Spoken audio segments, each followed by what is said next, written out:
Hi everyone, how's it going? Either T, what up? Welcome. Hold up, I need some water. Hiya papaya, how are you? I am.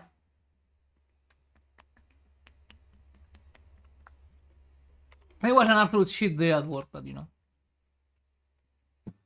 What else is new? That seems to be the trend, every day worse than the next. But, why dwell on that? I am now home, I have one more month of this bullshit. And then I am free. So, yeah.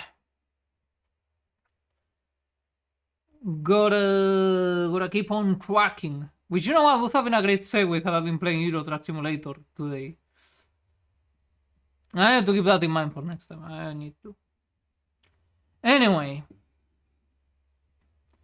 Now, usually Fridays it is the... Hold up, my nose is really itchy. Like I was. The Poke Grinds day, but I didn't feel like it today. I look at Pokemon Black. I saw the length of the animations. I look at my fleeting time in this Mortal Coil and I was like, not today. I really don't have the patience today. I'd rather have something that can take care of itself and I am more like along for the ride, you know, like do. So we got a point and click adventure. Of a game that released yesterday, same day as the Magic game, which I haven't gotten yet. It probably will fall within this weekend. You know me. I'm ride or die for my man Goro Majima. But no, instead it is... I was for the name Stories from Soul, the gun dog. I always keep confusing it as like Stories from Solitude, the dog gun. I don't know.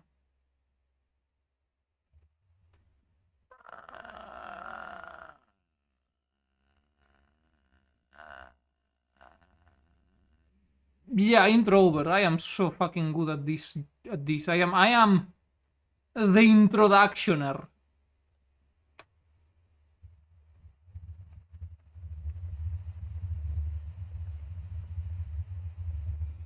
Yeah, that's it.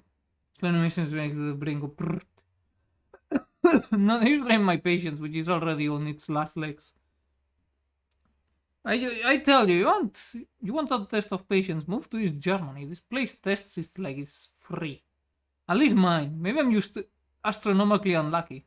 Who can say? Anyway, gum time. Oh wait, no, not yet. Hold up. It is Friday after all. We do not forget all of the Friday traditions, do we? That is very understandable. I know something that won't test the patience.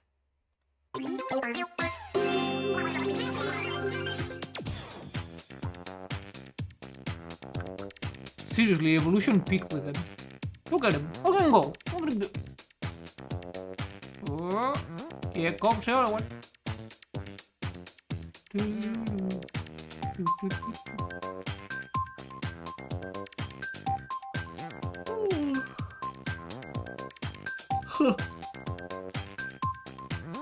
Spin. We need to introduce Kit to Flatworm Friday. Very important. I think she will appreciate it. Anyways, now back to work, fellas. And by work, I mean not like. Actually, I don't know that much about the game.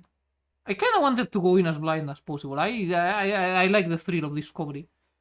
So far, it has worked. Let us not forget, this is how I discovered Psycho Pump, my beloved.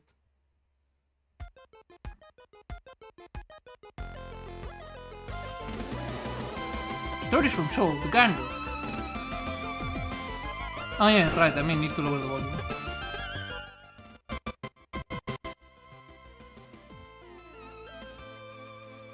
Okay, I don't get an example, so let's just put it there. English. I think that's simplified Chinese, traditional Chinese, Japanese, Fanzui, Chinese, Espanol. Doujin mode. Studio mode. Vivid mode. I think I'll go with Vivid mode. I do like Like, this look at me, like, yeah, the graphics is kind of what got me. It's like, huh.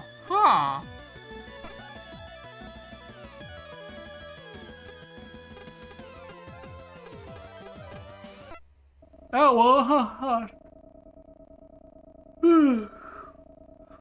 The British FPS better than that. 209. Following a raft of oppressive policies and crackdowns from the Earth-based government of the Solar Federation, the joint forces of the Martian territories and the Jovian Unified Colony Fleet rebelled. This conflict came to be known as the Solar War. I can't believe those goddamn Martians are at it again, allying themselves with the Jovians. Yeah, well, either, baby, how's it go? Hi. We're playing a Weeby game today. That looks like it will right up your alley, or maybe not, who knows. I'm not a good judge of character, I'm a pretty terrible one at that. Or for tastes. Yeah, ridiculous. The war carried on for 3 years, but eventually the combined forces of the Martian territories and Jovian United Colony fleets managed to push the Federation military all the way back to planet Earth. The final days of the conflicts, a pitched battle was fought on lunar orbit that would decide the war's victor.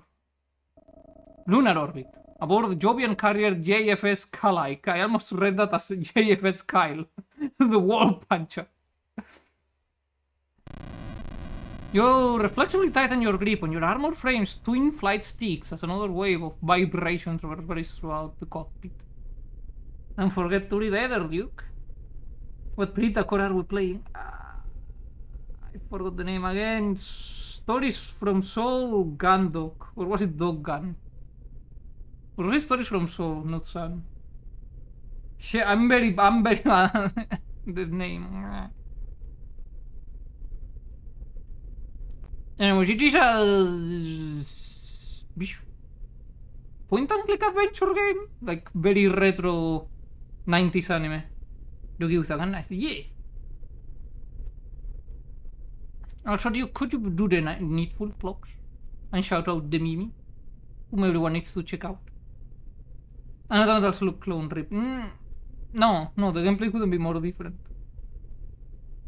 What was I doing? The creak of your new flight suit and your quickening breath are the only sounds that you hear of the gentle hum of the... Maybe I should have increased the text speed of the frame's subsystems. You squeeze the controls tighter, the plastic casings creak under the pressure. You try and stay calm, knowing that these gentle vibrations are remnants of huge shockwaves that are buffeting the Kalaik, the carrier that you're stationed on. One is a near miss as an explosion tears through the space around the ship. You try to push the thought from your mind and focus on controlling your breathing, but you've already realized that turbulency means the Kalaik must be approaching the front line. Your squadron will be launching soon, and you'll be engaging in your first real sword, your first real flight. In fact, oh my god, I'm back into the flights. I jumped just a little viewer here. Well, suggestion noted. But you will still have to finish your jumps if you want dessert. Yes. And no, I'm still not entirely sure what jumps are. All I know is that TV series, like American TV series, always made them sound disgusting because all the children were like, I don't want the jumps. You feel your throat tighten. Simulations are as good as the real thing. That's what your trainer told all of you. Just like the simulations. But you know that pilots are supposed to have hundreds of hours of life flights and training exercise in real armor frames before they're allowed anywhere near the front. We're so back with the conscript squadron. Let's fucking go. The MGS mom. They have no taste. The jumps here are top notch. I'm not really sure what jumps are. Sorry, my voice is still fucked. Of course, that didn't happen. Command had told you that the modern simulators meant cadets could graduate without the need for these exercises. That starts to be like a cost-cutting measure. You never heard the rumors though. The Jovian colony fleet had lost a lot of pilots and still wanting to keep pace with the Martian advance against Earth. Resort to field anyone. Let's fucking go. We're conscripts. Hell yeah. Throw me into the fucking front lines. Straight over the top to get mowed down by machine guns. Let's go. See, fuck it. If I ever do and people still have use from jams. Just tell me what jams are. We may have them. Since you're two here, I think they're Swedish. Oh, like a sweet potato. Yeah, we have them. I like sweet potatoes. I don't feel anyone who would fight. Your whole squadron is just like you, freshly conscripted from Europa colony. Oh hell yeah, hell, we are so trench core, this is my shit. You don't know basic training there, but almost all of your flight training had taken place on the cruiser journey from Jovian space. You wonder how the others are feeling right now. Whether... Maintenance crew. Kalak 5, this is flight deck. We're preparing your squad for takeoff, running last minute diagnostics on your frame, activating all systems. Magadan times, we're so Magadan back, we are so... Hold up, I need my beloved. Why did you bring me for this, asshole? She gives me life. Goddamn reason you needed me here. My eyes are going to be shut the entire time. Oh shit. Nope. Now. Alright, looks all good to go. We'll rule. Oh well, we are mechs, never mind. It's all good to go. We'll run a few more chests, then we'll have you spaceborne in a few minutes. You ready to show those Terrans boss? Oh, I am so fucking ready to kick some ass! Yeah, can we do it louder? I'm gonna... You stammer, trying your best to convince not the engineer but yourself that you're ready for what's waiting for you. Take a breather, Kalak 5. Not gonna be that bad out, no need to get all riled up here in the hangar. Tell you what, pilot, what's your name? What's your first name, pilot?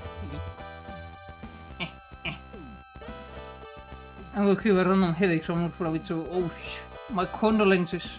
May you be rescued from the headache lands. Magadan Field and IT Maxing for realsies. This is my jam, my shit. Also, Spanish word of the day is gonna be... Hostia, ¿cómo era? Give me a second. These Carthaginians think themselves a pious people and value sacrifice to their gods most highly. Let them be their own sacrifices today. But do not, I beg you, look for omens in their entrails. It's gonna be... You know what? We were talking about sweet potatoes, so it's gonna be that. They're called, at least in my part of Spain, they're called moniatos with an M. Spaniards are basically which cards are called is for real. Did you know there's a city called Cartagena in Spain because it used to be Cartago Nova? Alright, Gator, welcome. Keep it, what's your surname? Your pronounce yes. Did I hear that right? Yes. Okay, Insane Quijano, first up, it's a few deep breaths for me. In and out, nice and slow. You got that? Oh, hell yeah. You draw in one long measured breath and hold it, then release it, following the instructions. You'll be this a few more times. Rafael, well, hold up, I need to get rid of the blanket. It's too hot in here. I got too excited with getting sent into the meat grinder and prepared. My dream finally fulfilled. Where that name came from, Nito, yeah. There's also one in, I think it's modern day Colombia? Called Cartagena de Indias, which is named after that, because it's in the Indies. Well, not really the Indies, but you know, back then they decided to call it the Indies. Even after they realized it was no longer India. Originality was not a strong suit of the people naming things. Now man, you want to feel your pulse slow and some of the tension in your body slip away. You still feel on edge, feel slightly more in control. Alright, there we go, now listen up, Ensign. We've got a thing to worry about out here. What I've heard is that all of the Terran's best pilots were taken care of between here and Mars. It's conscript fighting conscripts all the way. This is so 1917 core. We have lost millions and more must die. Care of rejuvenating Mars. Heck, Martians are the ones who've been leading the charge today, so they're the ones taking all the flak. Propaganda machines selling this as our decisive strike against Earth's last line of defense. And when you and me, it ain't nothing more than a mopping up situation. But your mining operation said as much in the canteen last night. Besides, you should have a ring over the comms and sit bolt upright in your seat. Slouching back and exhaling as you rest, nothing more than the engineer striking the cockpit armor on your frame. This beauty here is a work of art. Terran frames ain't got nothing on her. She's all tuned up and ready to go. I'll spend more time with this one that I have with my own kid. Don't you worry. Oh wait, no, I read that. Blah blah blah. My brain is still staggered. Remember what they told you in training, and leave the rest up to her and you'll come out of this just fine. But you start a reaction a moment ago, the engineer's confidence infection is starting to rub off on you. When I scream into the heavens with the want a noise complaint, what do? Okay, so if you have a really thick pillow, like say memory foam, press it against your face as hard as you can. And if you scream, it shall muffle it. That's what I do. You adjust your position in your seat so that you're sat up straight, and the soft hum of the frame system now seems more comforting than ominous. Ya estamos bien en la preparation, you think? Home by Christmas, fellas. Martians have done all the work, so we're sitting pretty here at our top of the line frames. Yeah, nothing to worry about. Tell me my pillows are thin. No, you may be fucked then, unless you can accumulate enough pillow and blanket to achieve a similar effect. So, Senkihano, how are you feeling about things now? Feeling good, ready to go! We killed! Yeah, I'm ready to go out there and kick some ass! You declare, channeling your newly tapped well of confidence. Oh, we are so being the first ones to die on a landmine. Or getting snared in barbed wire. What? Galactic barbed wire. That's the spirit, Ensign. No, on to that and we'll have you out of Sangardoos and kicking Terrans around in no time. Left alone with your thoughts, you tune back into the gentle hum of the frame. You watch the seconds tick away in the cockpit clock whilst you wait for the order to launch. The wait seems to drag on and on. You carry out a few last-minute flight checks, but as you've already completed them when you boarded, nothing has changed. Oh, you're Ensign Quijano now, yeah. People don't know, but I actually do have a surname. True, because I'm Spanish. The second one is Sanchez, if you're wondering. Alright, pilots, listen up. This is Kalike 1. You look like a nerd. We've been cleared for launch, so ready for immediate action. Our friends will take off in designation order. Attack formation, sound off. Kalike 2, ready. Kalike 2 is not having a good time. Kalike 2 looks panicked. This is Kalike 3, ready. Look at this smack man. His smack frame. Kalike 4. He ready. Never mind, we have the nerdest. He has glasses. Let's do takeoff. Kalike 5, confirm your status. Oh, yeah. Kalike 5, standing by. Keep it together, Kalike 5. Kalike 6. Kalike 6, ready. Alright, Kalike Squadron, move out. Okay, my money is Kalike 2 is the first to die. Kalike 1 launching, Kalike 2 launching, Kalike 3 launching, Kalike 4 moving out. I like the graphics, though, that's cool.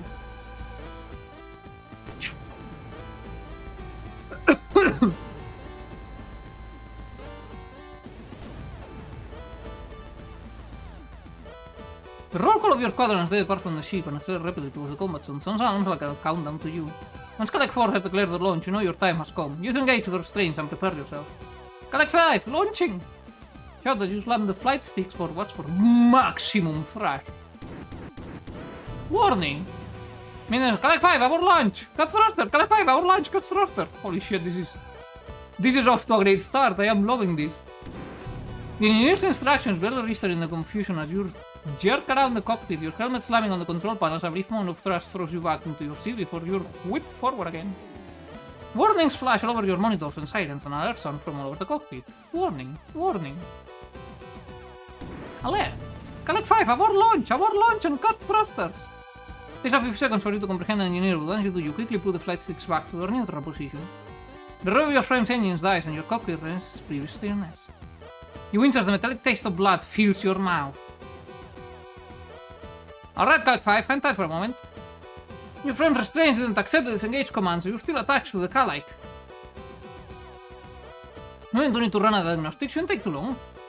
You slump in the cockpit chair and exhale deeply, your heart still pounding a million beats per minute. I should be out there dying in the goddamn space trenches, this is unfair. They're taking away my glory. Your heart still pounding a million beats per minute and your lips stinging. You continue to slow your breathing as you listen to the still open communications channel from the maintenance crew as they work to get your frame released. Hey, yeah, looks like the restraints disengage command register. Yeah, Unit 5, alright, yeah. Unit 6 out, no sense waiting for this one. Okay, start diagnostic, then reboot if necessary. Kalike 6, launching. Bro, they're stealing my glory, this is so unfair. But, okay, the graphics are really cool. I am really loving them. The main hardware fault. We've checked this 10 times since Mars at least. Who was assigned Unit 5? Oh, for... Fine, right. Shutdown systems. Okay, and I want this frame out there in the next 5 minutes. Collect 5, we're going to shut down your frame systems for a moment. We can run diagnostics. Stay ready though, we'll have you launching soon. Collect 5, understood. Ready, I'm waiting. As your cockpit fades to darkness again, you release the flight sticks and suddenly realize just how long you've been clenching your fists around them. It's kinda how I clench my jaw all the time. I'm trying to get better at it. You press your fingers and roll your shoulders, exhaling again as you begin to hear the muffled sounds of the engineers working on your frame's restraints. Staring at the dead monitor, you slowly begin to smile. You heard what you wanted, wasn't it? No, it wasn't. Spent so long worrying about this mission that you've thrown up twice in the past 24 hours, and now it looks like that was all for nothing. You did what you wanted, and you were safe. As safe as you can be, strapped to the outside of a military carrier in active armor frame, anyway.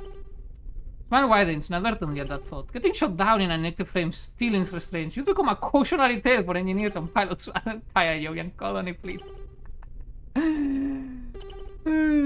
Your mind tours quickly to the rest of your squadron. In return, you're the laughing stock of the entire Kalike.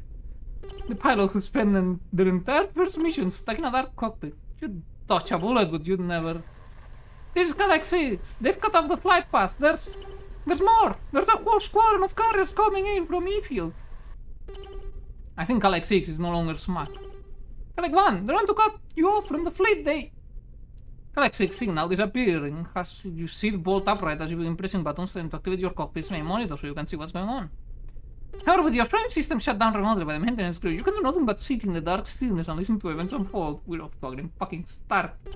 And this room's made just for you. I know, right? I know just how to push my buttons. Also, we have a little rotary phone thingy here. I always like those. I used to have one in my parents' house. I don't know why. It just kept around way longer than it should have. But it worked. And it was very satisfactory. The as you dial it. Kalike 6, respond, Kalike 6. What's going on? How many carriers are coming in from E-field? Mom, Kalike 6 signal has been lost. It's not responding. He's hold it together, Kalike 4. All units, form up. Defensive formation on me. I said all units. Kalike 2, don't break formation. If I end up in the penal battalion, it's gonna be a fucking 10 out of 10. Can you phone my home? No. We no longer have that phone. It's a shame. I really like it. I would get a landline just so I could use that phone. That's how much I like dialing with that shit. Mom, they're fighting on us. There's so many of them. Oh God, Mom, help! Kalike 2 is about to die. In an instant, your communication shutters filled with cries of terror and panic. You hear your squad mates, your fellow pilots, exclamation of fear as this unexpected enemy force bears down on them. Screams and yelps, wails and howls fill your head as you sit powerless in the dark confines of your cockpit. Hey, who's out there? Engineering! Hey, get me ready, I can help, get me ready to launch, engineering! They're getting killed out there, I need to go now! They're stealing my glory!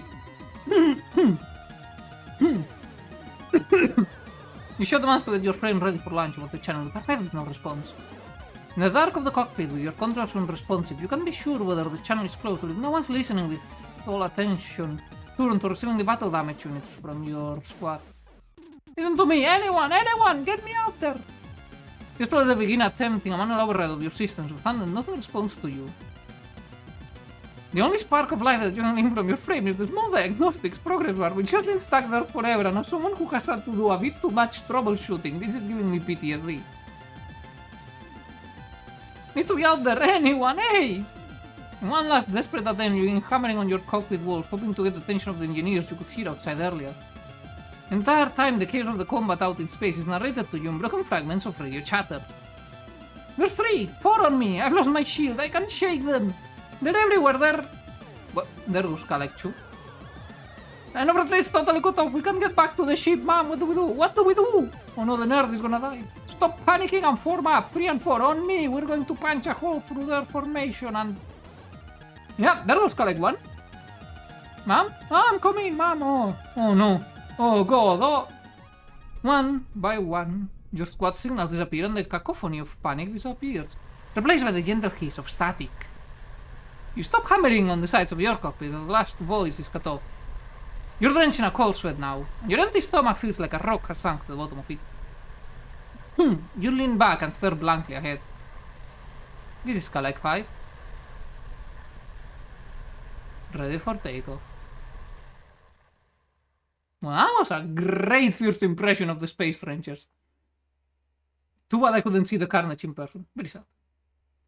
September 21st, planetary calendar 209. Despite last minute reinforcement for the Solar Federation from their headquarters on Earth, Battle above Lunar is a victory for the joint Martian and joint forces. This was the final battle of the Solar War. Oh, what? I don't get to... Oh? I don't get to die in them. It was their last stronghold on Lunar. The Solar Federation would agree to a ceasefire and sign an armistice to end hostilities. An uneasy peace fills the solar system. Man! The conflict on the Solar Federation and the Martian Jovian Alliance concluded. The Kalaik and her crew soon returned to the Europa colony near Jupiter. April 19th, planetary calendar 214. The reduced need for pilots away from the reduced need for pilots away from the delicate space between Earth and Mars, so Ensign Quijano reassigned to security detail over various Jovian ships. She's eventually promoted to lieutenant. Oh hell yeah, I am failing upwards, let's fucking go. 4 years have passed since the Battle of Lunar. The Jovian colony fleet, feeling fresh aggression from Earth, has increased patrols near its colonies after picking up unusual signals coming from further out in the solar system. Fucking fly. Shush. The patrol ship JFS Gundog is dispatched to report the JFS O'Brien in its investigation of these signals.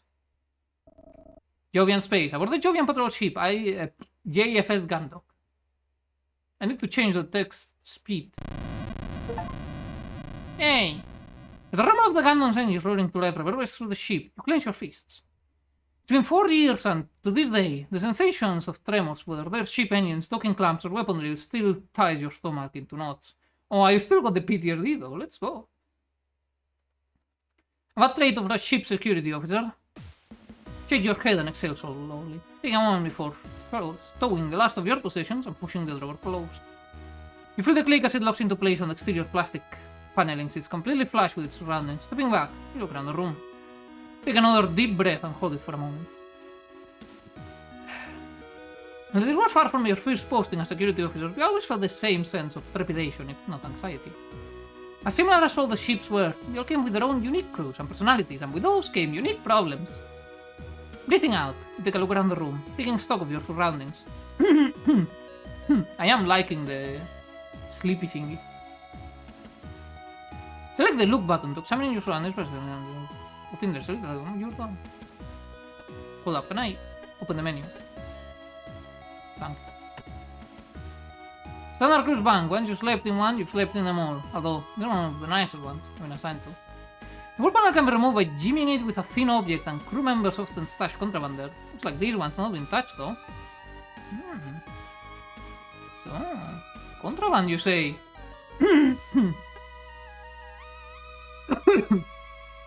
Okay, I like that speed. Choose a normal storage unit, a travel light, so mine only has clothes in it. This lets me control the room's lighting from the bed. I keep my books here too, including reading the Tales of the Cosmic Champion series. Oh god, I'm a nerd. No, wait. This terminal lets me access the ship's computer. It's got a clock, a word processor, and even a calendar. I can also access records and my orders from here, but for anything else I need to access the core, which is limited to using operations or command.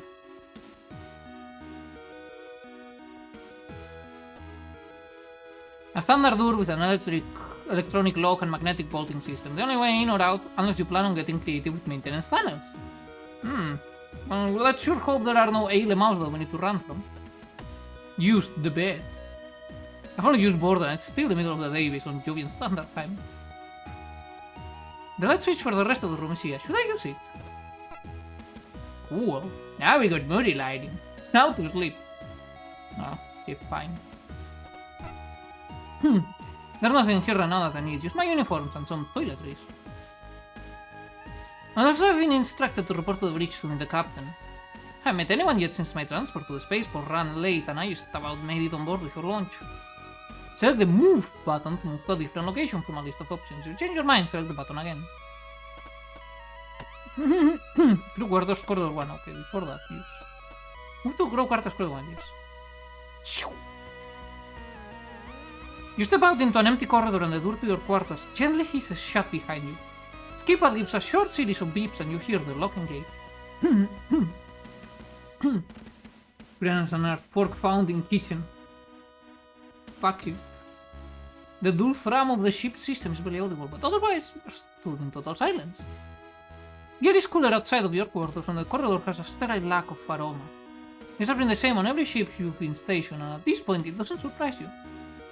And so this is a Swift class patrol vessel, which means if I leave this quarters block, I'll be in the free foresight thoroughfare. Fuck, I cannot speak today. Yeah, the stand here on fuck. Yeah, I never said I was gonna do it. If I go right towards the aft, I'll arrive in the central hub and then I can head to the bridge. Luke. Hansen, Ruiz. Harburumni. Doesn't sound familiar. Dalton Grange. Not someone I've met before. Dylan Diaz.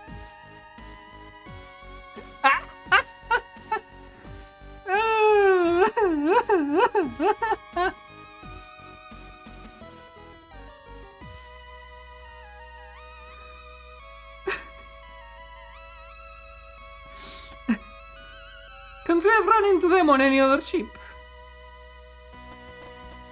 Let us visit Dylan D's nuts. I don't think just going there would be a good idea. This is another cruise member's quarter. I don't have a reason to go in there right now. I am the officer of the security. I go where I please. Another cruise member's quarter. I don't have a reason to go in there right now. Maybe security, but under normal circumstances, I can just barge into some room without being invited. What do you mean I can't? Says who tell me a singular person who says I can't. Foresight thoroughfare. Dealing these nuts. You leave the crew block behind you and find yourself in a much larger corridor that stretches to your left and with multiple smaller corridors leading from it. To the right, the corridor leads to a large plaza-like space. A faint breeze coming from your left ruffles your hair and chills you slightly, and you hear the sounds of human activity. From the right, you can hear the hum of the ship's engines more clearly now, as well as the occasional low, quiet, whirring sound. Looks like we're right. This portion of the thoroughfare will let me access both sets of crew quarters, the mess hall, the hangar, and the central hub.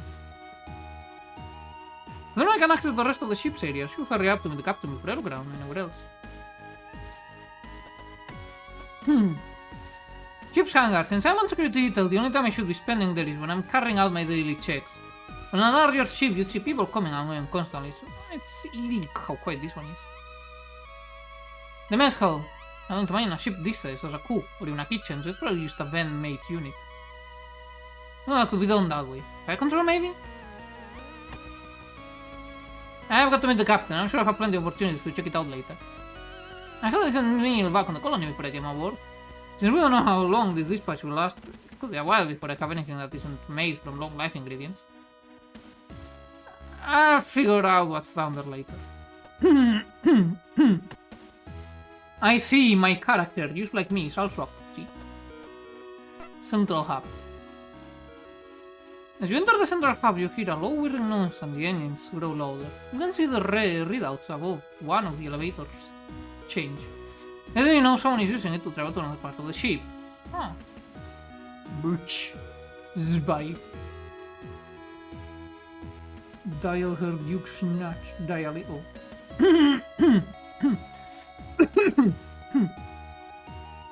You go down and you see the entrances to both the fair and aft side thoroughfares as well as the corridor to the airlocks.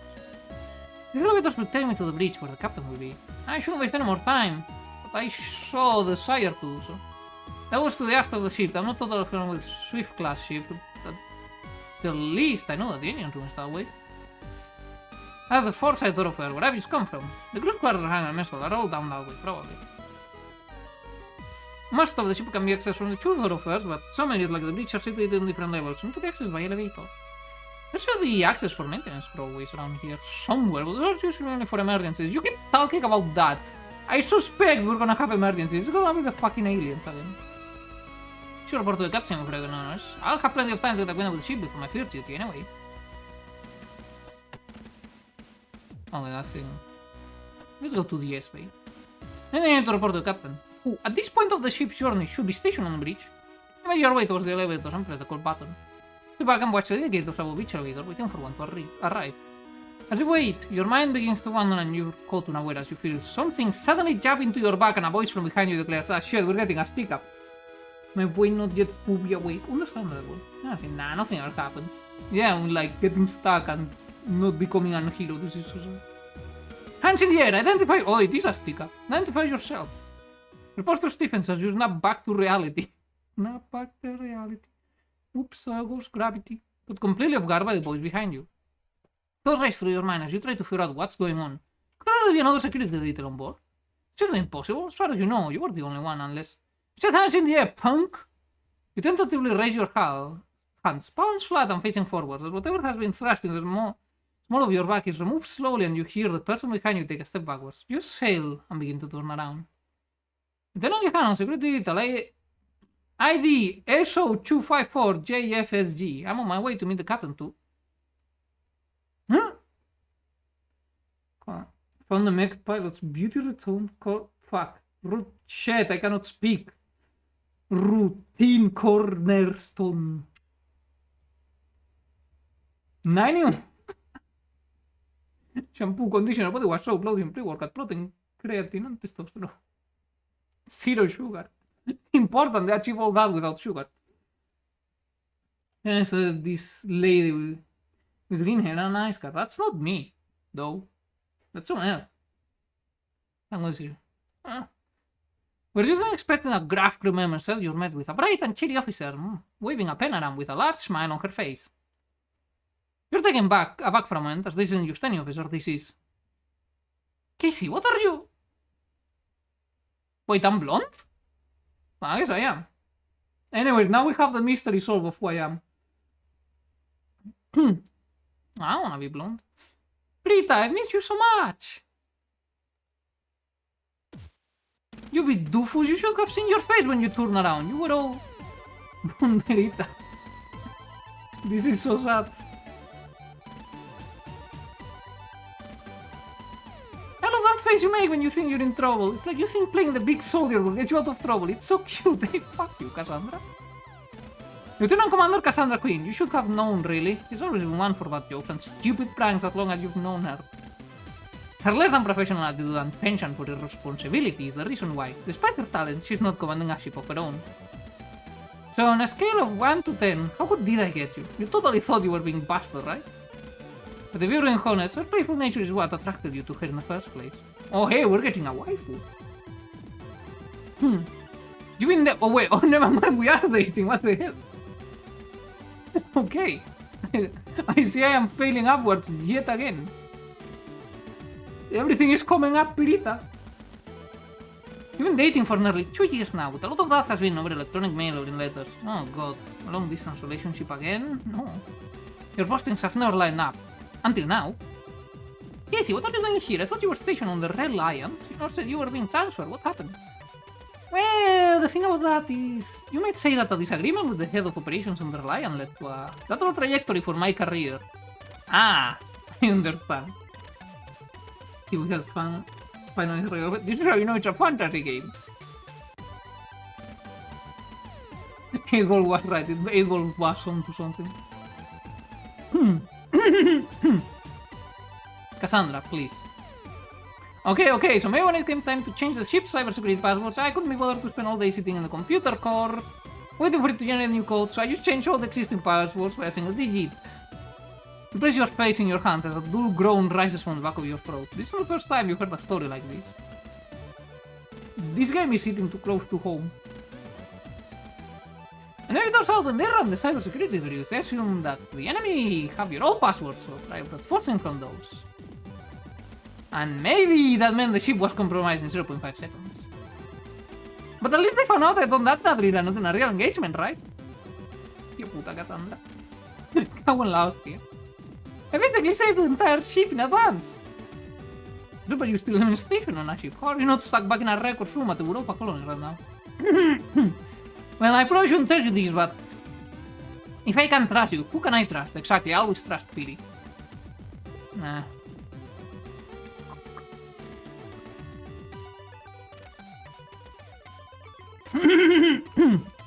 Now is trust Lieutenant Quijano. It turns out this mission was organized at really short notice and the Gandok was the only ship available.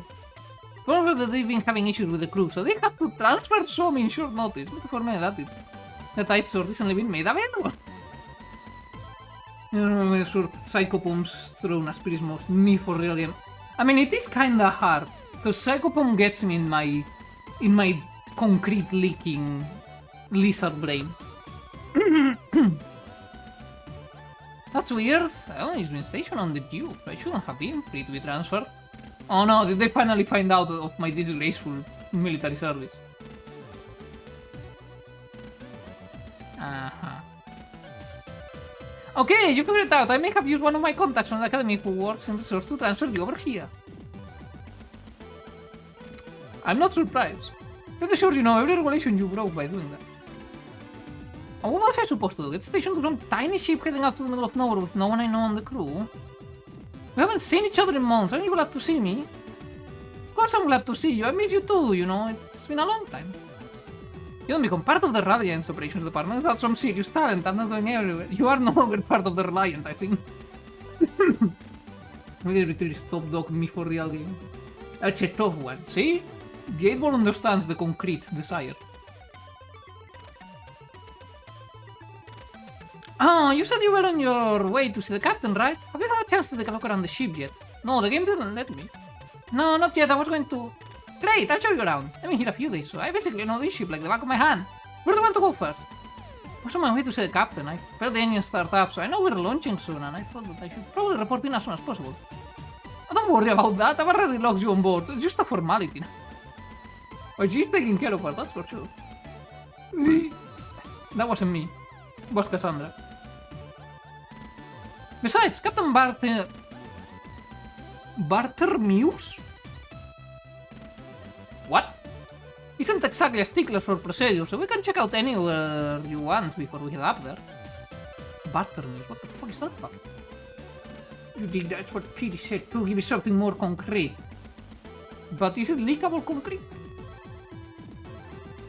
Well, alright, in that case... Hey! This is going to be the best tour you've ever been on! She's so happy.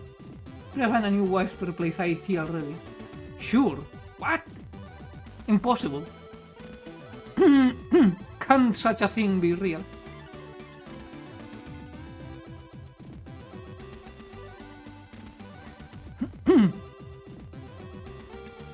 By the time it's over, you'll have seen every inch of this ship and met everyone on board. Since so long since we last saw each other too, we definitely need to take time to stop by my quarters and get you reacquainted. Did the gong not play? Gong! Get to work, you lazy arse! There we go, much better. It's been so long since we last saw each other too, we definitely need to take time to stop by my quarters and get reacquainted. She's winking, fellas. Fellas. Maybe it was good I didn't die in the battle. Cool. You can access every area of the Gandok.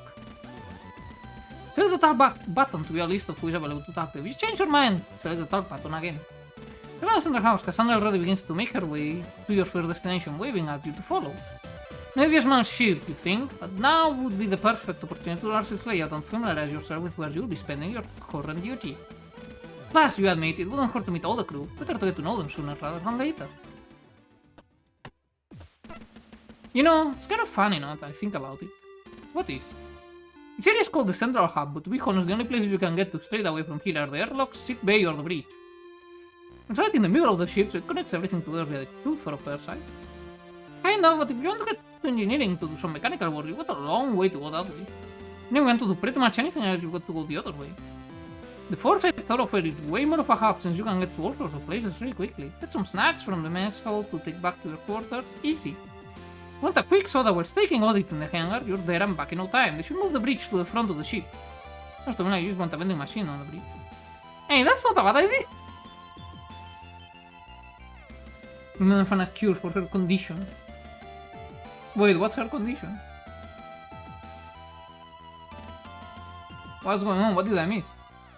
Did I miss? I thought I was keeping on top of my game with the chat.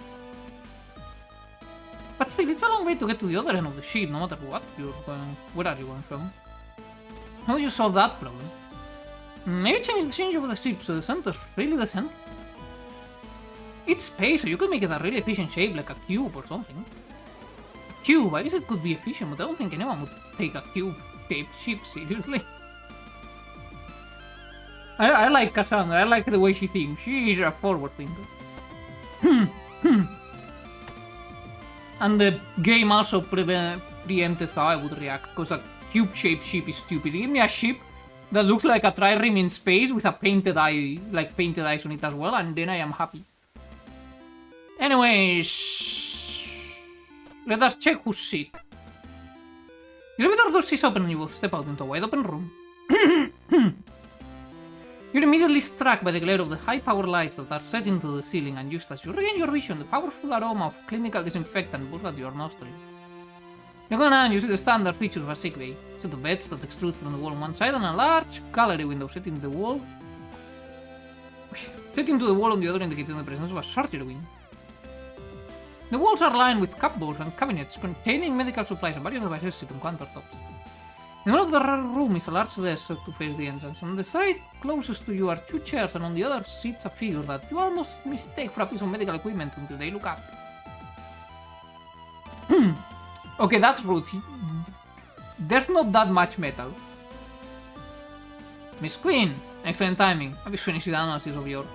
Hey Doc, don't worry about that right now. I'm giving... Wait, what analysis? I'm giving a tour to our new security officer. Very good, Miss Queen. Hello, Lieutenant Quijano. I'm the ship's doctor, Saifa Rosalium. I've reviewed your file already, so please feel free to stop by with any... Fuck! Any complaint... Fuck! Oh, me llama para que me salga. Yeah, it came out yesterday. I'll probably end up buying it this weekend. I'm trying to get fired from work at this point.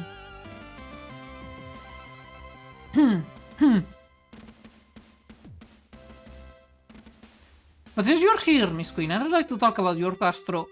Honestly, Doctor, it's fine. We can talk about it intestinal. Doctor, later.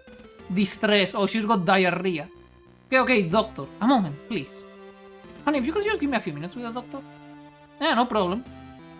Cassandra asked the Doctor by his leave and drags him over to the surgery wing, janking him through behind her. Once the door closes, you can hear them, but you can still see the truth through the gallery window. You have to turn your attention away and examine a nearby poster of space illnesses. Yes, thank you, Doctor, I understand. It includes any synthetic meats or carbohydrates. Understood. Let's explain, I've got a full supply of Nutri-Shake powder that should serve as a balanced replacement for the meals from the food vendor and should alleviate your... Doctor!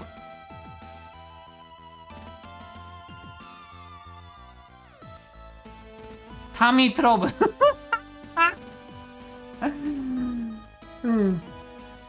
You the name Lieutenant Quijano. I prefer private or conscript.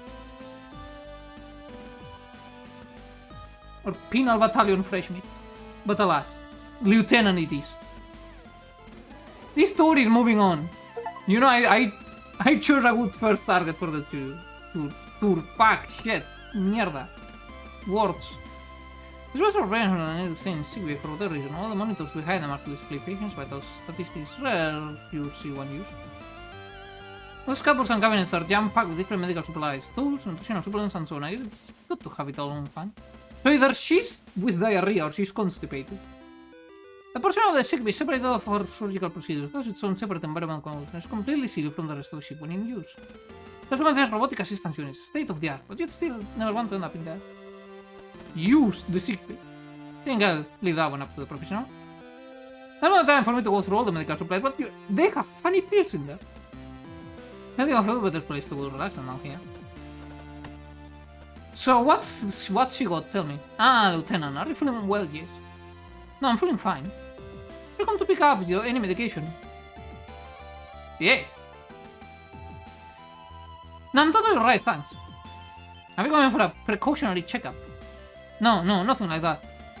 Then you're here to ask about my mechanical elements. What? No, of course not. Oh. In that case, Lieutenant Quijano, I'm not sure I can help you today. Don't worry about it. So, I swear! Not one for patient docs or confidentiality. That man is like a laser beam. He gets straight to whatever task is in front of him with no time for things like common courtesy, bedside manner, or privacy. You got that impression? Worse is that after all of that, he tells me I'm allergic to the synthetic elements they use in the mess halls for vendor.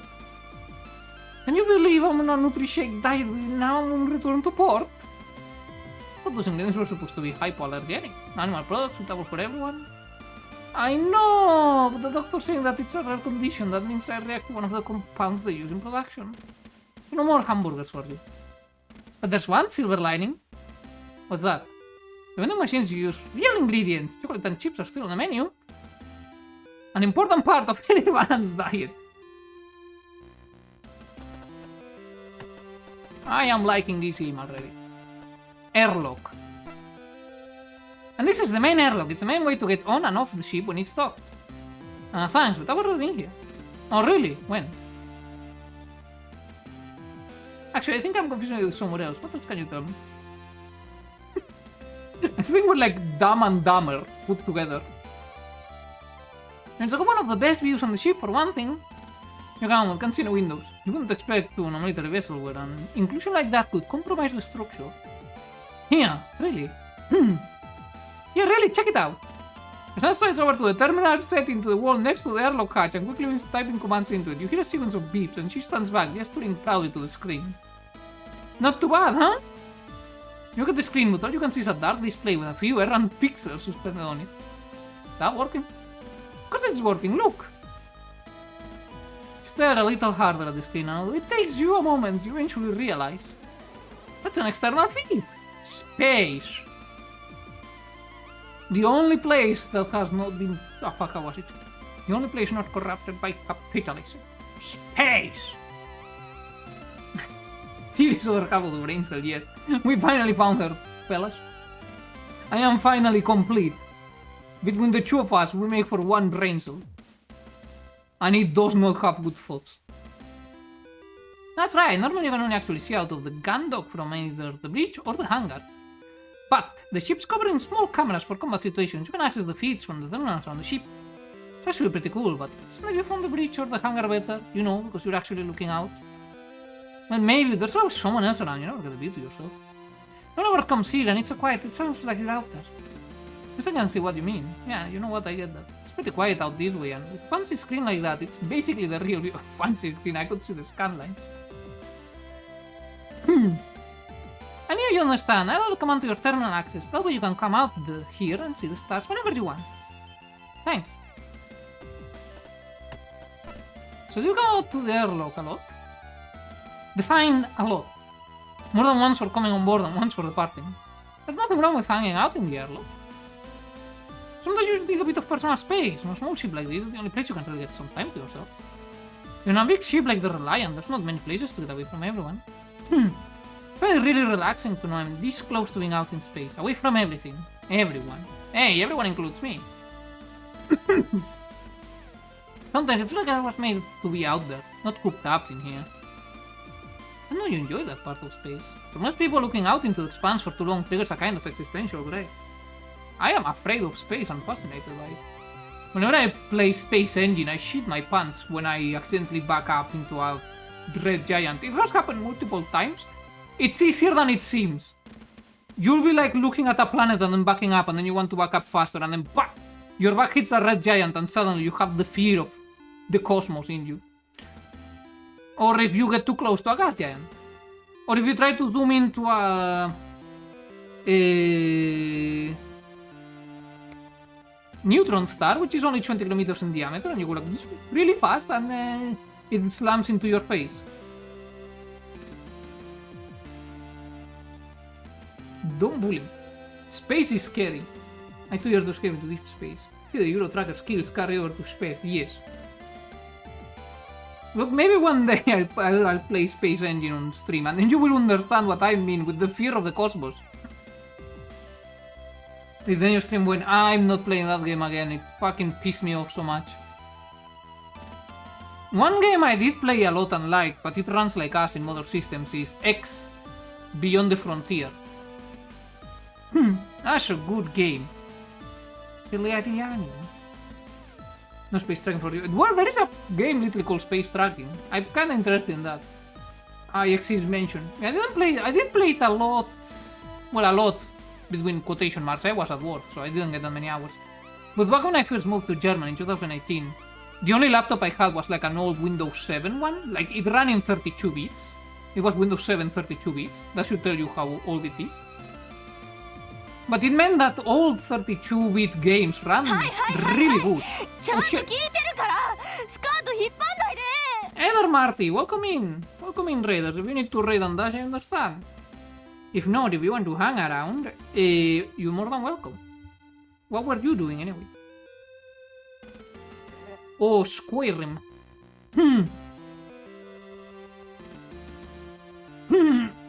Sorry, my throat.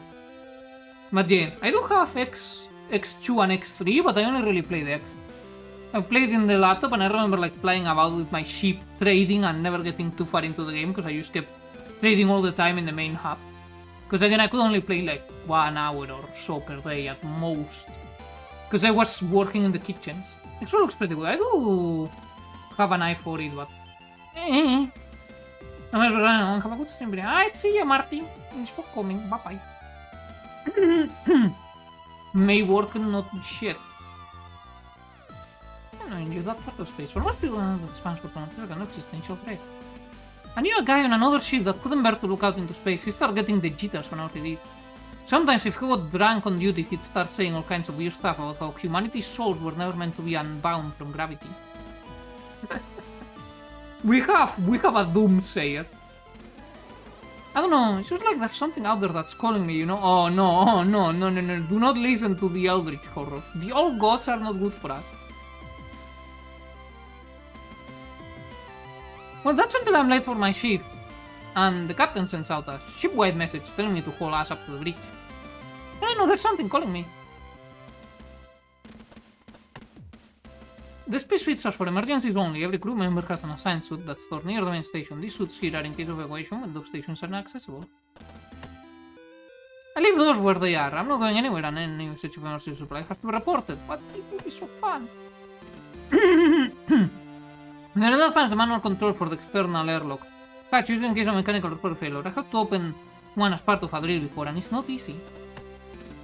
I really shouldn't be messing around with that. It's really tricky to get back on one's move. Even alongside its other standard features, it's used to control the airlock. I can also get a look at what's going on outside of the ship. View the stars. Got a few minutes. I can spare some time for stargazing. Yep. That's space, alright.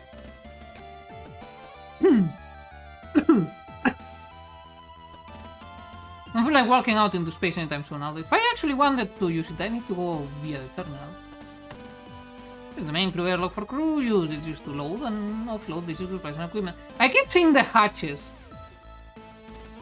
I'm gonna end up using them. I know it. Fucking... I'm getting alien isolation. Or worse, a mogus. Into the hangar lock.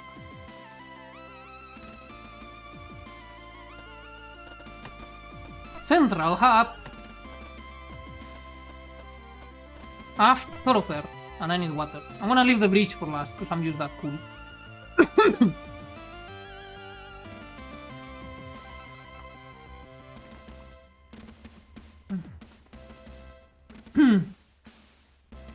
Awenian Obosoation?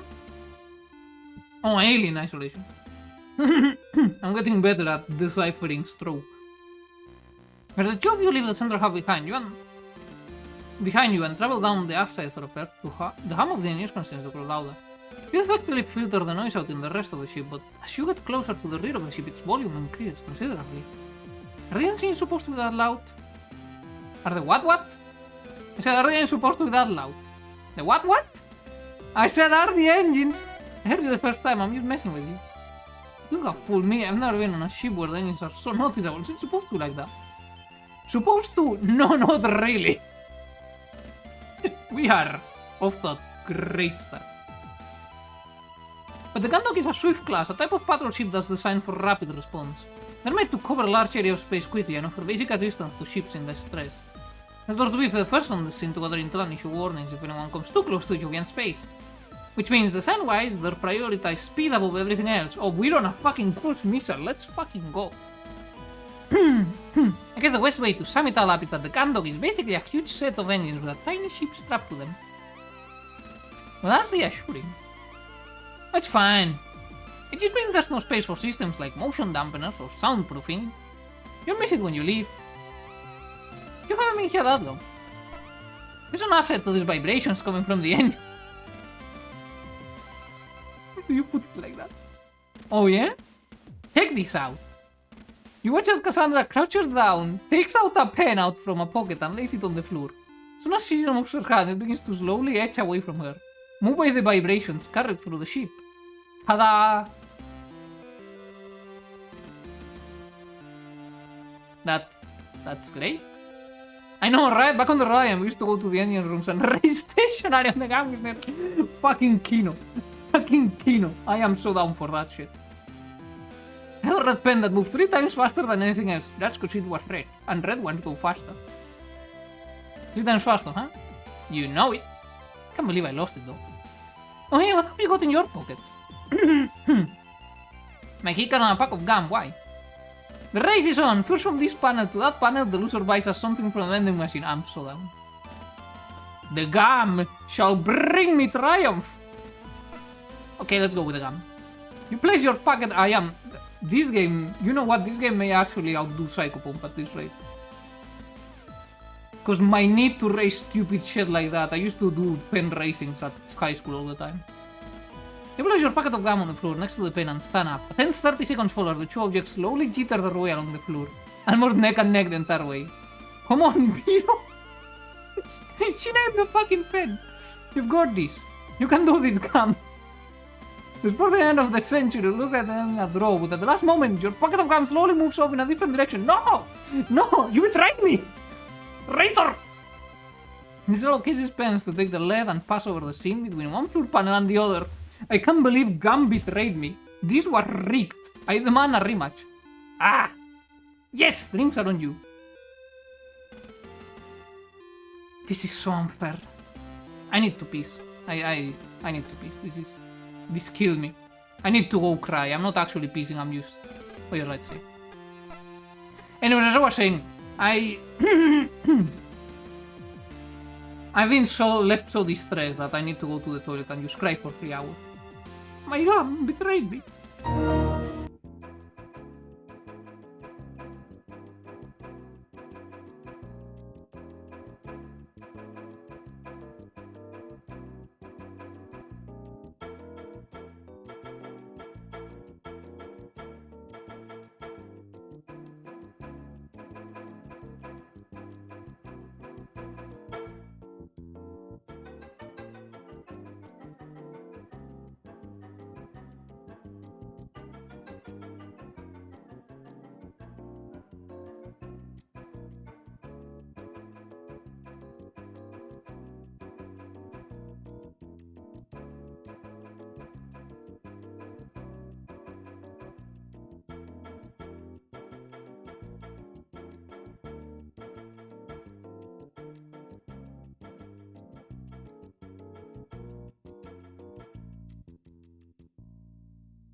I am back, returnal even. My throat is still fucked, but that's just from work. Return. Anyways, let's just continue our exploration of the Gandok, right? I keep forgetting its name is Gandok. Oh, you need to reset the tracking, give me a second. There we go. That was it's a bit wonky when I get up and leave. Damn, brag about it. Wait, what happened? What are we bragging about? No, not corridors, the armory, where all the ship's firearms are stored. Hear me, huh? No access has to be granted from the breach, but since you're the security officer, you could ask this code into your keycard. Here's the only game in the series. I don't know. Move to the armory. Yes. You swipe your keycard through the card reader set into the terminal by the armory's door. Instead of the door opening as you would expect, you hear a harsh tone from the terminal. Looking at the screen, you see a message displayed in large flashing letters. Access denied, insufficient authority. God damn it, this is just like Rome 2 Total War. I don't have enough authority. Or gravitas. It looks like your clearance hasn't been fully processed yet. You have to meet the captain before you can get into the room, but I wanted to start to do the pew-pews. This is so unfair. No, wait, no. Now we'll lead us to the engineering block. From there you can access the engine room, the computer and most of the ship's systems. Although you won't be going anywhere near those systems if the chief has anything to say about it. We'll see about that. We're going to engineering, fellas. As the two of you continue through the thoroughfare, the thrum of the engines grows louder still. The featureless paneling that has made up the majority of the ship's interior quickly gives way to visible pipes and conduits. And eventually the smooth flooring transitions to grating, revealing more workings underfoot. Finally, the thoroughfare leads into one huge open chamber filled with masses of machinery. Terminal panel sets into the side of various apparatus to cycle through different readings.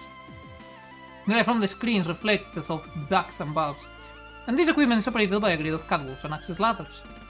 Wow, that's a lot of stuff. This is very eloquent. A lot of stuff is right. This is central engineering. Pretty much every system aside from the engines themselves and the central computer can be found in the room. In one place, it's a little risky.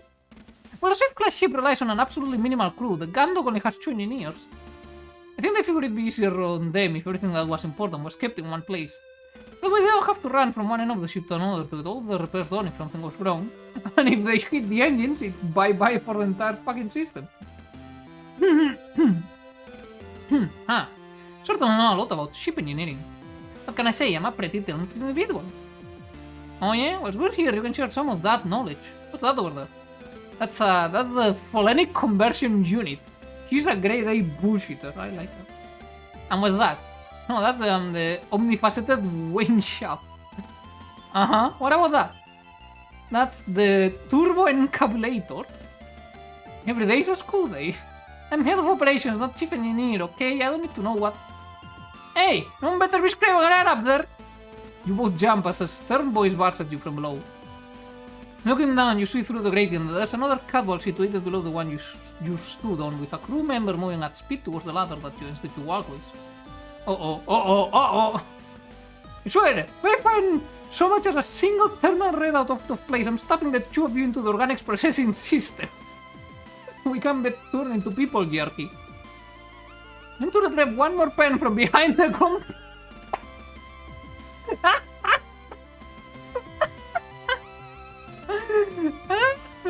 You got caught, Casey. You got fucking caught. The crew member continues to grumble as they ascend. Oh hey! We got buff tomboy engineer. GF. Queen, you better not be here to tell me that your favorite pen has somehow fallen into the system block again. No, Chief, got it right here. I'm straight you do. Now make sure you hang on to that one or you're going to need someone to pull you out of the system block instead. And who are these? Are we war security officer? You got a name there? You quickly throw a sharp salute at the woman in front of you without even checking her rank first. The rank is... Yes, ma'am. Hello, Piggy Woodsiders. You know how's it going? Even though she loom over you physically, would you quickly pick up on a force of personality that feels like it adds an extra 6 inches to her considerable stature? Lieutenant Quijano, security officer for the JFS Gandok, ma'am. Hello, that man business, Quijano. Name's Mackenzie Cathays. Chief engineer, but that's chief to you. Yes, my chief. Now I'm straight. Now, what are the jobs you doing in engineering? I was just going Lieutenant Commander of the ship, chief. That's so. You never been on a ship before, Lieutenant. First assignment. Never on a Swift class, chief. I only served on strike or supply classes today. That's so. Which strike vessels? The JFS Victory and JFS Thunderbolt, chief. Victory and Thunderbolt, huh? I'm thinking about those 2 hours and 3 years old. You probably won't have seen about the new streamline distribution system. I wonder if you have seen the power coils though. I think the Victory was part of that production. Young and Sandler exchanged a quick nervous glance as the chief, who probably didn't say was about to physically throw both of you out of engineering, suddenly begins a conversation with herself. You continue to stand to a nervous attention as she ruminates about ship components. Chief, is there anything I can help you with about those ships? Oh, huh? Lieutenants! Didn't realize you were still here. No, you're off the hook, Kihano. Not unless you can tell me whether the Victory was outfitted with the 3rd generation BPAC upgrades anyway. Sorry, Chief, don't think I could.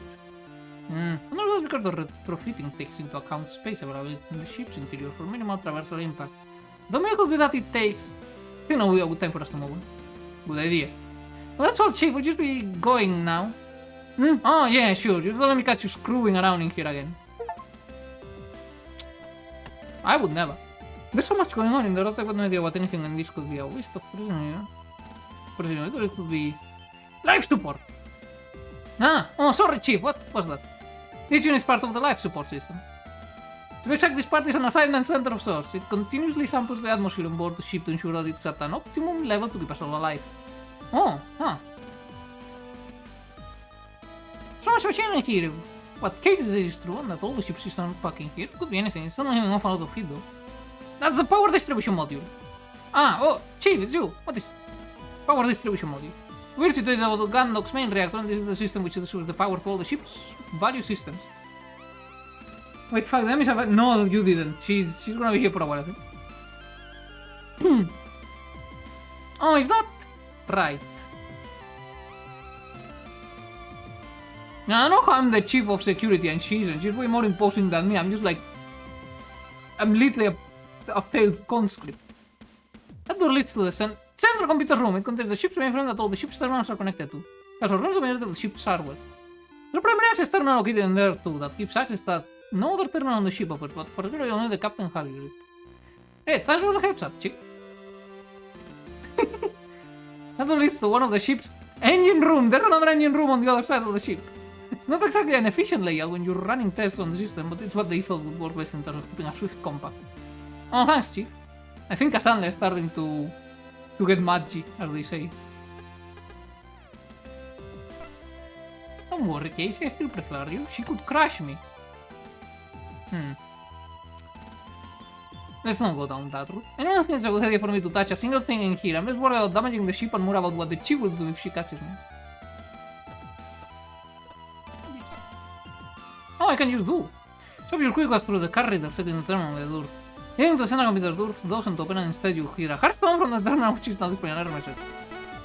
Well, the scan user says displaying an error message. Access denied, insufficient authority. And with your security clearance you won't be able to go into the main computer room. Because the stuff is so small, the ship's computer handles a lot of the tasks that would normally be done by the crew. Don't have a lot of really sensitive functions, only the captain and the operations team are allowed access. Why don't any of the ships have had a computer system like this? The bigger ships usually have a computer distributed amongst multiple systems across the ships. But because they have got larger crews, there's more that the people on board are responsible for. Isn't that because a Swift class is so small and there's such a limited crew, they need to assign more functionality to the computer? Because that's a lot more vital that no one screws around with it.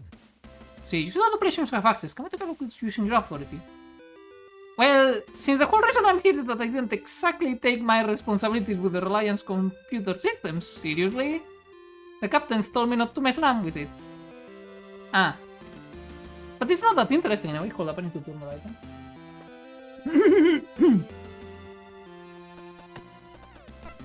Yes, Lieutenant? Well, Chief, I was just stopping by too. Tell me, Kihano, what is it that the ship security offers on a vessel with only 10 crew all day? That is... Because I'll tell you what a chief engineer does. A chief engineer spends every damn minute of the day trying to keep pace with all the systems on board this vessel, making sure they're all running absolutely flawlessly. You know why? It's because if I don't, then it's a thin line between optimum comfort and a horrific death in the cold expanse we call space. So I'll be frank, Lieutenant. As you're about to help me redirect these condensers while I refresh the primary moisture chamber, then I don't know what good is going to come from you hanging around and distracting me. Understood? Yes, Chief. Well done, if you really want something to do, you can go and check up with the junior engineer in the hangar. Kids, slow down since let's put the fear of the boy into him. My friends, you stream. I mean, the Chief is threatening me. And the other engineer. Wow. Okay, but really, when Chip said we shouldn't screw around in here, she's right, we should probably get moving. What did you do? But would you say that? Really though, what did... Who the hell dropped a chocolate bar on the secondary mode? Converter. Let's go. Smelt it into the outlet valve, I'll kill them! Not yet. Jovi watched from around a corner as Chief gathers on this to mutter to herself, paces back and forth, she can turn and read somewhere to this place. Eventually she cuts down the ladder that she'd climbed to confront you. Now out of sight, Cassandra dashes towards the engine room, gesturing you over. Checking over your shoulder in case the Chief Garcia appears, you make your way to her. Using time for the doorway to the engine room to open and Cassandra to disappear inside before you can raise an objection. It's got to be better than staying here with the Chief.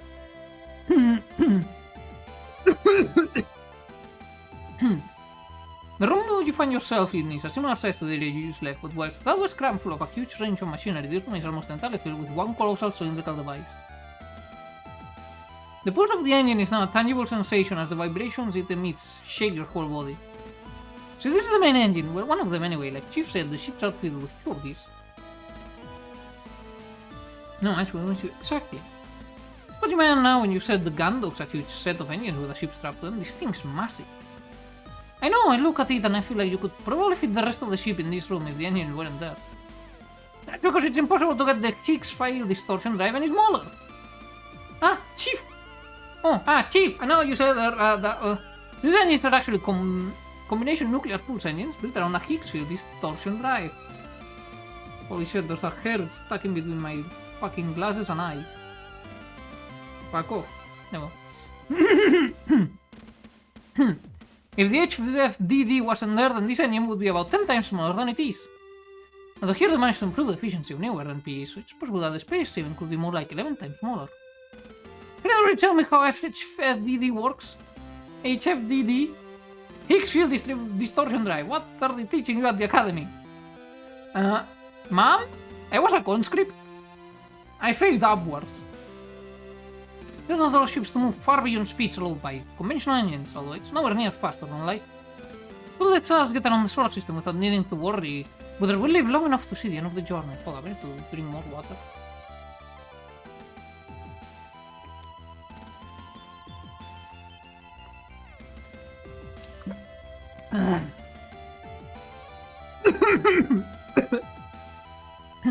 So I guess faster than light travel isn't the thing.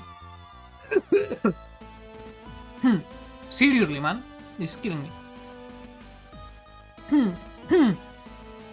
Well, you don't have to say that with journey.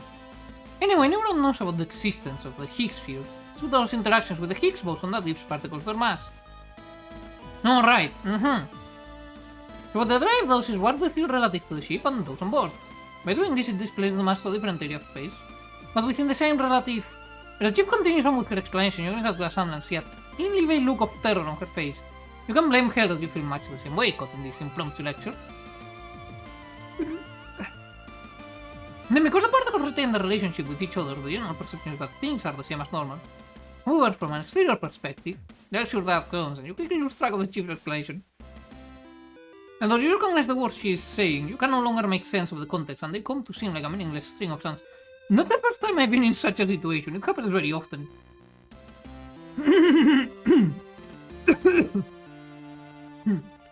Man, I can't wait to get fired.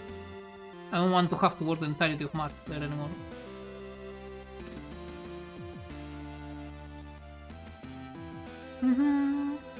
Does that make sense? Yeah, so the field is it's got the mass which is pushed. No. How to put it? Okay, so imagine that space is a ketchup packet and you're the sauce.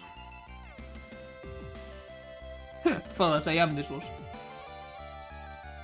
the sauce. Right, the sauce. Now, what the distortion drive does, it's like a thumb on the universe of the packet. It moves the sauce around by changing the shape of the packet to push the sauce. The packet is the universe, we're the source, and the drive is a thumb. You've got it. You quickly glance back to Cassandra and meet her eyes as she's doing the same thing. You know for center that neither of you have got it.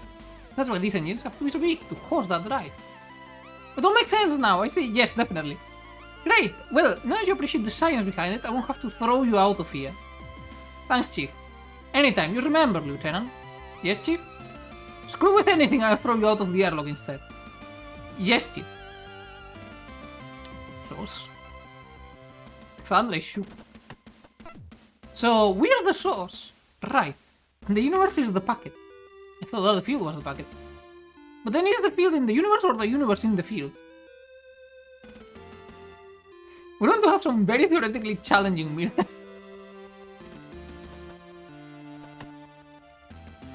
The ship's changes. Apparently it's that big because the change of standard nuclear pulse and Higgs field distortion drive. I think I almost lost consciousness when the chief was explaining it to me. Yeah, that happens. I can be 100% certain that the chief was joking when she offered me that one-way trip out of the airlock. I leave it alone. I don't think she was joking.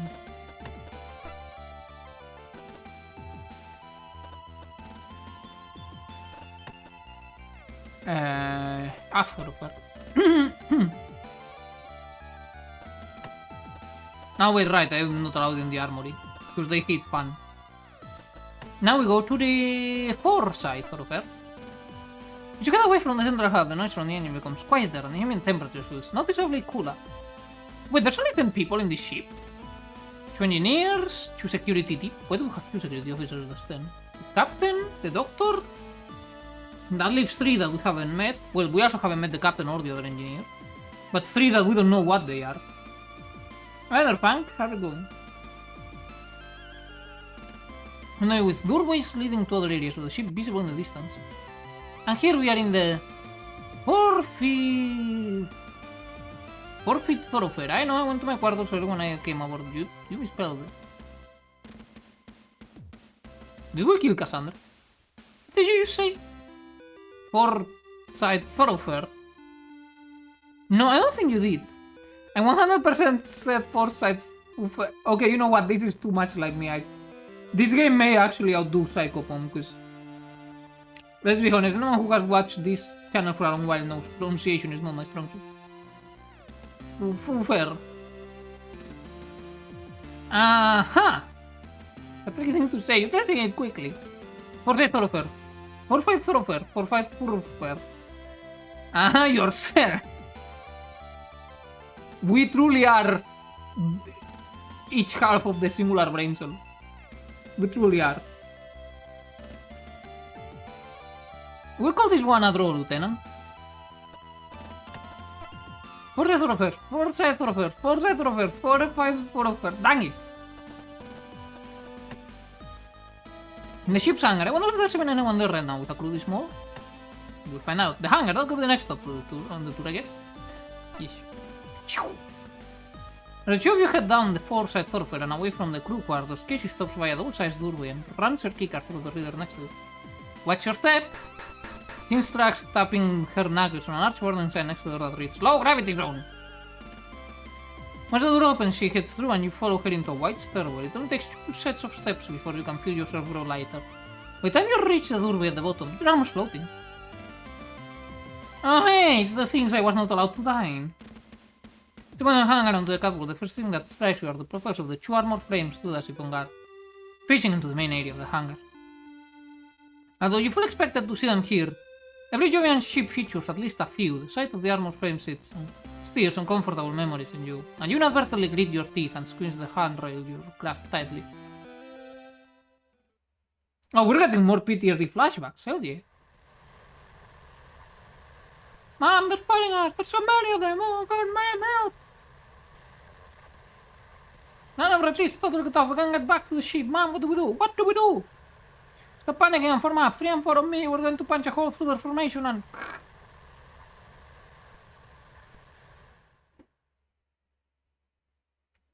Hey, are you okay?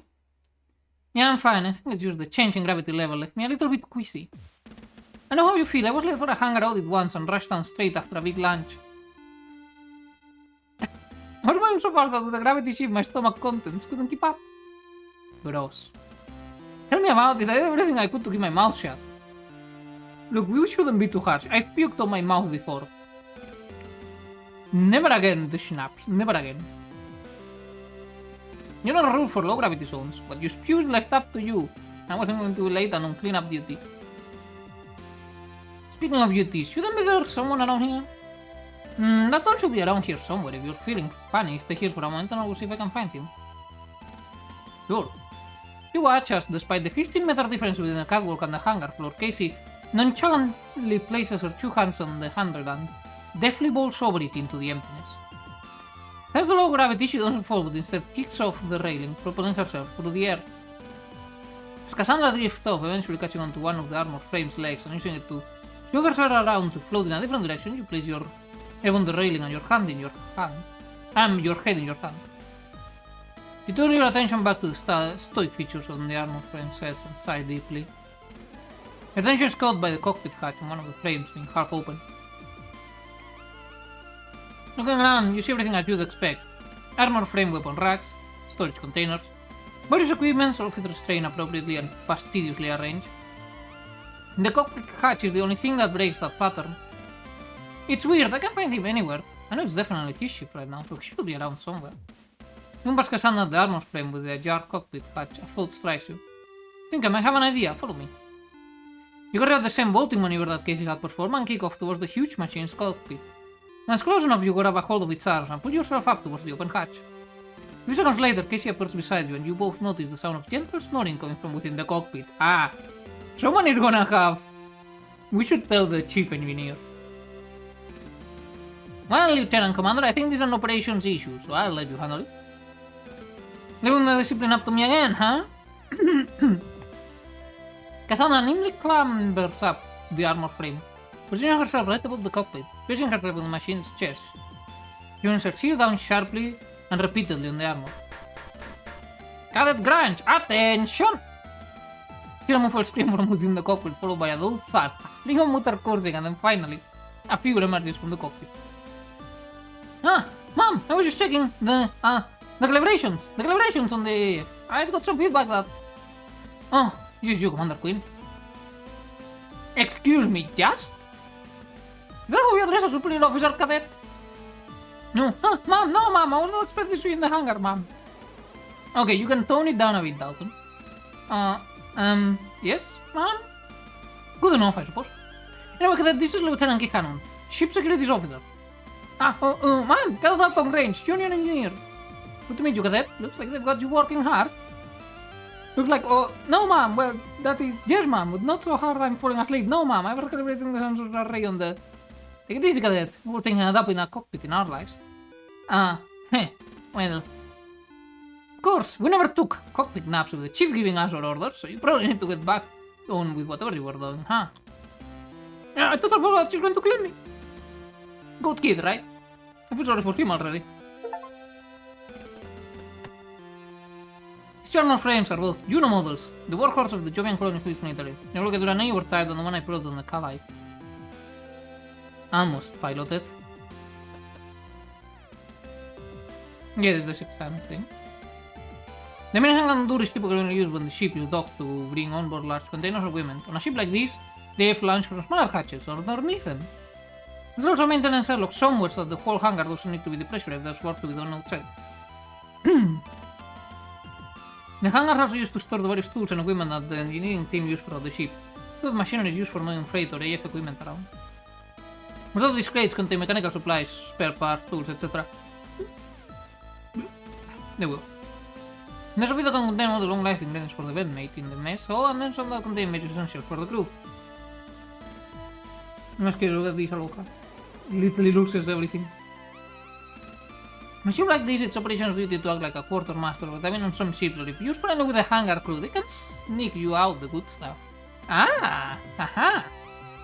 Not that I condone that kind of behavior, obviously, naturally I wouldn't. I am well known for my professionalism. I'm thinking about it. Probably taking me days to find anything useful to me in amongst all of these. Anything that is here I could do much more easily from somewhere else on the ship. Presently the controls for this kind of stuff are way harder to work than those on an AF. I want to think about the kind of chaos I could cause by messing around with them. But I do. Thanking door opens directly into space. If I open it now, I wouldn't live long enough to do anything else after. Ah, I wish I'd worn my uniform trousers today. What's up? I was thinking we could play low gravity tag or something, but now that Dalton's back up and about, we can't. I don't think he's going to snitch on you anytime soon. That's not what I mean. I don't follow? Come on, I follow. Don't be like this. Huh? Honestly, have you considered the issue of floating around in a skirt? Oh! Don't yourself lucky, I would have kicked your ass. Hey, cadet, how's it going? Ah! Hey there, take it easy, shoot me. Oh, Lieutenant, sorry, I thought you were someone else. What's this crew possibly doing that's got you so jumpy? Oh, it's not the crew, it's just the chief. She realized that surprise inspection, making sure that I'm working as fast as she expects me to. At least, once a day I'll think I'm around someone and then suddenly, Cadet Dalton, report!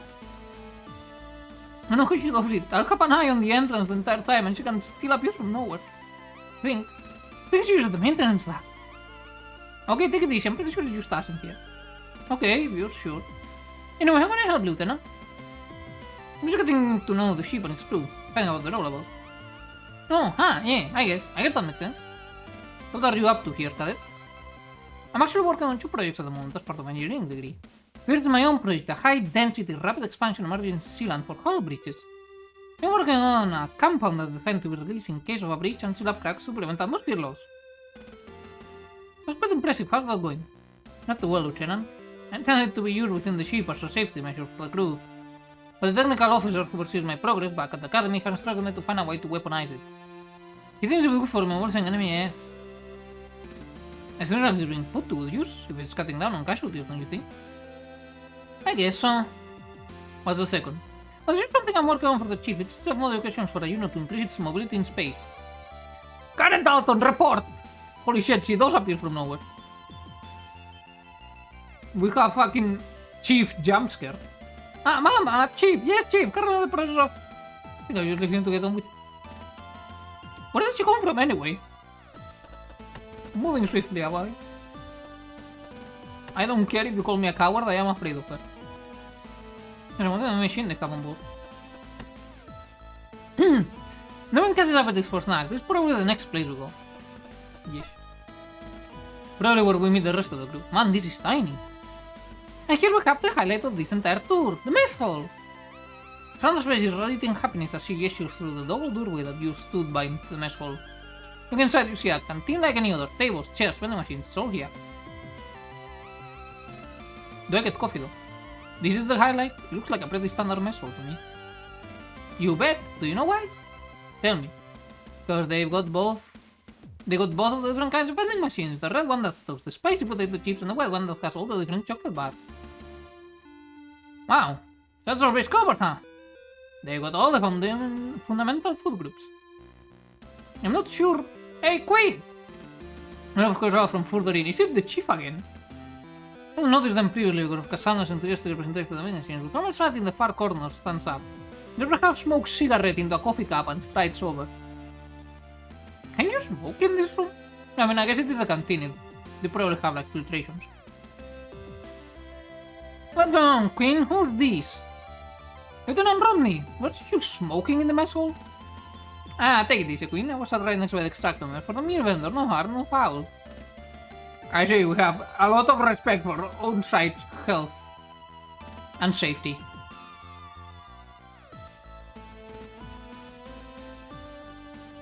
That's not the point. Extract the strain on the air scrubbers from cigarette. Yeah. So anyways, how's this hottie? I'd see ya, Funk. May the punching go well. And thanks for coming. Doo-doo-doo. Well, cat's got her tongue. Name's Haru. Haru Rumney. What about you? Good looking? Lieutenant Britakano, ship security. Britakano, haha, no way, really? Last time I checked. Well, alright, good to know.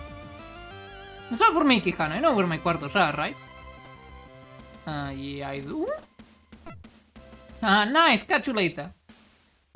What was all that about? Casey? You know where the road room is, do you? I mean, I know it's near mine, that's not what the room is right by mine.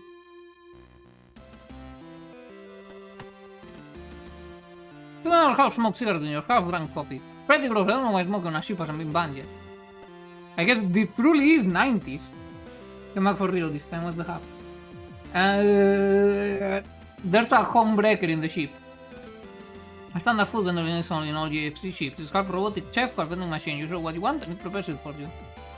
The ingredients are almost all long lives inside the pre-production, but it's pretty convincing. When you're done, you can slot the plate back in for cleaning. Casey said, what kinds? For some reason, certain ships sometimes only have the red one or the white one, so I can get why she's excited. Let's see how fucked I am. You know it's... I am so fucked, fellas. I am so fucked. Actually, don't worry about it. This one can throw this away. You know, don't worry about it, I'll find it. Casey, have you had lunch yet? Should we get something from the vendor? Ah, right. Casey, I want some chips or something. Okay then. I'm fucked. Where's Casey Youngie?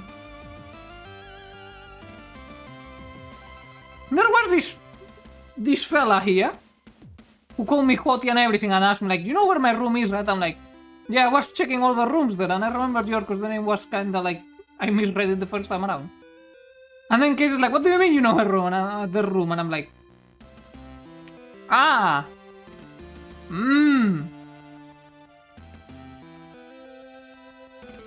We're moving on. Okay, before we go, do you want something from the machine? Chocolate? Chips? Soda?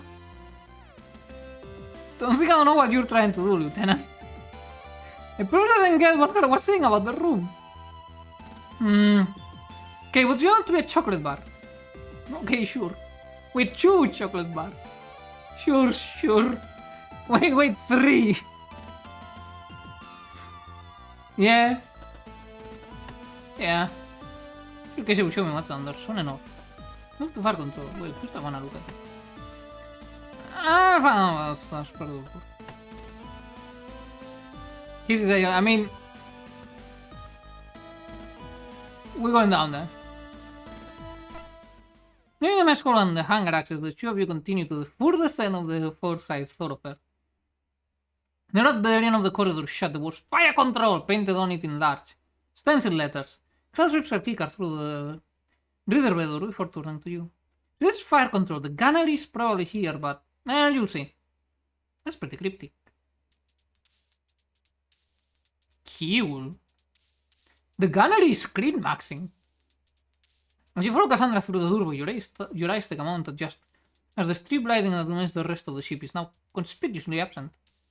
Instead, the entire room is lit by the phosphorescent glow from an alcove full of screens and readouts. This is screen maxing. You don't think I'm not spending money on booze, I can spend it on my nuts night, see? There's always an upside. Look at the screens, each one seems to not be showing much more than a few specks on a black background. From experience though, you know that what you are looking at is a live feed from cameras all over the ship's exterior. In the center of this alcove, facing away from you, is a seat like the ones on the bridge. From this angle it's impossible to tell if there's anyone in it, but you notice a tiny, rhythmic hiss coming from it. So one of the ship's weapon system controls from here. These screens give the gunner a panoramic view of... Is the gunner here right now? Who the fuck? Yeah. You look over Cassandra's shoulders at the back of the seat. You swear you see a quick flicker of movement, but you can't be sure. It's not just a flash of a readout reflecting off a surface. Oh, Dylan! Or Dylan, whatever. Yeah, he's here. Do we say hello? Well, normally I would, but... Cassandra is back slowly as if trying to surreptitiously sneak a peek at what's on the other side of the chair, without it noticing here. She quickly turns back to you after a moment's pause.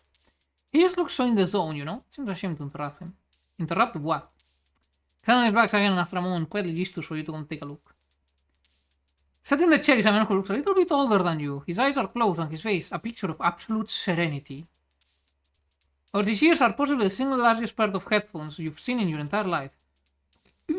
As he sits there, oblivious to your presence, his right leg bounces up and down and his wrist flicks constantly. Oh, he's jamming. You wonder for a moment if he's okay. Oh, wait, hold up. I forgot one thing.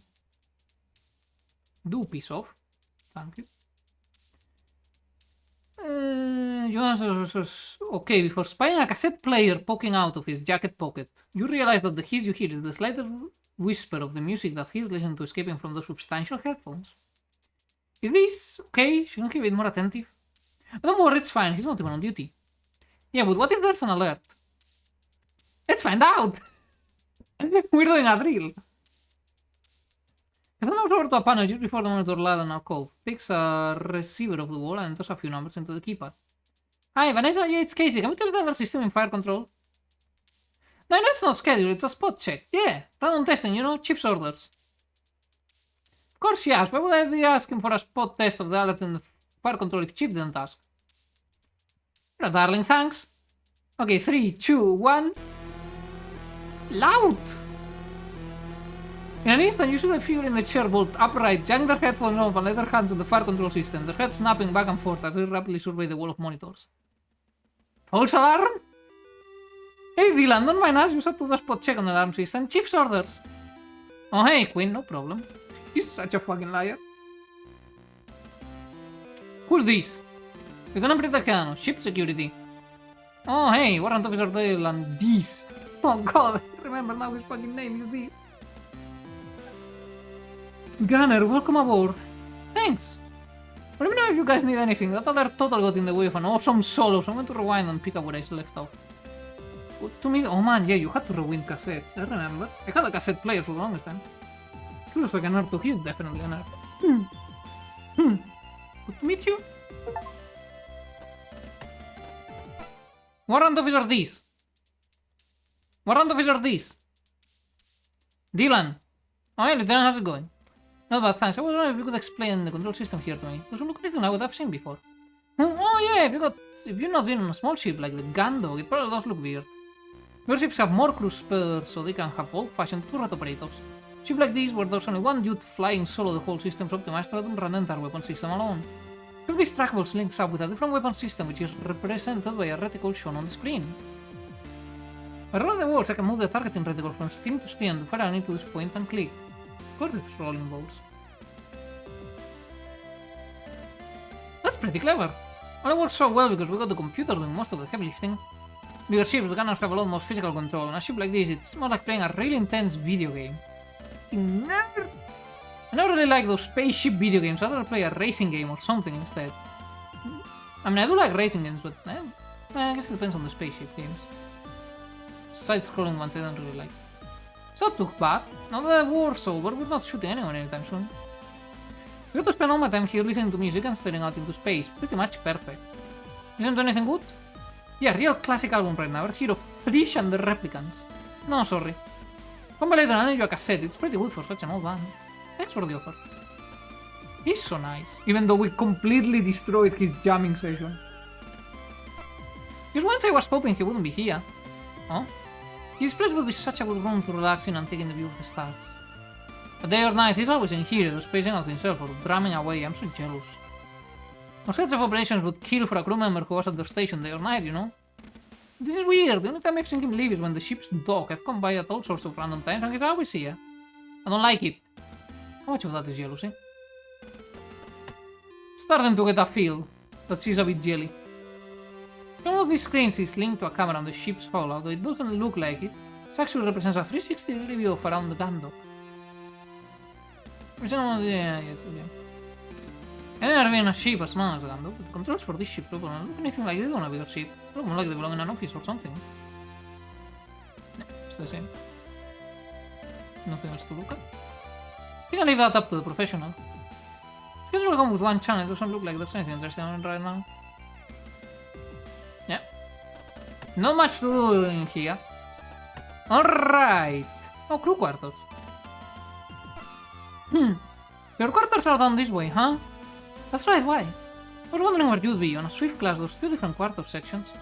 One has all the department chiefs, while the other has the crew that work within those departments. Since you're the only security officer on board, I was wondering if you'd count as a department head or not. Well, I guess I don't. I'm just slamming it. Oh, that's not... What I meant was that... I'm messing with you, don't worry about it. Head of security is typically under the captain's instruction anyway, so it makes sense that my quarters are down this way. I guess so when you put it like that. So have you met any of your neighbors yet? Well, let's see. Hansen Cruz. Yeah, I know this guy. Oh, you met him already? Not on the Gandog, I knew him back on the Kalite. Oh! Is he the guy you've told me about? That's right, no, what you call my biggest fan. Oh, honey, I'm sorry. Is this her room? They definitely heard what Hansen has to say about me. Professor, don't run into them often. Outdoors room, it could probably do with taking a little bit of time to relax every now and again. Dylan's room, I can't believe you only use one of the ships though. Dylan's room is yeah, right.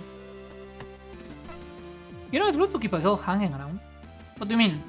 Here we are just hanging out in the corridor like a pro weirdo. Shouldn't you be inviting me into your quarters or something? Give me the tour. It's probably not to get to the quarters, so... But, you know, I guess it'd be good for you to see them. As you step into your quarters, Cassandra follows you in. She stands by the door for a moment, looking around the room before turning to face you. Wow, you like to keep it tidy, don't you? I've only just got here, that's not a lot of time to make a mess. Are you kidding? I'm pretty sure my back exploded when they stepped into my quarters. You have shorts from Brooke. No communism, I'm afraid. This is so sad. No communism for Gator. Civilian military supplies used to what they used to be. Maybe it was operator error? And what's that supposed to mean, Lieutenant? Nothing, just considering all possibilities. Wait, is that... What? Lieutenant Quijano, don't tell me that... What is it? Your chair is not perfectly aligned with the terminal! I guess no, it's perfect, huh? I would have made more of an effort if I knew the officer doing spot check was such a stickler. Suppose I won't have to report you to the captain this time, Lieutenant.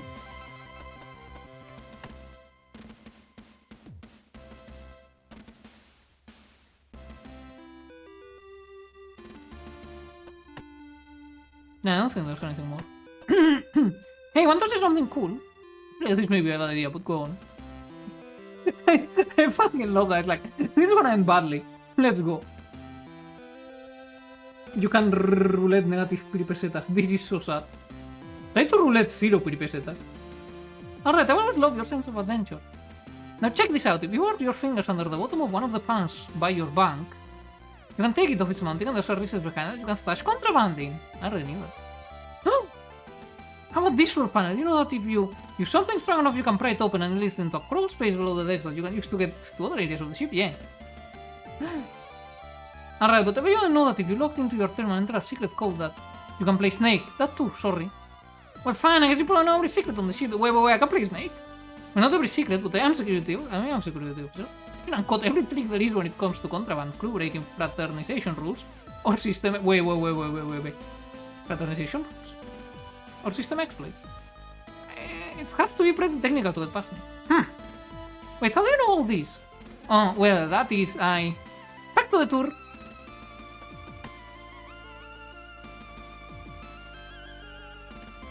Nah, I shouldn't.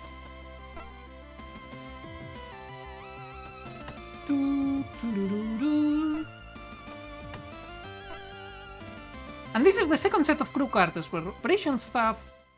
Well, shit. Set of crew quarters with operation staff. That's me and Vanessa. The department heads and the captain have their quarters. Makes sense. Of course, it's obvious why you'd come this way so soon after finding out I was part of the crew. What do you mean? I'm supposed to be meeting the captain soon. I know, despite that, you've let your libido guide you to my quarters, you animal.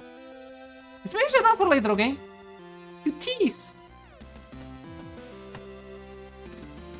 The Emperor reads Cassandra Queen. I don't really need an explanation on who that room belongs to. This is Vanessa's room. She's great. We work together in operations. Oh yeah, you're friends already? Definitely, she's done so much for me already. She's always letting me know that she's covered for me when I'm late, that she's picked up on some of my tasks when I'm running behind. She's a little angel. Cassandra, feel your diagnostics again. I don't know what I do without her. Casey, I don't think that's what she means. Mackenzie's, that is, chief room. She's pretty committed to the job. I bet she doesn't spend much time there. Yeah. Dr. Rosario's room. You know, I bet he's not been in there since he's boarded. So, we're just going to hang around in the corridor some quarters then. Nowhere you're in a hurry to go to. Huh? Honestly. Okay, fine. Let's break in. I cannot. I cannot break into the rooms. Anyway, let's see how messy it is. Oh, by the way, if you ever want access to my quarters, the passcode for the log is 0211. It's pretty much the same passcode I use for everything. 0211, got it.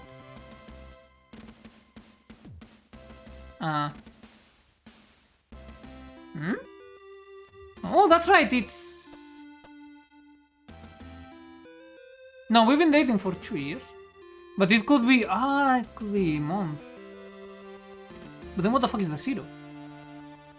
Oh, where would you... Our anniversary! Come on, you don't think I forgot, did you? Hey, good job! Oh, wait. Where are you going? Can you give me a few minutes just to tidy the place up? I was almost late for my duty shift this morning, so it's kind of a mess. Let me put some stuff away, okay? Yeah, sure. You have with me on the entrance to her room. Cassandra opens the door using the control panel to its right. It opens, she swiftly steps through one. Before it's even all the way open, closes it again onto the panel on her side of the entrance. And third time she obstructs your view of her quarters. Thanks, I won't be long, I promise. That must be such a fucking mess. Few minutes pass and you continue to stand gingerly outside of Casey's quarters. You hear the occasional footsteps coming from the foresight thoroughfare, but they all move on to the other part of the ship. Thankfully, no one stops by to ask why security is lurking outside one of the operations officer's quarters. Well, that's just what security does. Casey, you're enter no, leaning against the wall, continuing to remain on lookout for anyone who may have some questions about what you're doing out there. How's it going in there? Oh yeah, almost done. Just give me a minute to get this sorted out and... The spot is followed by a loud bang on and the sound of a small cascade of various objects onto the floor. Okay, maybe a few more minutes. You sigh and step back from the door. If anyone asks, you can always tell them that you're doing spot checks for contraband or something similar. None, come in. This is after she ordered it. I shouldn't complain, my room is just as messy. Actually, it's more. Welcome, make yourself at... Step through the doorframe, the top of your boot catches on a discarded pair of leggings which are held in place by your other foot. If you want to fall over, you reach out to catch onto something to stop yourself. This is so fucking 90s. Fortunately, Church, you reach out for her. A uniform thrown over the backrest which slips as you grab it, bringing both the chair and the assortment of cosmetics on the seat clattering down to the floor with you. No, Pete, are you okay? I'm sorry, I thought... Casey. Yes? I thought you said you were tidying this place up. I was? Then maybe I just got brained by a falling hairdryer. You know, it's not the first time that has happened to me. There was a system! You go back to your feet and right to the chair as Casey quickly grabs the assorted bottles and tubes that fell down with you. She doesn't randomly back on any nearby surface. You know what, I respect the system. I have the system too. My desk is a mess, but I can't find anything in there. Like the thermometer back when I had fever. I probably should put that away. Shoot. We almost launch in to a speech about securely stowing possessions against high-speed maneuvers, but you stop yourself. Didn't the captain never carry out spot checks or full-price inspections? No, it's great! From what I've heard, the quarters are a worse state than mine! Is that right? Anyway, it's time to snoop around. Like everything else in this room, this terminal appears to be in use as extra storage space, even the chairs covered in stuff. Since Casey is in operations, you think she'd make more use out of her terminal than what's on board, but I can't see how she uses it like this. Are those printed photographs? And those cool, they're from our first date at the Europa amusement park. Took my pixie cam straight to a specialist printer the next day and got copies made. I even wrote the date on the back so I'd never forget our anniversary. Oh, that's nice.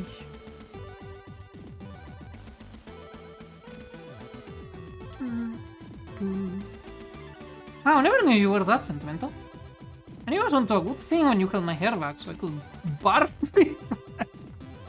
Right. You meet many people that consider when you're dating within the forces, let me tell you. You know, I think about it, that wasn't the most romantic date I've ever been on. Still call me back up for a second date though. I guess I'm having pretty desperate. Hey, joking. Casey's bed, it currently appears to be acting as a makeshift wardrobe. Does she move all these clothes before she goes to sleep, or do they act like an extra sheet? How does she even have this much clothing on board anyway? Does she have is contraband. The front panel of the storage unit looks like it's barely managing to stay shut. Could that be what that bang was earlier? Next time I'll get my wits about me for any inadvertent booby traps before I come in. Oh, I entered there and I fell. Oh, okay, now that makes more sense. Well, the stuff on top is easier to use my own terminal. Still got the rest of the ship to check out. Plus, I should really go and see the captain soon. I don't think there's time for that right now. Oh, I just wanted to try and mess with that. So I thought I have to get a sprint after a first date at the theme park. She said that's it. Yeah, 211, 211. Why did I say 20? That's not true. Then I asked another second, the back to remember it by. Colony Print Company. So that... Wait, is this using American format or standard format? So is that the 2nd of November or the 11th of February? Damn it, why couldn't it be like the 20-something? Fuck. Hey Dirty, welcome back. I forgot on the room. No, that's not my room. My room is still a boring mess. Well, IRL that would be closer to my room. I'm trying to decipher if this is using the American thing where it's month, day, year, or if it's the normal one where it's day, month, year.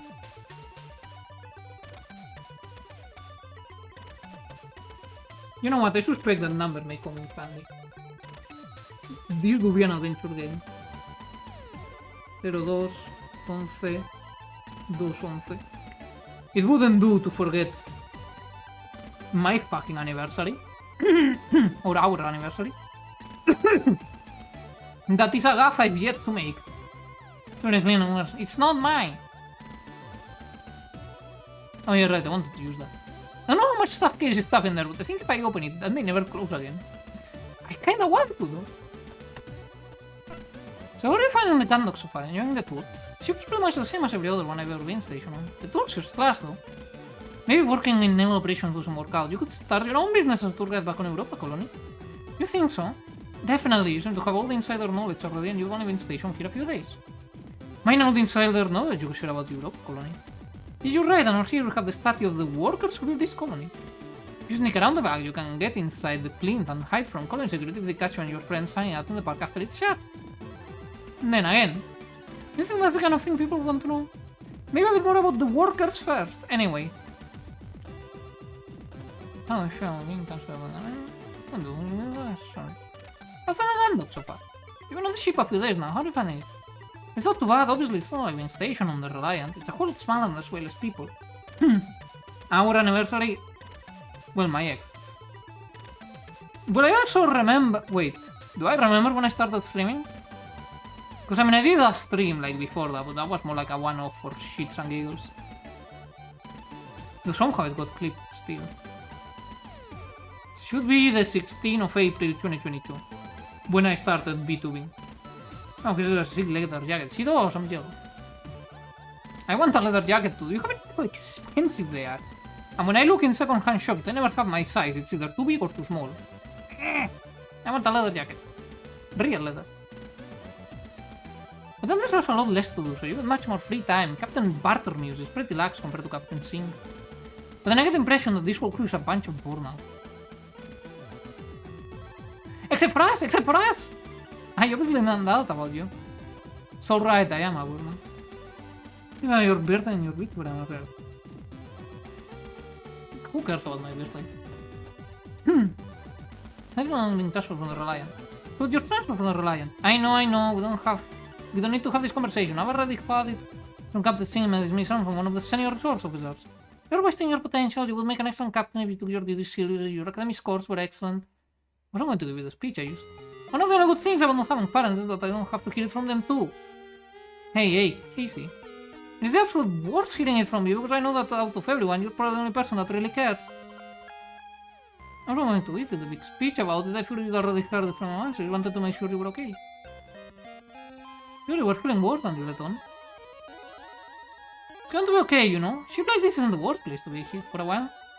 If things work out okay, you can always put in for a transfer back to a bigger ship. The EFC is still building up its navy, so there's lots of opportunities. And so when work out, there's still your career as a tour guide back in Europa. Yeah, you know it. I'll probably have a better tour guide than a ship operator anyway. think you'll be great at whatever you decide to do, whatever that is. I'll be here to support you through it.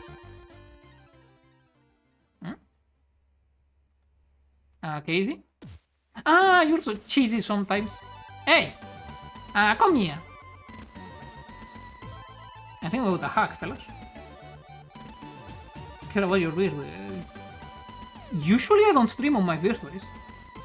Have I streamed on my birthday before? Last birthday I was vomiting from drinking alcohol on a full stomach, like way too full.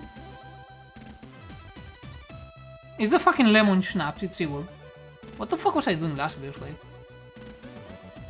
Oh, I got COVID. That's what happened. And before that was in Spain. I don't remember.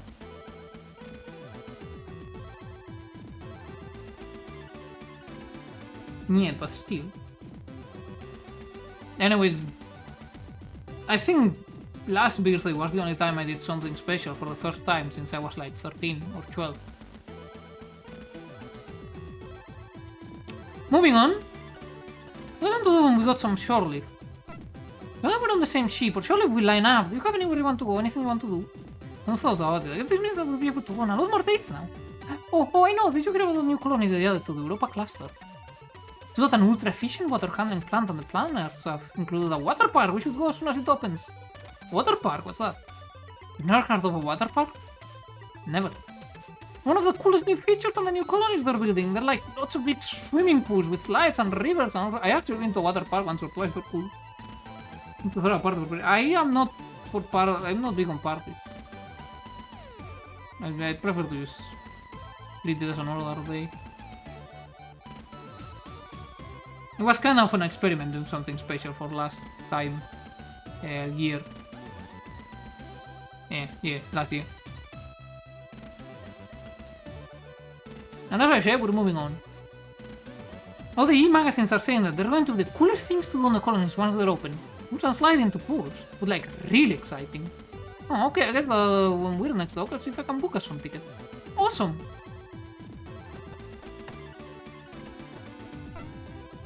We are leaving Cassandra's disaster zone. Captain's quarters. Can I enter?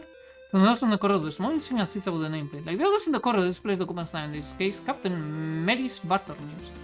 Even in your role as security officer, there are a few rooms on the ship that you don't have access to. The captain quarters one of them. There's nothing for you here now, so you turn back. Damn it, I wanted to see the disasters.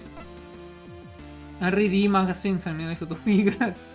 The brain rot is deep in nature. It is deep in nature. Captain Squirter. Anyways, we need to... Wait, more? Oh. Central hub. Actually, I need to piss. And save. Hold up. I wonder how she looks like this. Yeah, it's kind of fun. What is it? It's called the Central hub. Yeah, we already had this combo. Yeah, I prefer the other one. And this seems to be used the same, but without color. Yeah, anyways, I peace, we're right back.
I return. Hold up, I forgot I need to. Give me a second.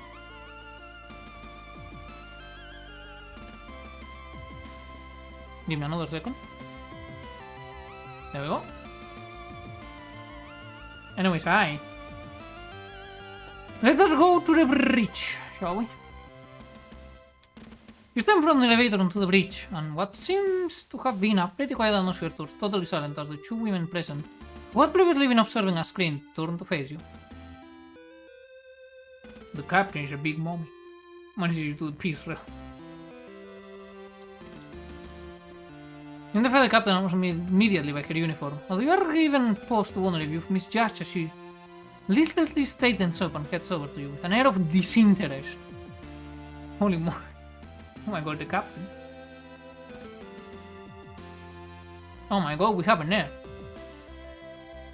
The other woman shoots you a look, but remains seated at her station, clearly doing a venture as you caught her looking your way.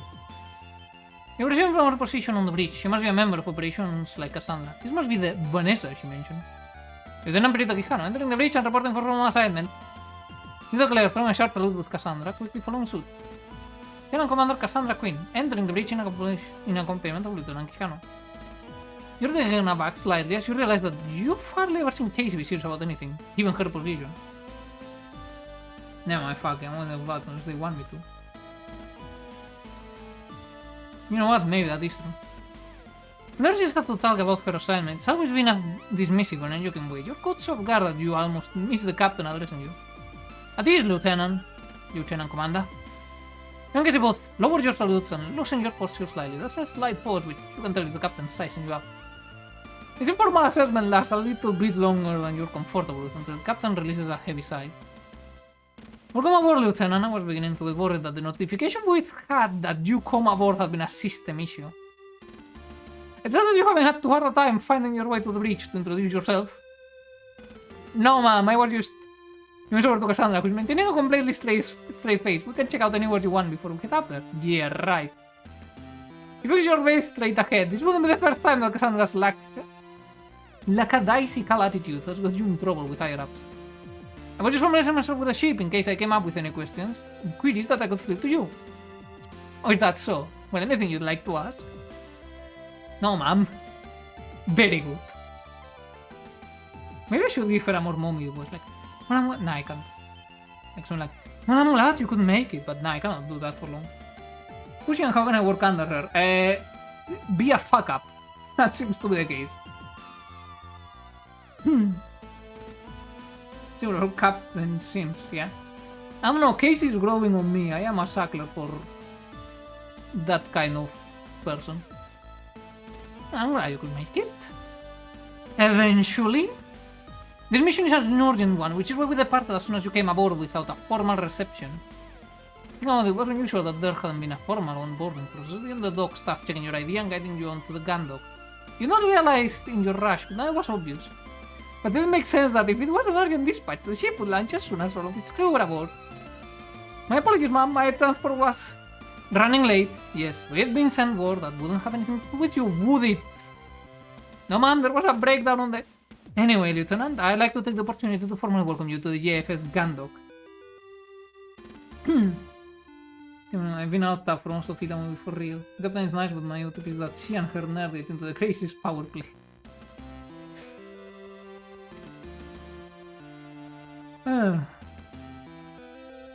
My name is Captain Melis Bartenmuse. I run as tight a ship as you'd expect, and I anticipate that you carry out your duties to the same standard. I am so fucked, fellas. I am so fucked.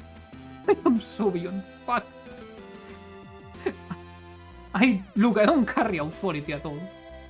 I ain't got no authority. Higher or in-game. People just don't respect my authority. Well, that's what the whip is for. If they don't respect my authority, they respect pain. Yes, ma'am. The few most onboarding procedures have involved greetings and speeches from the captain that have ranged from serious to almost ceremonial. In comparison, Captain Bartolomew's introduction is almost lethargic. Your car, Lieutenant. Oh, I am so fucked. She's taking away the car privileges. Yes, ma'am. You don't ask them when you arrive to use items that are in your inventory. Some cases you will need to use an item to proceed, but in others, whether you use an item or not is up to you. When possible, select the item button to open the inventory, then select the item to use it. Dismiss the inventory, select the item button again. I have a keycard. A security officer, it allows me to access almost anywhere or anything on the ship. He inspects it for a moment before taking it to a control panel near the captain's chair. You remain in position. Not quite at ease, not quite at attention. Look, Piri, here's the secret. I respect money. And the greens? 10s and 20s. You.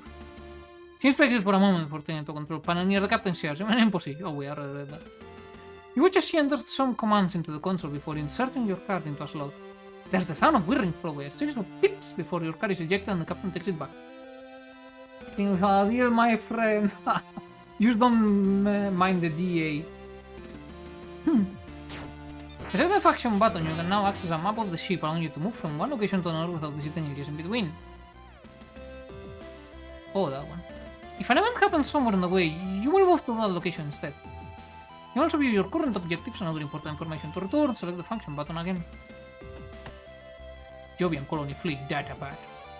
Okay, that's a really cool logo though. We got the Jupiterio. That should be Io, Europa, Ganymede, Callisto.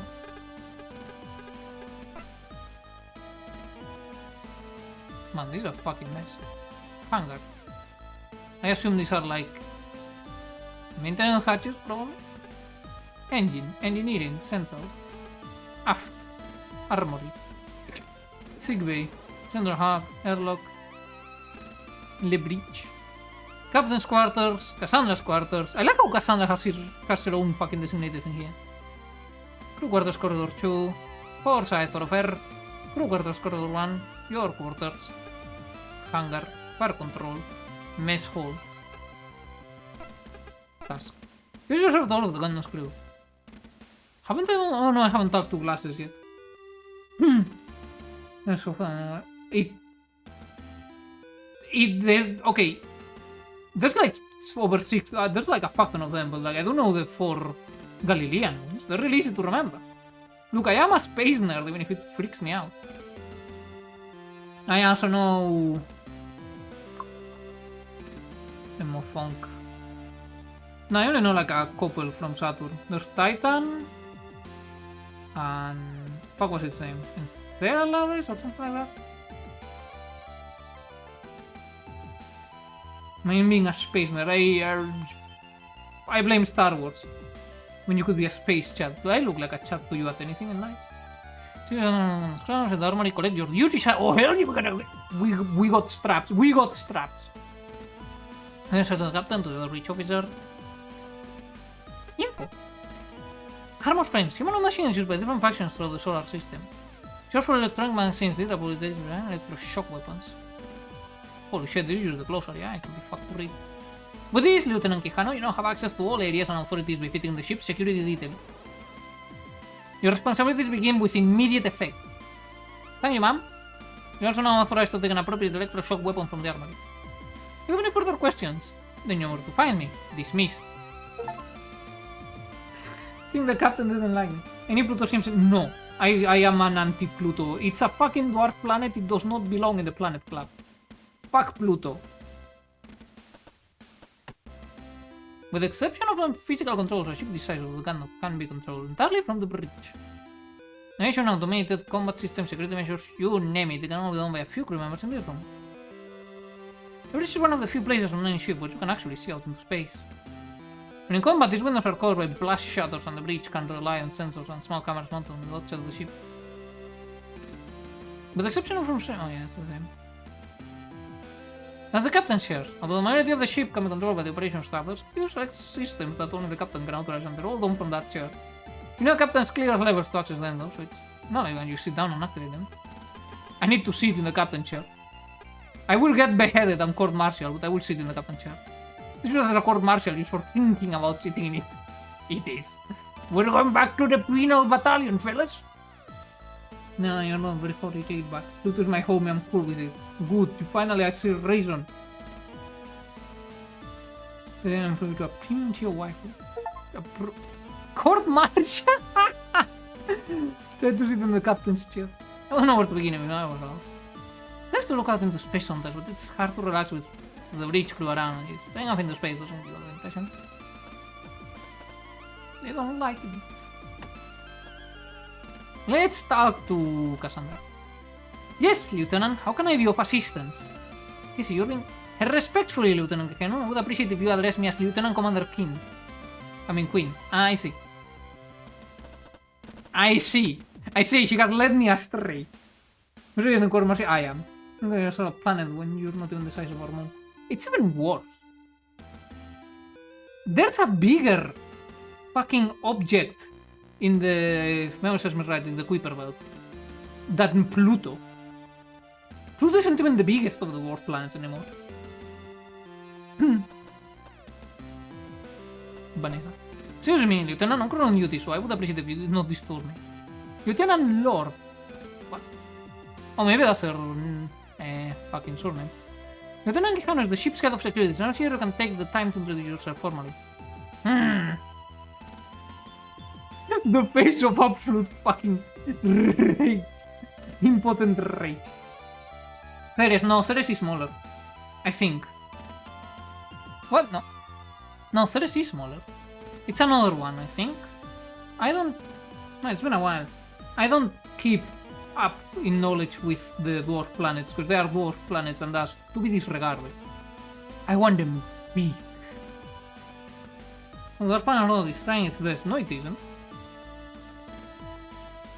Though then again, you cannot use the whole it's technically a binary system reasoning to discard it as a planet, because technically that's the same for the Earth and Moon. Really hates dwarf, I see. Don't like him? They smell like lies.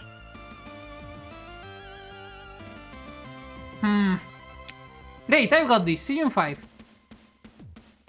So you're the security officer that Cassandra's been going on about.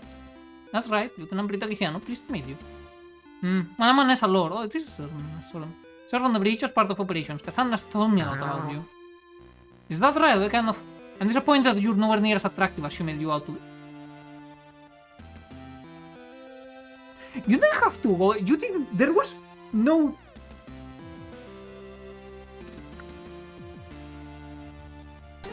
Oh, is that right? It was too good to be true that some dashing officer would be transferred here at the last moment. Instead, we just got another lank. Well, how was it you even got transferred here on such short notice? I was looking over your records earlier and you were mid-assignment on the Duke. Why would they transfer you instead of... Oh, hey, look at the time. I think your break's over, Lieutenant Commander Queen. I think Vanessa needs you to get back to her station. Of course, I hope this is the start of a productive working relationship between the two of you. Vanessa, I'll catch up with you later, okay?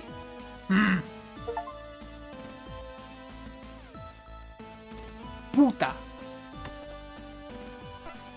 Yes, Lieutenant. Captain, when I received my posting to the Gundog, I was informed of my role, but I didn't receive the ship's briefing documents. If I may, what's the Gundog's objective? We've been alerted by another Swift-class patrol vessel, the O'Brien, about signals coming from the edge of our territory. The O'Brien is currently on a solo patrol in outer Jovian space, so we've been sent to provide backup or support as necessary. Of course, if something were to attack two Swifts, it's not as if they could put up much of a fight. Really, it's more like that we're out here so that if anything does happen on this one vessel, we're able to get away towards the colony fleet. I see. Oh, did you say that out loud? Yes, ma'am. Forget what you said, that's an order. Yes, ma'am. We are so fucked. It is the dwarf planet we're thinking of. Ah, yes. Yeah, cause... Yeah.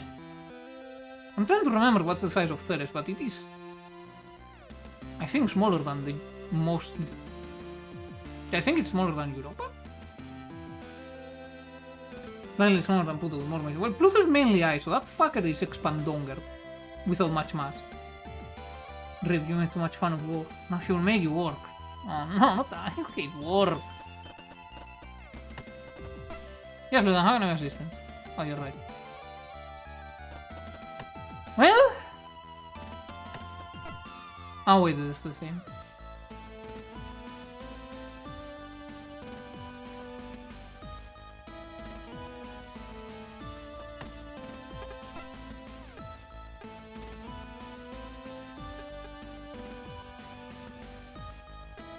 Okay, I think the little lights don't really mean shit. Meh. Visit the armory, collect. Oh, you're right, we need to get strapped. Is that the armor? No, not because the armor, but all the ship's finance store. Normal access to be granted from the beach, but since you're the security, there's got access coded into your keycard. Yay. And the largest mount. Yes, Ganymede is the largest mount. That I know. Titan used to be considered the largest, but turns out it was just cheating with its fucking atmosphere. But Mercury is more massive. I think it's the densest object outside of the sun. So everyone in the captain's room is into bondage. I will not comment to further ruin my reputation. You drive your car through the car radar set into the terminal by the armory door. There's a slight delay, but quickly enough the terminal plays out the message. Access granted when those lights open. Oh hell yeah, we got riot gear and everything. So pretty, tell me about Planet 9. As far as I know, those is still unconfirmed. Last time I knew someone was theorizing. No, it's actually just Jupiter's thick-ass gravity. And they had some models going on.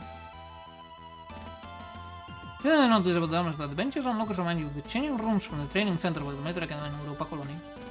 Several parts of them you take a closer look and realize that they're the exact same kind of benches used on the larger ships you've been stationed, on which had sports facilities and changing rooms on board. Those sports clothing and equipment these lockers are filled with a selection of combat gear, from body armor to electroshock weapons to a variety of small and light weapons. Yeah, Jupiter do be thick. Yeah. Memory serves me right, it's 2% of the solar system's mass.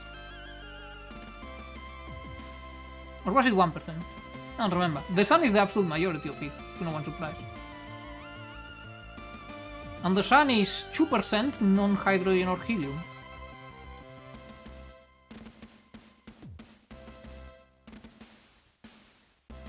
Yeah, I read that. You know, this is the first time I've ever actually been inside the ship's armory. It's not really surprising, it's only the security that would have access. When a situation where a ship's expecting to encounter a boarding party, it's security's responsibility to distribute weaponry to the crew in advance. To ensure there's no panic or crew don't get a hold of weaponry they're not trained to use. Huh. A standard regulation, you should know that. Well... I remember from my firearm training was when I dropped my electroshock weapon and accidentally zapped one of the other girls from operations. Our trainer made me use a hand-cranked battery charger to recharge all the power packs as punishment. That must have taken forever. You bet, but you have seen my gun show afterwards. Phew. She's a keeper, fellas. Which reminds me, the captain said I was authorized to collect my sidearm. I should do it while I'm here. Space suits in here are for the ship's security. They're a little bit more robust than the suits handed out to the rest of the crew. For obvious reasons, but aside from that, they don't offer much of a tactical advantage. Clover contains electroshock weapons. They're non-lethal and intended to be used for crew control in case of a mutiny or violence that breaks out for some other reason. The lock has a variety of small arms and light weapons. They're only for use against external hostile forces when their stopping power is relatively low because of the danger of using live rounds inside the ship. Season weapon locker sends an automatic alert to the bridge. Even if I wanted to examine the weapon, I wouldn't want to set off an alarm up there without telling anyone what I was doing. It's not reason to use this now. There's your pin to put back as well. I like that animation. And that sound effects. There's a weapon locker with the electroshock weapons in. I'm authorized to take one small weapon from here as part of my role as security officer. This one will do. Oh, look how tiny it is. Why does it have a revolver cylinder? You want an electroshock. What's that? Choose my standard issue duty weapon for my role as security officer. There's a bar projectile that contains a miniature battery. It's non-lethal, but more than enough to stop someone in their tracks. I see. Uh-huh. Absolutely not. Oh, come on! So, have you ever got to use any firearms? Why do you ask? Well, I know you're security, but you never tell me about anything exciting. What's imagining you facing down bad guys with some scary pistol the size of my forearm, saying cool lines like, I'm sure to the fire. I don't know myself what those things. Do you feel lucky, Bob? What is this now, fucking Basta move for? You've been watching way too many old movies. Not even once. Most of my job has been dealing with crew members who get a bit tetchy after being cooped up on a ship for far too long and start fights with each other. Even then, I just tend to break things up and tug them down. Most of the time, no one even ends up in the brig. But I have known anything more exciting than that. Well, you want an exciting action hero, tell me. So this one time a pilot found out that someone on the maintenance team had been trying to hit on his girlfriend. He got so mad that he got into his armor frame and used it to corner the guy in the hangar. Hold up. No way! Way. He was threatening with not going to paste and had made a real mess of some cargo containers. Because the hangar's a low gravity zone, I was able to make a jump from a gangway to the armor frame and then overrode the cockpit asses from the outside. The pilot was to focus on this engineer to notice me. Wow, a frame jack! It's usually a cool line when the cockpit off and pick on someone your own size or something. No way, I put 50,000 balls into the guy's shoulder, they're gonna have a clear shot. Oh, come on, you're no fun! I mean, yeah, I'm not. Man, this is just a downer. As I'm along the way, the two of you leave the armory behind you and step into the after of her. Thunder pauses for a moment, looking left, then right before, turning back to face you with a smile on her face. Well, that's it, Preet. Consider yourself officially acquainted with all there is to be acquainted with on board the one and only JFS Gandok. And I sounds calling someone a big suit part-time. I mean, I guess it depends how it ends. Between murder and homoeroticism, there's a fine line. Hope you enjoyed the tour. I did, it's probably up there in my top 5 ship orientations. Top 5? Okay, you're right. Top 3. What? Your triple shift to start your time aboard the Gandok is more to your taste. Well, that happened to me on board the Thunderbolt, so if that didn't happen, I guess it's definitely my favorite orientation ever. What a coincidence, look at your schedule screen until tomorrow morning! Man, that case 5-star, great tour, especially the guide. So now the tour's over, your duties don't formally begin until tomorrow. Well, we can take another look at anywhere on the ship, or if you want, to call it a day, that's cool too. I think I'll...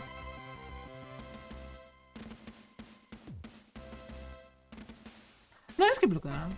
Yeah, I'll take another look around. It's best if I'm completely up to speed on everything there is to know about the ship before I start my duties. Radar to Lieutenants go. When you said you've got everything figured out, it's probably best to head back to your quarters. You've got a big day ahead of you.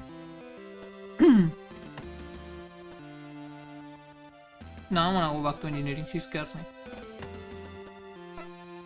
No, wait. Fuck, I'm stupid.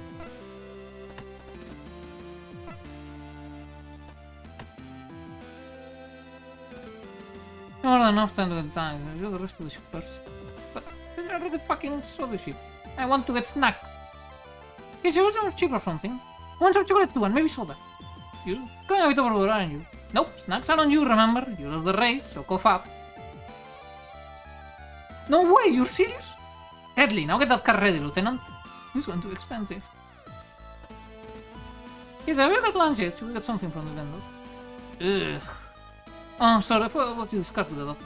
No, it's fine. I guess missing out on my favorite hamburger pineapple salad is my price to pay for not putting up with. Well, you know. Is there somewhere I can throw this away? Normally, the coffee will go into organized present, but because they dumped their cigarette in there, I need to go into waste disposal. What a waste. I know it's not our grandparents era when everything on Earth had to be balanced, but I can stand when people ruin recycles. Huh? At least now we got to see the other thing without her being really fucking angry at me. Boat goats bin shit. Anyway, let's go see if the room has him. Fuck. Shit, I can't. Oh wait, I probably should save just in case. Let's check her quarters. Oh wait. Yeah, we have.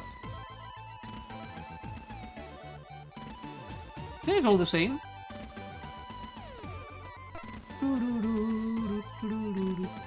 Yeah, it's the water part. So the rest of the ship is time for that. Yep, nothing has changed. Other than I got the non-angry responses in the thingy. Which is fine by me. Where is my fucking... there. No, goes over your duties, don't formally begin until tomorrow. Well, we can take another look at anywhere on the ship, or if you want to call it a day, that's cool too. I think I'll call it a day. That's enough for now, should probably go over the mission logs before tomorrow get an early night. The captain seems pretty relaxed, but I want to make a habit of late starts. So responsible, I got the late shift tonight, so maybe I'll get an apple too. I'll see you soon then. Well, look who it is, the cat-like coward. Never did that as well, the control the life cover. Wait, who's the control life cover? You don't need to look beyond Casanaton, who's standing at the entrance of the corridor.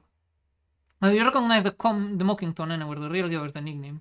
One you thought you escaped a long time ago. The thing of oh yeah, right, that's the H Cruise. No, wait, no, that's the other one.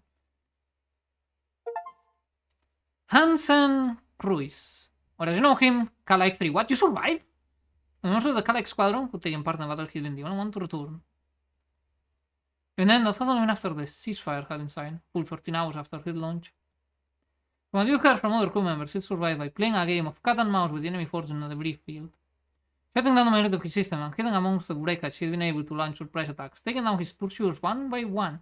Why do you get a cool leather jacket and I don't? It's called Send Help. It's also called here. When he came back to the Kalike and saw your armor frame still suspended from restraints, he had instantly blamed you for the squad being wiped out. You've taken off when you were supposed to, he argued. The squadron would have been at full strength enough to survive the surprise attack. No amount of technical data arguing that it had been physically impossible for you to launch would change his mind. The destruction of the Kalike squadron was on your hands. The worst bit was that you weren't entirely sure he was wrong. Oh hey, this is the one who threw the cigarette there. Stop, Lieutenant Prita, you're not thinking of finishing your first day without meeting an old friend, right? I hate both of you. Haru came and told me that some lieutenant called Prita Quijano was our new security officer. I had to come and take a look. No, we could have that whim from back on the Kalike. They had to have been dishonorably discharged for the line of duty. But I guess the JSCF is so desperate that they'll hang on to anybody no matter how much of a screw up they are. How do you end up here, Quijano? Said you couldn't handle a full-size ship, so had to put you in the smallest screw they could find. How did you end up here, you piece of shit? Still running your hands into fists, but unclench them quickly before Hansen notices. You haven't been stationed on the same ship as him since the Kalike, but you'd run into him a few times on board the colonies while you were both on shore-lived. Each time had ended badly. We probably shouldn't. But we should assert our authority though. I am above him. I'm gonna play rank, motherfucker. You almost lash out at Hansen, but stop yourself before you do. The two of you are on this ship together, whether you like it or not, and the last thing you want is to let him know that he can get a raise out of you so easily. Fuck. If I do just throw your electroshock weapon here and now. It's easy to put an end to this that way, you think, but you know that in the long term it's probably the worst decision you could make. Instead, you grit your teeth. Stand down, Ensign. This kind of behavior is out of line. Oh no, what are you going to do, Lieutenant? Confine me to the quarters? On what grounds? Hurting your feelings? Give me a break. Where was this spine 4 years ago, huh? You're happy to throw your weight around against your comrades, but not the enemy. See what I was saying, Haru? The Lieutenant here is a coward and has been since day one. Won't fight, won't even stand up for themselves. I literally stood up for myself, you moron. Ensign Cruz, you stop this right now. Lieutenant Quijano is... Haha, can stand up for yourself, so getting these deeds to do it for you. Is it, Lieutenant? Cruz, you stop that right now and apologize, or I'll order Lieutenant Quijano to throw you into solitary and bright you up myself.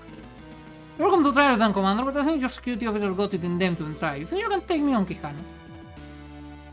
Go strong and silent. Run hands that orders are orders. Look at me, in business. Orders are orders. We're pulling rank on this fucker. Because he cannot say no to it. Tap the hands and place your hands on your hips. Climb directly up to him. You look into his eyes and wait for him to blink. 10 seconds pass, but eventually he blinks first. You hold on to the sign of the sigh of relief for now. Sam Cruz, that's a request from a senior officer. I suggest that you don't force the Lieutenant Commander to make it an order. You're so close that you can feel Hansen's hot breath on your face as he exhales through his nose and smirks. What's that? What do you have to do when I disobey it?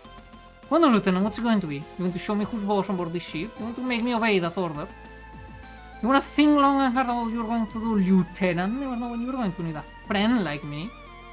I'd rather put the fucking... go into the armory, get a light gun and put it on my temple. We're all crewmates here, right? I'm not heartless. Let me help losers like you out if you've done me a solid or two. You should act like a professional for once. You're going to do something stupid and show the Lieutenant Commander that you're just as much of a screw-up as she is. You take a deep breath and... stand up to him. With Angel's breath hot on your face, you do everything you can to not bat an eye at the last comment, but despite your best effort, your hands are clenched in fists. I'd just like to put 50,000 balls through him for insubordination and insulting a senior officer, you know that would be letting him win. Stay your brain to the ensign signs for a few more seconds. You can freak Hansen's hatred for you radiating from him like an aura, and it takes all the bravado you can muster not to step down. Just chew stand like this for longer than you like until... Will you chew knock it off already? Huh? Holy shit, Cassandra got angry. There's not been one him with jumper cables. Nah, you just bent him. Just out the airlock he was. I'm on duty this evening and I don't want to have to update the captain at both her new security officer and let pilot are in the sick bay. Because their egos are too big to be on the same ship together, so both of you stand down. That's an order. The young hands are taken aback for a moment, like two school children who've been called down in a flagrant squabble. You turn from Casey to Hansen back, trying to come up with something to say, similar like Hansen's air of machismo are invented by this surprise outburst. I don't want to hear it from either of you. You're both in the AFC, so maybe you should start acting like it. Ensign Chris, I want you to report to the chief at 0400. You're helping her clean out the organic protein filters. For you, Lieutenant, I can discuss this later. Well, you can... Ensign! Peace off! That's an order. For the first time since you met, Hansen looks lost for words. Stands there for a moment, mouth agape. Yeah, Lieutenant Commander, here you are unclear. Hansen throws both his hands in his jacket pockets, turning on his heel, heading away towards the thoroughfare. He cocks his head, gesturing to her to follow him as he leaves. With the blur fully out of sight, he goes back to face the two of you. I think someone's on this clever to keep everyone in line. It seems like our security officers up to the task. This parting shot fire both her and Hansen disappear around a corner. Young Casey stands there watching the space where they'd been. Casey crosses her arms as she taps her foot furiously. What an absolute dick! Told you he's a real... And you, what was that performance all about? Told you about him, he doesn't back down, you got to... I know, you can let him get to you like that, otherwise he'll just keep coming time after time until one of you does something they regret. I'm going to the penal battalion and you can stop me, woman. That's what I live for. You pause for a moment and feel your cheeks grow flush. You're suddenly filled with a sense of shame from being caught out acting so childishly.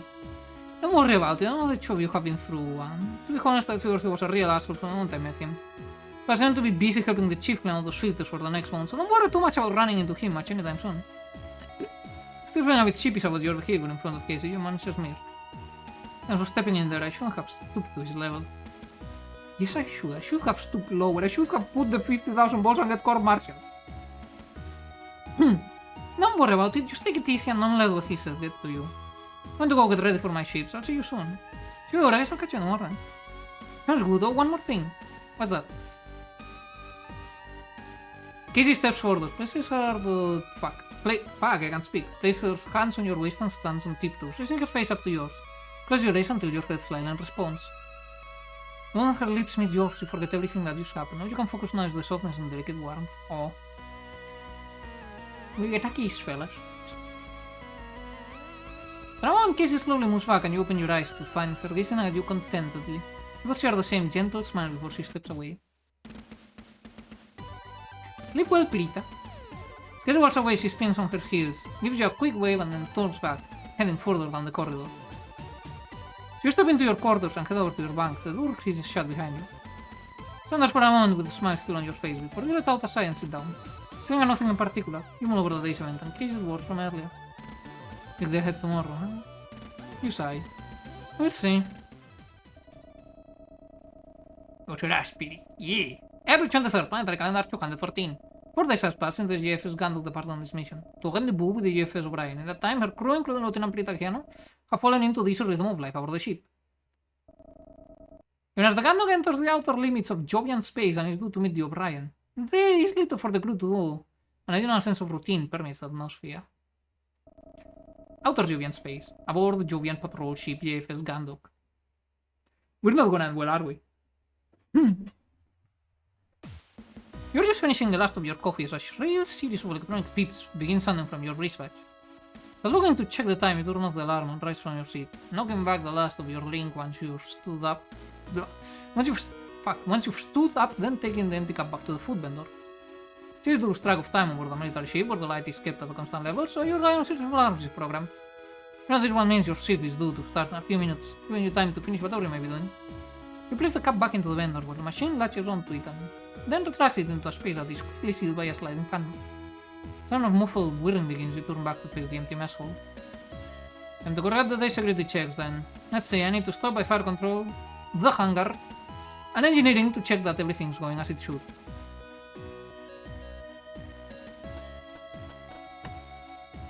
This is an for the red and white vending machines.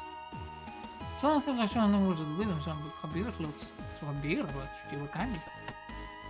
See, maybe nice to get something for later. What should I do? Chocolate. See, a silent voice bar or a dog and creatures. Let's go with a silent voice. I got a silent voice. You never know when you need snacks at the ready. Maybe Casey gets hungry. Here's a relationship pro tip from Pity to you.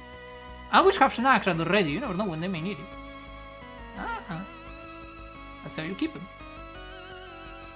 Here's that bacon. It's a bit olive plants. This thing does a surprisingly good plant protein bacon and eggs. We're here. We need to find a relation first. Yeah, I cannot help you with that. Hey, where am I supposed to again? Let's go into the hangar first.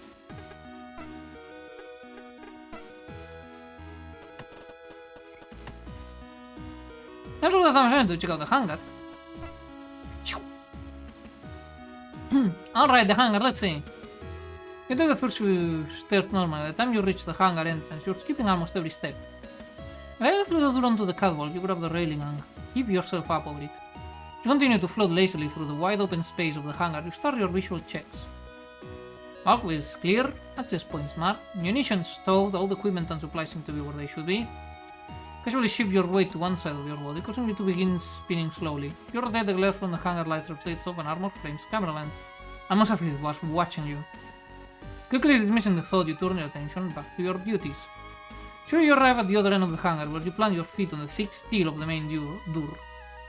From this hangar, you can take in everything that you may have missed, including Dalton, who you can see in amongst the storage units. Then you fix entirely on a collection of parts in front of him. No one those poor nuts with the granny windows glowing. I don't want to remarry, I want sex, just my head. Got Dalton, attention! You know, your son snaps attention as one hears your call, and alertedly launching the pair of pliers he was holding out into the open space of the hangar. With gravity to stop them, they continue to sail through the air. At ease, cadet!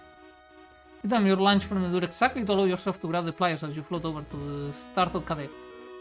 Oh, these are yours, cadet. Mom, thank you, I didn't realize you were... Relax, Dalton, use my rounds. I'm here to check up on you. Oh, okay, cool, yeah. Anything I help you with? Here's the usual, everything okay in here. You haven't noticed any mechanical failures, everything working how it should, any suspicious activity. Nothing to report, ma'am, I've been working on my project.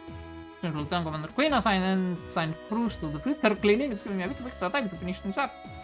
Oh yeah, these are condensate foam that sets rock hard, right? How's that going? That's right, it's good, it's good. I'm hoping to get a chance to test it soon. Containers are full of the camp and I'm just about to try transferring it to so many training grounds. You know, the ones normally filled with paint? The ones that armor frame pilots use in practice combat to show they fit each other. The combat store under pressure it remains a liquid. When removed from that pressure it explodes quickly and with the rapid expansion it sets. I mean, it expands quickly. Fuck.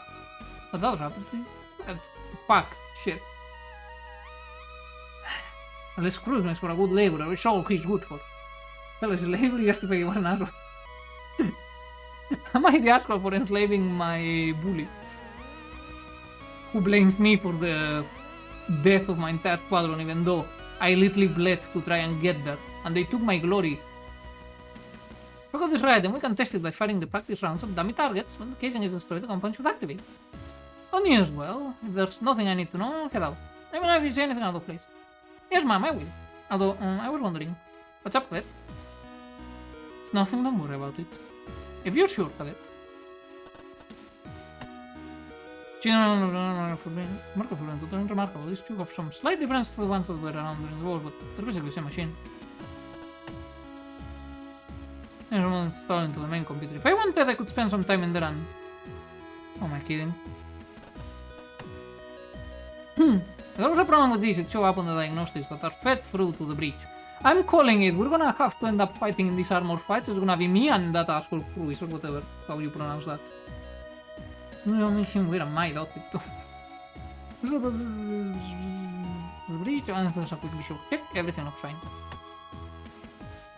I always seem a bit strange that the main door could be opened just by pressing a button and pushing a lever. Have to make sure never to point that out to Casey. She wouldn't be able to resist finding out if it really is that easy. Those are common supplies. Chief keeps a close eye that everything's stowed properly and Dalton works to her right high standards. I can't see anything wrong with it right now. That looks in order. Some of these containers hold the compound that Dalton's been working on, but he keeps his work man so tight I won't be able to deal with. Yeah, nothing I need. Working to keeping the hangar in order. I want to make his life harder by around with the storage crates. Okay, what else do I have to know? Fire control. Is that fire control? Yep. Oh, yeah, right, the cassette. Whoops. No. Fuck.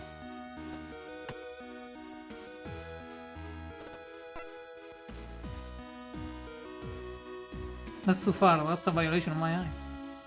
Would you not make that? Please, you're welcome to try. Now. Don't fight, children. Unless I can monetize it. Still feel a little bit awkward checking on fire control as part of the security report. Although Dylan is always friendly enough, you can't help but you feel like you're intruding on his personal sanctuary. It's not hard that his headphones are so big that, short of shaking him, it's hard to get his attention. Well, here we are. Morning, Lieutenant, how's it going? Oh, hey, Dylan, everything alright? I thought you'd listen to your music. You're a pretty punctual lady, Lieutenant. So far, you've come by here the exact same time every shift. I had to do was find which albums would last until just before you got here, and now I don't need to get interrupted mid-jam. That's pretty impressive. I got to get bored of listening to some albums every morning, though. Nah, don't worry about it. I figured out about 15 different album combinations, and that's not including changing the order of play, so I'm good for this mission. You know the mission, you know the drill, anything you sure? That's all, Lieutenant, I'm doing a scrap of debris. I'm keeping an eye on the long-range turret in Season 2, and we had a blip, but the energy ratings matched the O'Brien, which makes sense. Yeah, I thought so. We're still in Jupiter's backyard, but I don't think we'll be seeing anything at all aside from the O'Brien. Oh yeah, my lens starter. Fight. For as you idly shift your focus from one screen to another, click on one screen, catches your attention. How was that? Ma'am? Screen hears your speaker, what do the readings say? Well, the long-range started and sent with data from the long-range communication system, which has been on the fritz recently. She's been working on it, trying to figure out where all the feedback's coming from.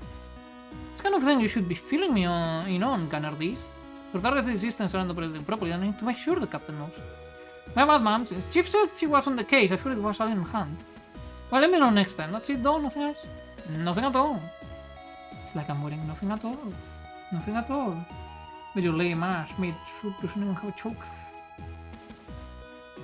Alright, keep it out, Gunner D's. Yes, ma'am. No, wait, I need to tell him. Come on, Lieutenant. Some do the 300 replicants over you told me the other day. It was pretty good. Oh, hey, nice. I haven't got a few other albums again than you. Heard of firebombing. Hadn't something less rock? What are you thinking? I really like the Line Mini May song they were always playing back on Europa before we left. Or anything like that. Line Mini May, that would produce Twista. Come on, man, I should be telling me you want to listen to a whole album of Princess Maria ballads or something. I mean... No way, man, come on, you listen to firebombing next and that's it.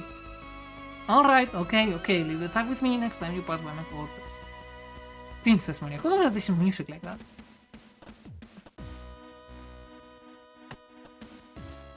This time around, but it looks like someone replaced one of them with an 8-ball. Working fine, I have to ask to check the long-range communication system.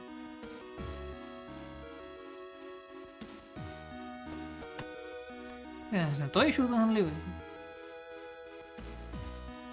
But I want a toy with it. Oh yeah, I didn't talk with, hold up. Ah. But I wanted to talk to the fella, to Dalton. Oh, what would you? Ah! Hold on, it's me. Oh, sorry, man. I'm not sure we're still here. Don't worry about it, anyway. You're something on your mind. What are you going to us? No, it's nothing, man. Don't worry about me. Come on, Dalton. It's also like I'm rushing with my feet in the security rounds. What's up? Well, if you're sure.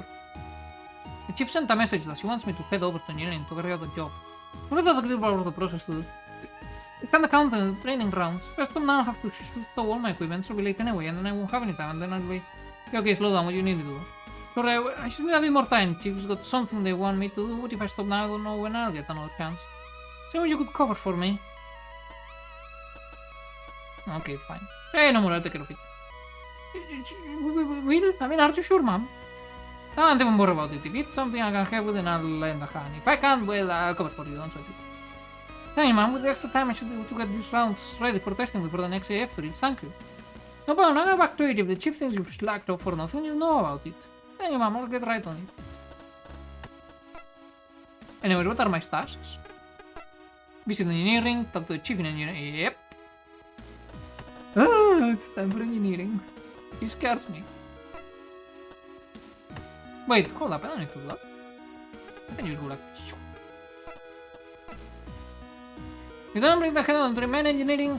They glare to the cavernous expanse of machinery and accessways that makes up the engineering section. This is your arrival with the chief, and since that last time you didn't, she nearly drop a filtration unit on you to prove a point. You made sure not to forget. Access ways clear, no visible detritus, nothing seems to be malfunctioning. Tell me through your visual checks. And no one's throwing heavy machinery of the higher levels to teach me a lesson in proper conduct. Didn't take long for you to finish your daily checklist. The chief runs such a tight ship that you don't really expect anything less. Think about it though. I'm not giving you your daily grilling about how insulting it is that you think there's daily checks are necessary in the first place. Chief, you here? Up here, Lieutenant. Chief, are you around? I'm a Lieutenant, I'm up here. That's weird, it's only the chief and I'll be at the assigned duty station. I have to tell the captain. I'm a Lieutenant up here, lock up, you idiot. Look up, you see the chief engineering. Leaning dangerously across the safety rail of a walkway a few levels above you, behind there is a mass of cabling that's pouring out on an open panel of here. Oh, Chief, good morning. Good morning yourself. I've been calling back to you this whole time. You forget to clean out your ears or something, yes. Sorry, Chief, it's pretty loud in here. But then I said running above set decibel limit, and if you tell me otherwise, I'll come down there and recalibrate your ears. You quickly mentally calculate the time it would take for her to get down to where you are and the time you'd need to get out of engineering, although you fancy your chances, you wouldn't bet money, or your ears on it. Must be me then. Anyway, I'm just filling out the daily report, Chief. What's going on up here, there? One of those clowns at the colony, though, who took part in the maintenance process must have done something stupid to the long-range communication system. For the past 12 hours, we've been picking up huge amounts of feedback. They must have made a bad connection, but I can find it in all this shoddy wiring. That's really the system that Dylan was talking about. Joey, I see Chad is getting raunchy. Don't mind me. I will not intrude upon your private conversations in my public chat. As well as nothing out there that could be sending a signal, a broadcast from the Brian, one of our reconnaissance satellites. No chance, this is way too intense. Even a standard broadcast shouldn't produce this much noise. It's maybe they calibrated the long-range system, the shortwave bands. In that case, then it will be the offset would. Chief? Huh? Oh yeah, like I was saying, there's nothing around here that should be kicking out a signal with this kind of capacity. It's like speaking up something with an amplitude and frequency 10 times higher than our standard equipment. Could be the result of a processor loop.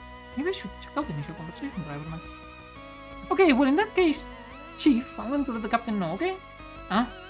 Put that in my report for the captain, alright? Oh yeah, sure, I was going to let her know when I fixed it, but those dolls have done a real number on this, so it's gonna be longer than I thought. Alright, thanks for the heads up. Once all the routine checks carried out, time to report to the captain. Not yet. We need to cover for... forgot his name again. I forgot shit. Oh, Chief! One more thing. Are there issues with the long-range communication system when to interfere with standard maintenance? I need to follow up with operations to get you some support. Since all those idiots back to Europa have powered things up, nonsense like this should be a quick wiring fix, but I can't trace back the fault. Ugh. You know, I'm gonna assume it's like there's a fucking armada out there not sending the signals and everything was working as intended. They've been promising with the wiring around the receiver. They could have crossed wires on the broadcast hardware. Yes or no, Chief? Oh no, the scheduled maintenance spread the light, so Dalton should be able to take care of it. That's scheduled to report to maintenance later though. When you go to the hangar, tell him to back up his plane over here on the W here. Actually, Chief, now that you mention it. Dalton said he's a little busy with his project at the moment, and that's stopping will throw the whole thing off, so I said I cover for some of the maintenance tasks. Oh, he did, huh? Yes, Chief. And you said you'd cover? Yes, Chief, that's right. Since when you and the Chief drags on, you're going to regret offering to do Dalton a favor. Now that you think about it, what exactly do you know about maintenance? Not only is the Chief going to give Dalton grief for passing off his workload, you're going to get it in the neck for... But if he's at an important stage in his work, I'm not going to drag him away. He's been slaving over that project night and day, got to admire his love for the craft. Get yourself relaxed, thankfully it looks like the Chief got something of a soft side after all. I will to pick things up here, but I've got one of these jobs that you can do for me. What do you need? He turns away from you and squats down, rummaging around in her toolpack or something. The batteries in the emergency spacesuit radio packs in the airlock are due for replacement. Take these and switch them out for the old ones, okay? Here are those 2 battery packs towards you, which you just about catch. Surprise by the heck. You got recharge batteries. I forgot what I have to do, fellas. Forgot what I have to do, fellas. Forget that, Chief. Once you got the old ones, bring them back here and plug them into the power distribution module. After that, you're free to go. Swap out the batteries in the emergency spacesuits in the airlock. Ah, that's it. Then bring the old ones back here to recharge. Simple. It's gonna end badly, isn't it? Everything ends badly.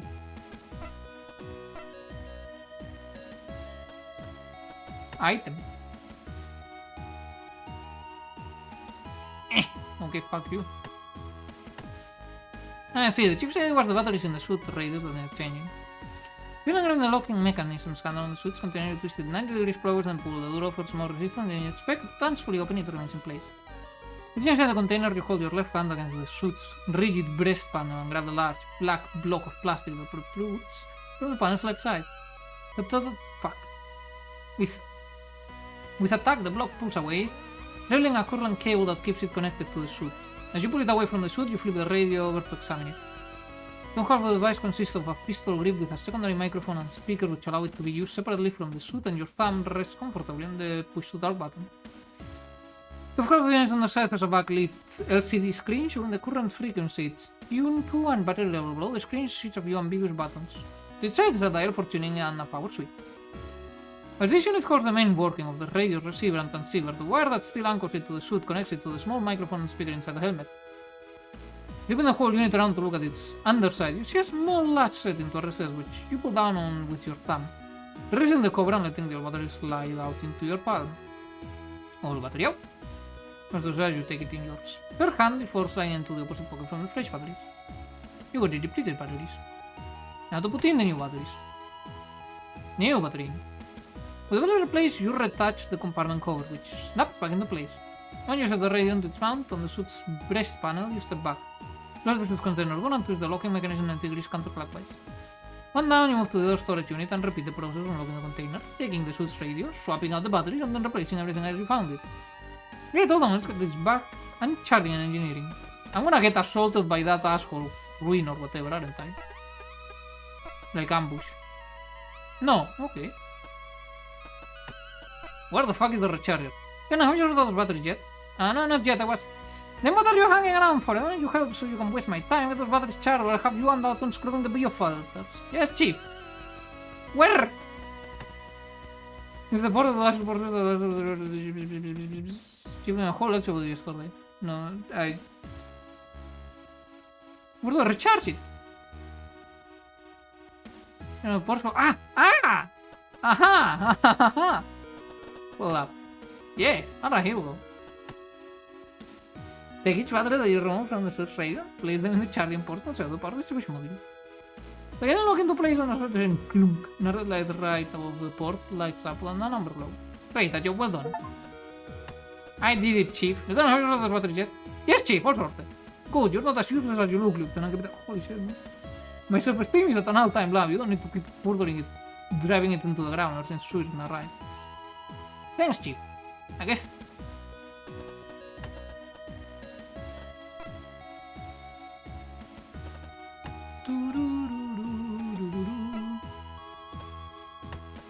Bridge. I completed the operator for this. Should I give it to the captain? Should I take another look around in case I've missed anything? Here's a few other things I'm not going to look at before I see her. There is one thing we need to check, fellas. I forgot how I look like. Sí, she's not responsible for around, so she's the 2nd of November. Oh, so it is standard thing, it's not like the States, okay, good. 0211. Tiene access granted. 7 que 6 cuartos, 1 1 2 3 open and rank clothing. Surprise! It's an empty room. Oh, I think she wasn't beautiful, no? Right, that's how I look. Anyways, now that I remember my face, we can carry on. Don't worry, these things happen. Also, welcome back, Duke. Hey, no sense in laying in Captain Bartholomew's. What a nice work, completely seriously. Actually, hold up, I need to go to the toilet. Brother.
Hello there, Rambak. Hey there, Delta. How's it going? You don't break the cannon entering the breach? You look like stepping from the elevator on through a salute. Hold up, can I pull it off? So, kinda.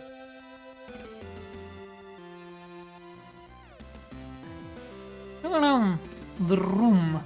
This one is a hurrah. Oh, hey! On TV. She knows. It's been a while since I saw this one. Well, the rest of Vanessa, who remains focused at her station, not paying you the slightest bit of attention, and Casey, who stands from her station and comes over to you, a white smile on her face. She remains attention, you notice that the captain's chair is empty. At ease, Lieutenant. Captain Bartholomew isn't with us, so I'm in charge of you today. Small toot comes from Vanessa. Casey heard it, she doesn't show it. Is that right? I've come to make my report. That's right, Dr. Rosario advised me that she'd suddenly taken ill. There's another louder tooting noise. Casey paused for a split second, quickly carries on. We should order her to quarters for some bed rest. We're due to enter communications range with O'Brien and any moment now, and from there it's just a matter of coordinating. This is gonna be so fucking over. That's when everything goes to hyper shit. Now when the standard alcohol and 0% is gonna yeah, honestly very tempted to start myself, but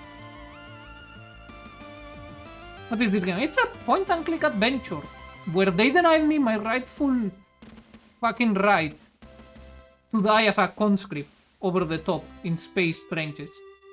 And I have to live with the consequences of having a girlfriend who loves me. And going to visit a water park in Europa, like the moon, when we are on leave again. What a dream. No, I wanted to die in the trenches. Space trenches. There's another one. Patrol paths. Nothing I can handle. Ahem. Right, the security report, Lieutenant. Oh, yeah, of course. You're proud, feeling a bit awkward, although you've been on the ship together for the past few days. You'd mainly seen each other between shifts, where rank didn't actually really mean much. Casey acting serious didn't really seem like Casey at all. So who's best girl? Casey, obviously. He's my other half, like, between the two of us we have one full brain cell. She's my missing half. That seems like the fellas seem to be simping hard for the captain, which, you know, understandable. There's also some simping going for the chief engineer.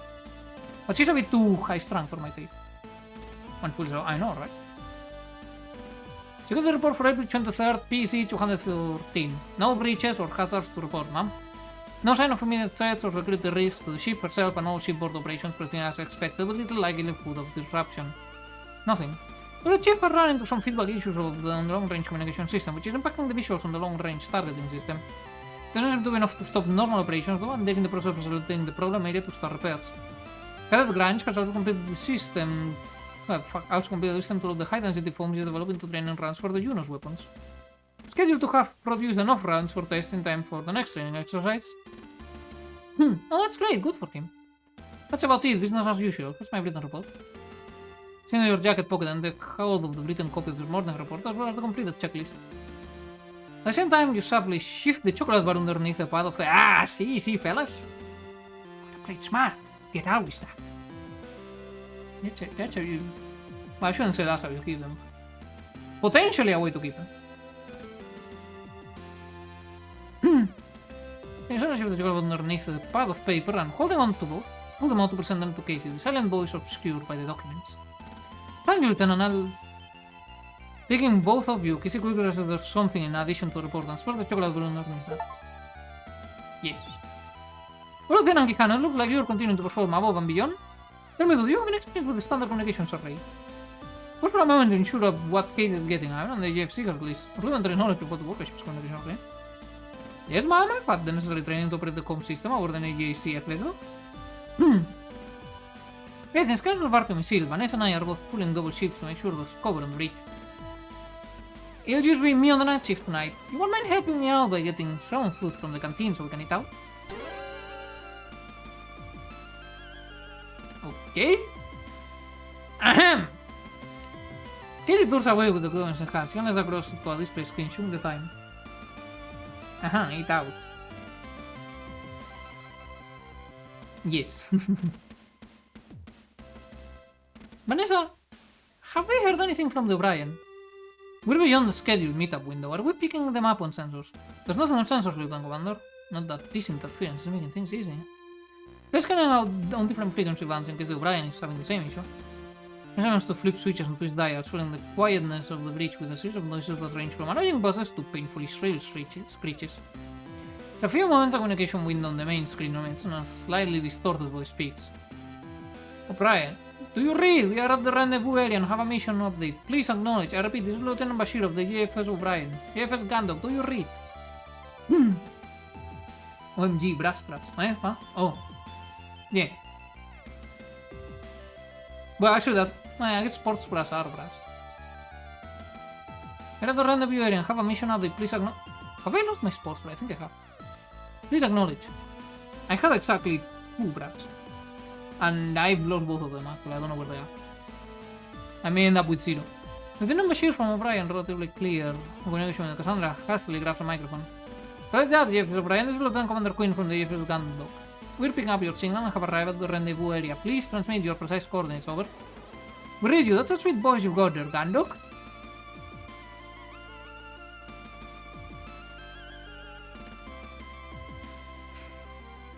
Good fucking man. In the goddamn name, look. Brain, no work. I'm done with the coordinates and mission out the first now. It's good to finally... Lieutenant Bashir, do you read? And so, just getting a signal from the... The controls are overloaded. There's a powerful signal coming in all bands and it's... Oh, we're getting ultra jam. We're so getting bored and killed. Finally, my chance to die in the trenches. It will be a night to me no longer. Yeah! What the hell just happened? Is everyone okay? Commander Queen? Commander Queen? Casey! What the fuck? No, we gotta save her, no! Fertilizers used to the main line of breach. You kneel down and reach out into darkness, trying to find where Casey has collapsed onto the deck. She's running for a second until your hand meets her shoulder and you move towards her. Casey, say something, Casey! Hang in there, Casey! Lieutenant Lord, call sick and get the doctor up here right now. I can't. Why not? Ship's entire system have been knocked offline. Even the emergency backup system, it's all offline. We don't have time for this. Get it back online. You rest quickly and dash over to the elevator, slamming your hand into the call button. Don't take it down to the sick bay. You can... Aside from your voice, the whole room remains totally silent. Most conspicuously absent is the whirring of the elevator that would take you directly to sick bay. You rapidly place the cut button in frustration. Idiot, what part of offline do you not understand? We have eaten on Cassandra. I'm eating out with Cassandra. We have eaten with her, I think. Actually? No, wait, no, she can't eat anything else from the canteen anymore.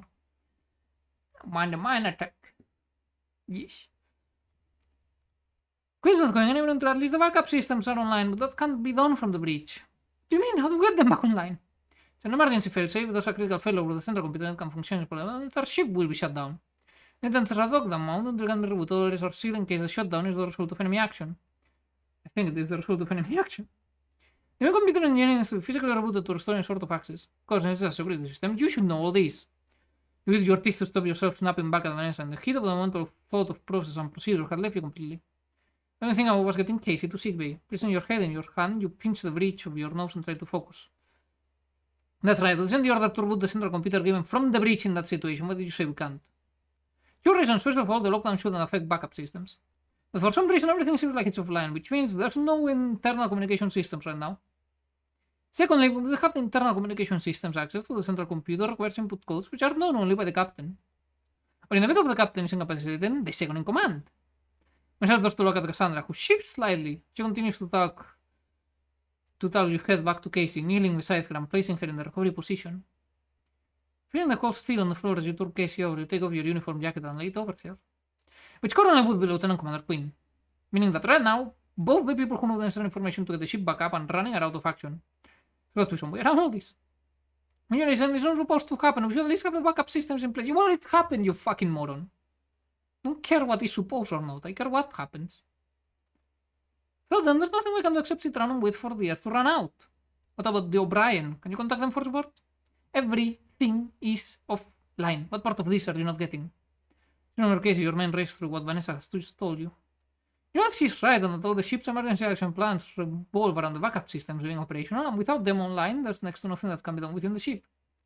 Your mind catches on that point for a moment, and you can't help but wonder whether whoever wrote that plan was optimistic enough that they couldn't see a situation where the backups failed. When it's backup, I'm probably like, fuck, if the backup system that just write it off as a complete loss.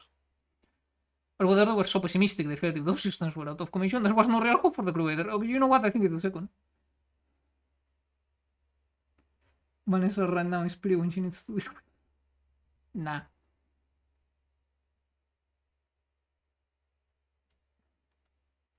Pushing a thought of your head, you desperately try to... Man, I really want to go to work tomorrow. You desperately to figure out a way to get Casey to the sickbay. There's got to be something you know about the ship that... Yeah, the fucking vent system. There's got to be something you've picked up that would... That's it! In the crew quarters, the panels by the bank's bed can be removed and replaced. People use the space in the structures to hide contraband. What are you talking about? Ship's maintenance crawlways are accessed in the same way, if I'm right. Head back over to the elevator, but this time instead of trying to call them, you begin to run your hands over the seams in the wall panels on either side. Eventually, you notice a gap, a few inches in length. Normally, maintenance would have a special tool to access this, but you can do the same thing with... You know where you me somewhere, where is it? The key card. Taking an ID card out of your pocket, you slide it into the gap in the seam until it meets some resistance when stuck with halfway in. Slide it up and down a few times until you feel it stick on something, at which point you push harder. Suddenly you hear the sound of multiple catches disengaging and the panel falls towards you.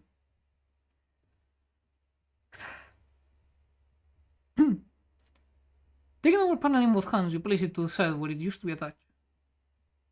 Hold up. Yeah, this may be a short stream today. I am not up to speed. There's a solid wall you can use. Make out an absence large enough for someone to fit inside, with a series of rungs heading downwards into darkness which opens up once they pass by where the elevator currently sits. How do you know to do this?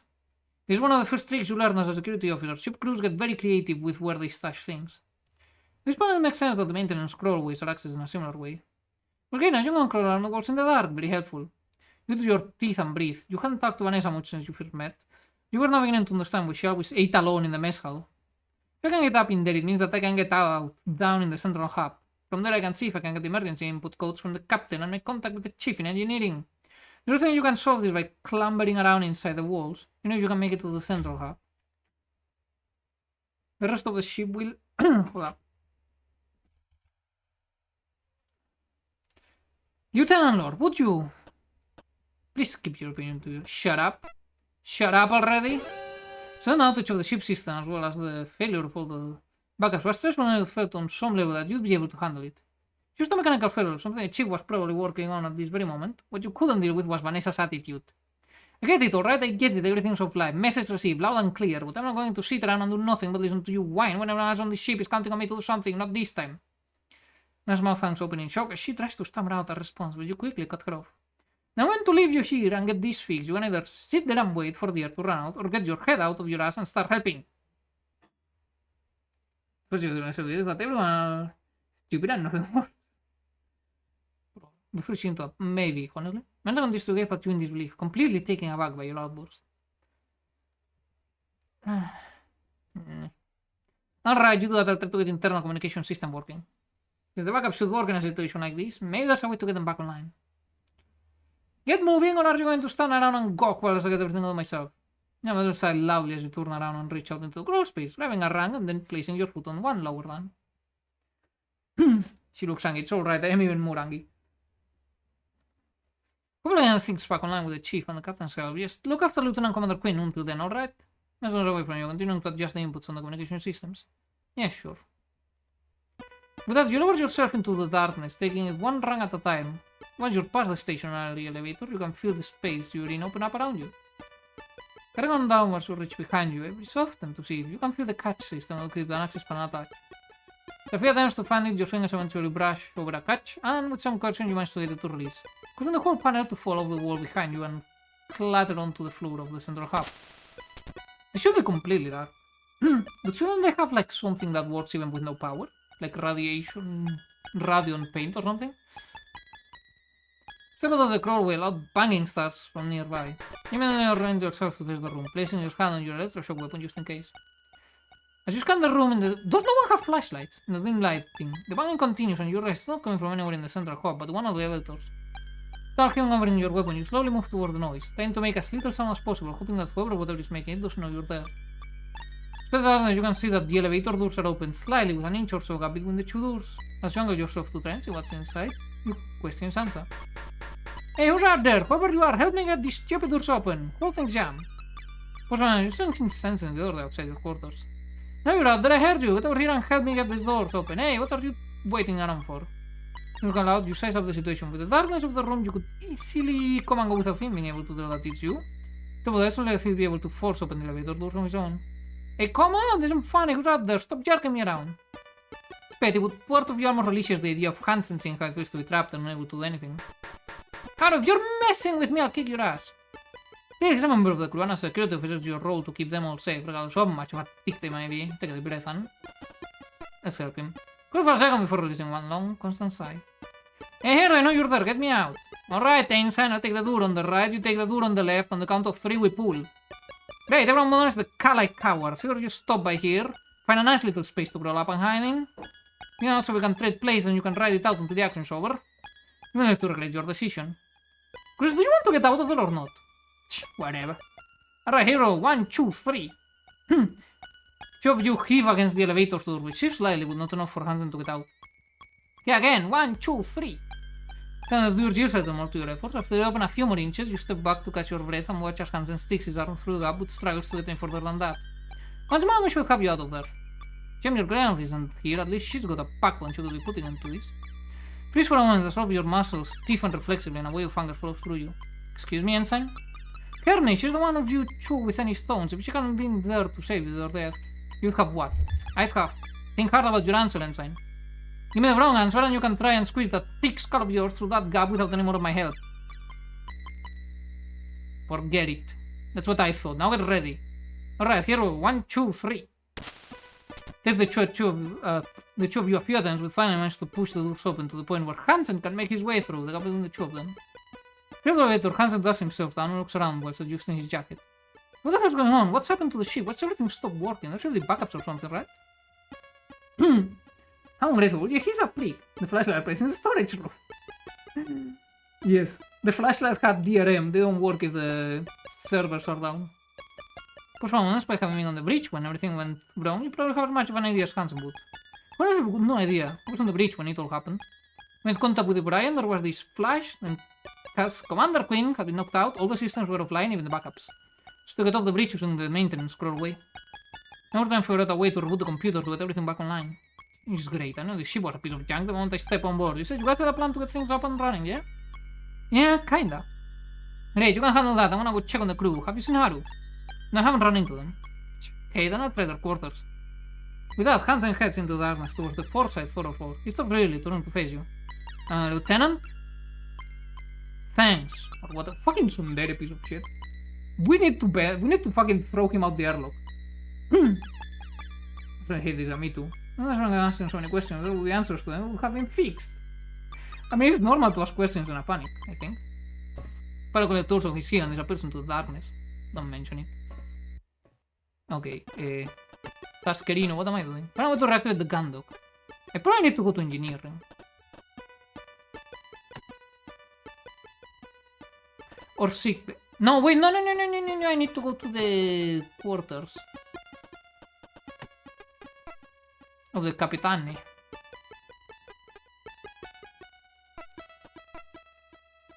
Standing in front of the door of the Captain Bartolomew's quarters, you distinctly straighten up, sticking your chest out and your shoulders back. You know you are asked to have the coded permission to allow you to access the captain's quarters. I mean, if it did, the terminal to the side of the door is as lifeless as the rest of the ship. Instead, you have forcefully in the captain's doors and shout. Captain Bartolomew's, it's Lieutenant Quijano. There's been a system failure and Commander Quinn is incapacitated. We need you to give the emergency input codes to restart the ship's central computer. Then waiting for a few moments, you press your ear up against the wall, seeing if you can hear any signs of life. Experience know that the crew quarters doors aren't as substantial as some of the other doors on the ship. It's not uncommon to know the exact schedules of their crew members based on sound alone. Captain, it's an emergency! Give it a little while longer, but still don't hear anything. Fuck. As your friend and Captain does in frustration, you turn back. You'll have to put something else out.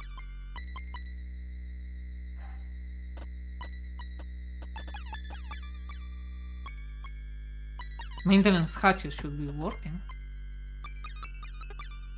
Maybe from Cassandra's quarters. No, there's any chance that she may have left a copy of the input codes in there. You don't understand how long as quick inspection of the terminal next door shows it's out of action, it's not with the others. Should I leave him there? Well, there is an option to leave him there. But you see, if I rescue him, he owes me. And he fucking hates that. That gets under his skin more than just getting trapped. Mind games.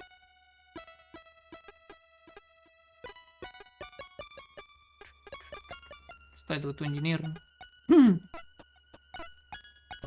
As you leave the central hub under the long corridor that comprises the up thoroughfare, the first thing that you notice is the sound of your steps on the metal flooring ring out and echoing away and down the corridor. Normally, the vibration from the engine would do this noise, and it would be barely perceptible over the slow and steady rumble. But you don't even notice the constant noise down this end of the ship, and now that the corridor is silent, its absence hits you. Closed. There's no one here, random. No? Yes. Period and the name moves for this undercover. You need to know how to get under certain people's skin to maximize their suffering. You know the thoroughfare where the corridor would normally transition from corridor to the engineering department. Instead, you're met with a substantial blast door with the word engineering stenciled into it. You are, however, surface rapping on it with your knuckles. Rather than low ringing, which would indicate it being relatively thin, this door returns a higher pitch noise, indicating that it's significantly thicker than normal. Unlike the rest of the doors on this ship, which are designed as central access, one exists more to block one section off from the other. Don't mention thoughts of fortunate open. It's likely that even the contents of the armory couldn't shift it. You know, chew of fruitlessly inspecting, you shrug to yourself. The only thing you can do right now is hope that the chief is nearby. Hey, chief! Pound on the door with your fist, hoping the sound makes its way through.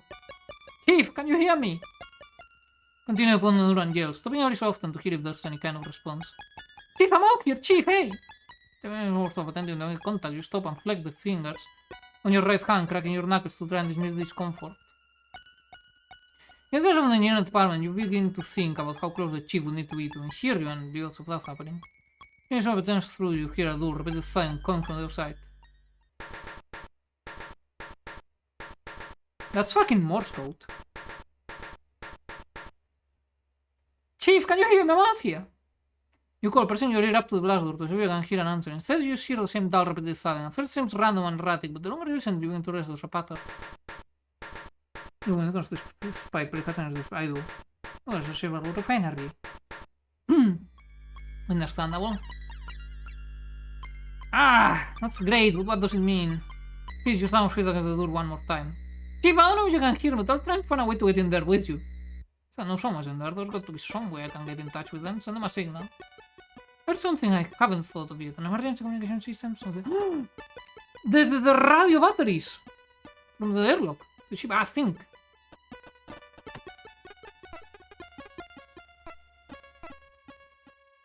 No, hatch doors, no slash in darkness. You runs through and you rub your forearms. There's nothing down, but as you feel the goosebumps that cover your skin, you realize that the ship's temperature has now dropped noticeably. Fine, I'll take this up and running again. Since special for an element of ship depreciation after persistent, if the crew have to abandon ship, hopefully I can get this solved without needing the extra air supply. Wait, have you changed the batteries of this to make sure the radios would work in emergency? I was afraid the other radios on board would pick up the signal. Then I want to say deadlock? No. If that's what the chief was trying to tell me, of course you'd come up with a plan like this before anyone else. Now let's see if I can reach her. You know the handle of the switch container and twist the metal in your hand. It's not even to the children was the last time you were here.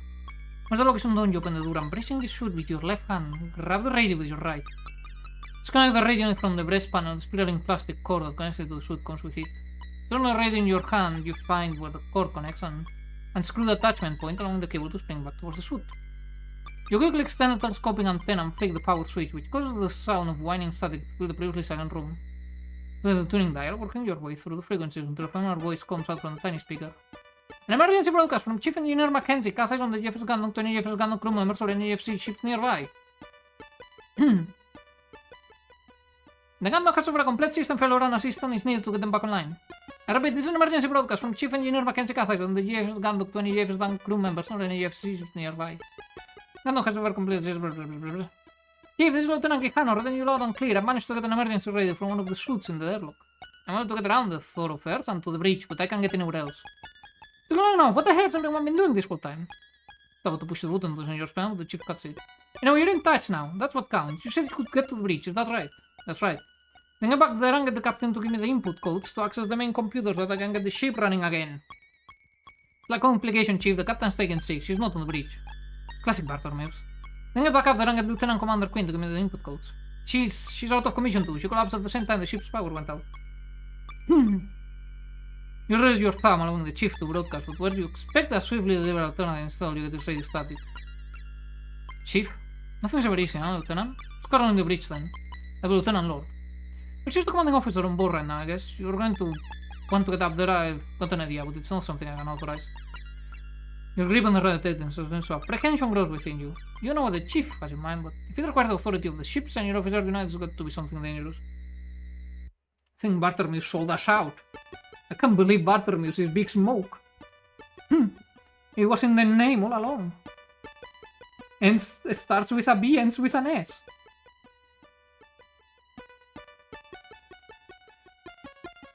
Realizing you've been holding your breath since the chief's last message, you breathe out and push the button on the radio side to send your message.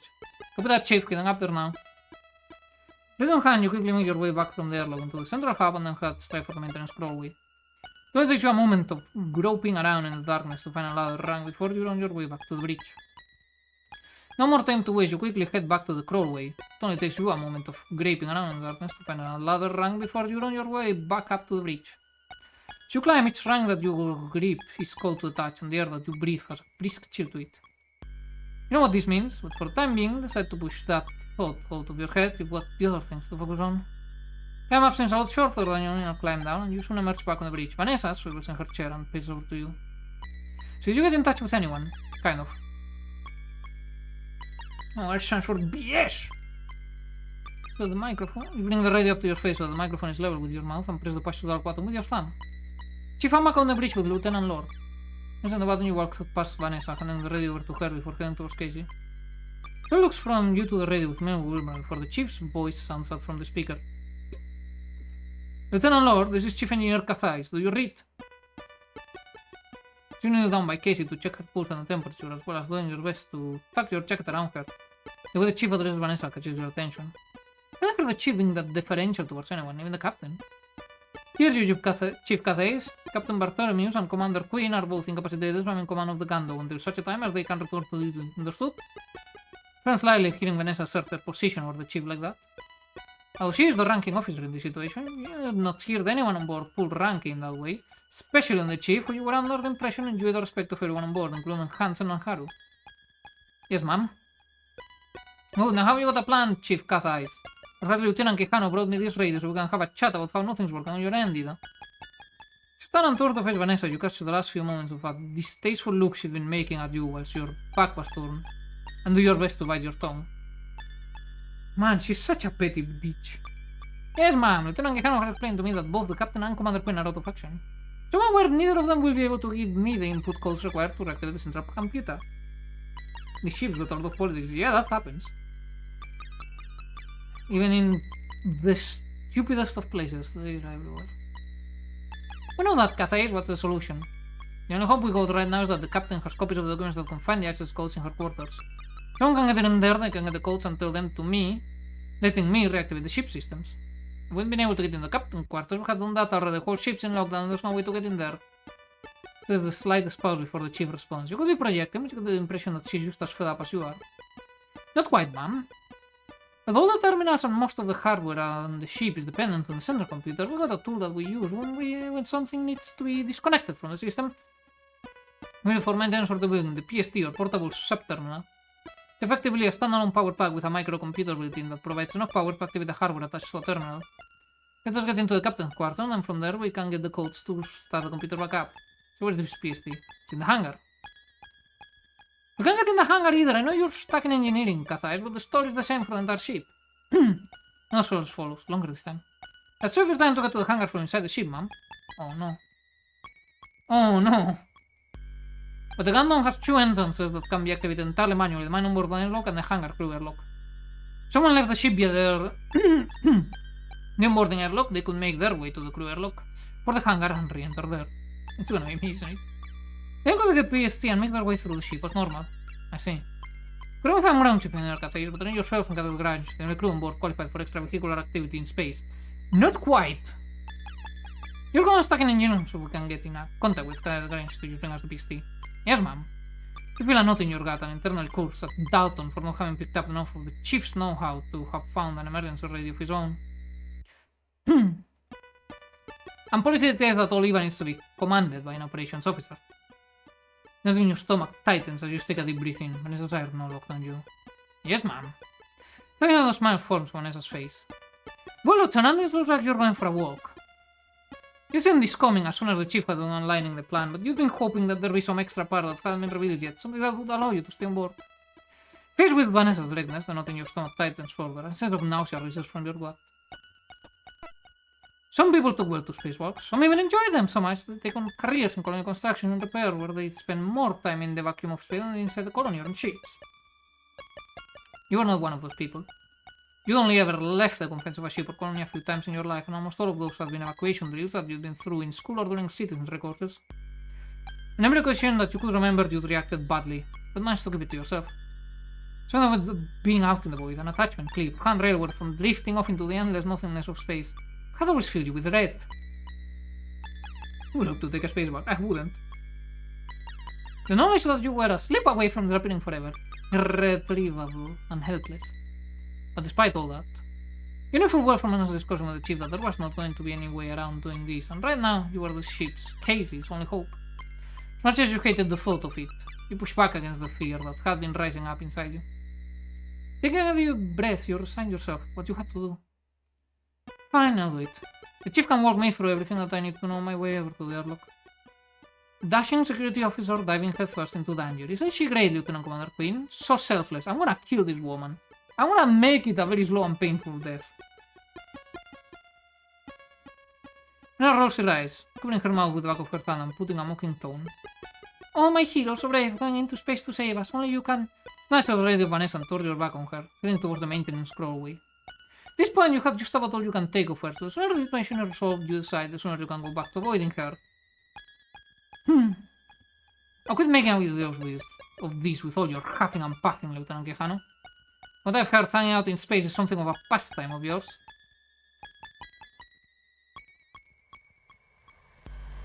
Ah yes, my pastime. Without comment, you feel like your heart drop out of your chest. You quickly spin back to face Vanessa. Lieutenant?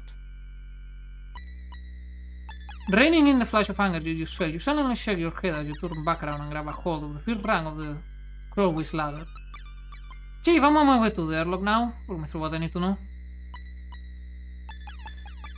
Except for your jefe, very on board who isn't a dick.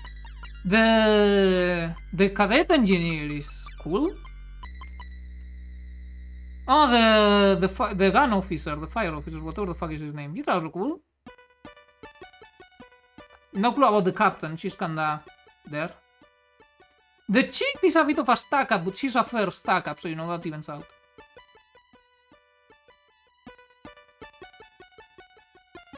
I think that's everyone. Oh, the muscle moment. Yeah, that's the chief.